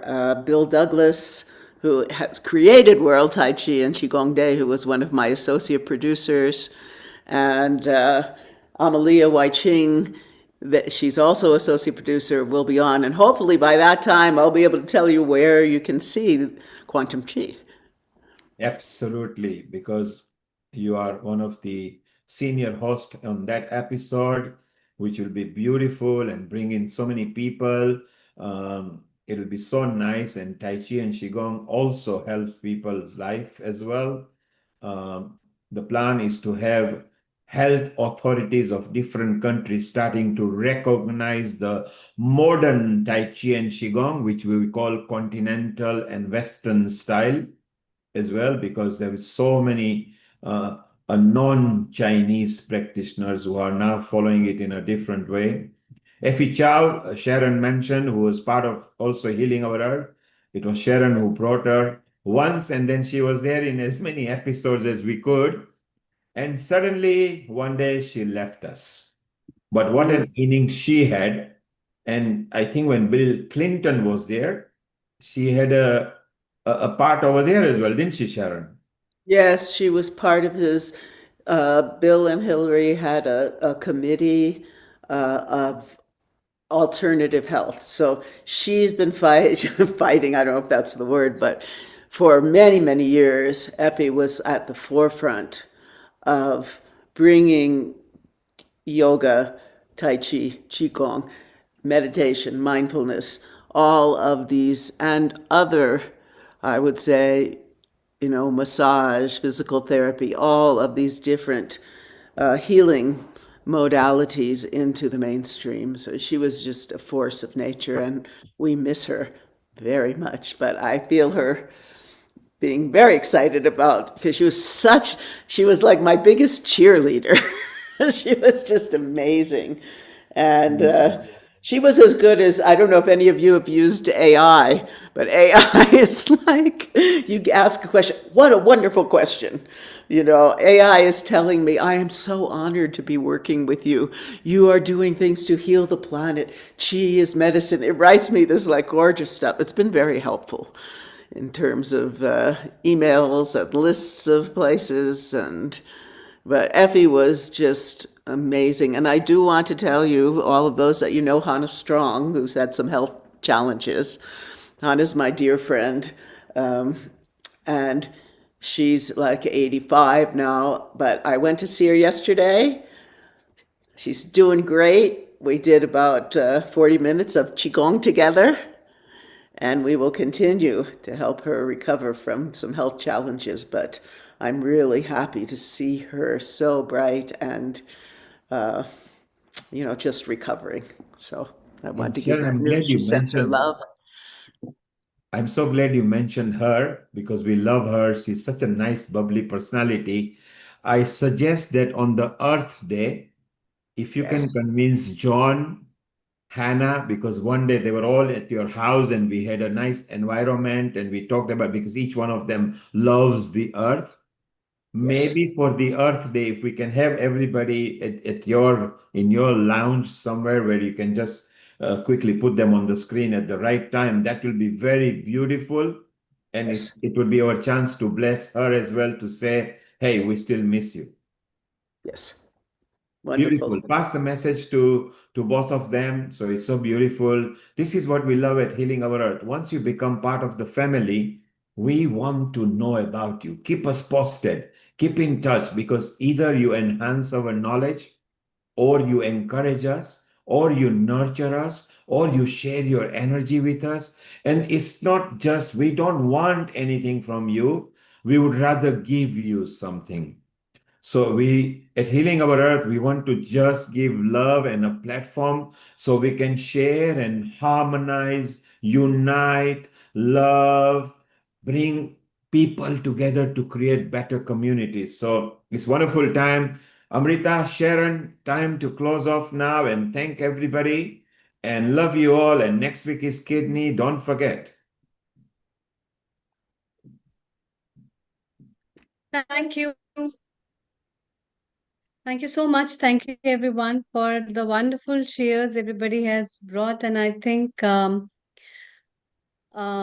all are the cheerleaders, I would say, that are empowering me to be and whatever we all are doing. And it's time to wind up today's episode. We would like to congratulate everyone who have been in by themselves for making this episode as well as their lives beautiful in their own way. So that's one of the messages I would like to give. Sharon, would you like to wind up with a small mantra for the Durga? Because Durga is considered Oh. to be the women of power. Over to you. Okay. Om Shrim Dum Durgaye Shakti Bhairavye Namaha. Om Shrim Dum Durgaye Shakti Bhairavye Namaha. Om Shrim Dum Durgaye Shakti Bhairavye Namaha.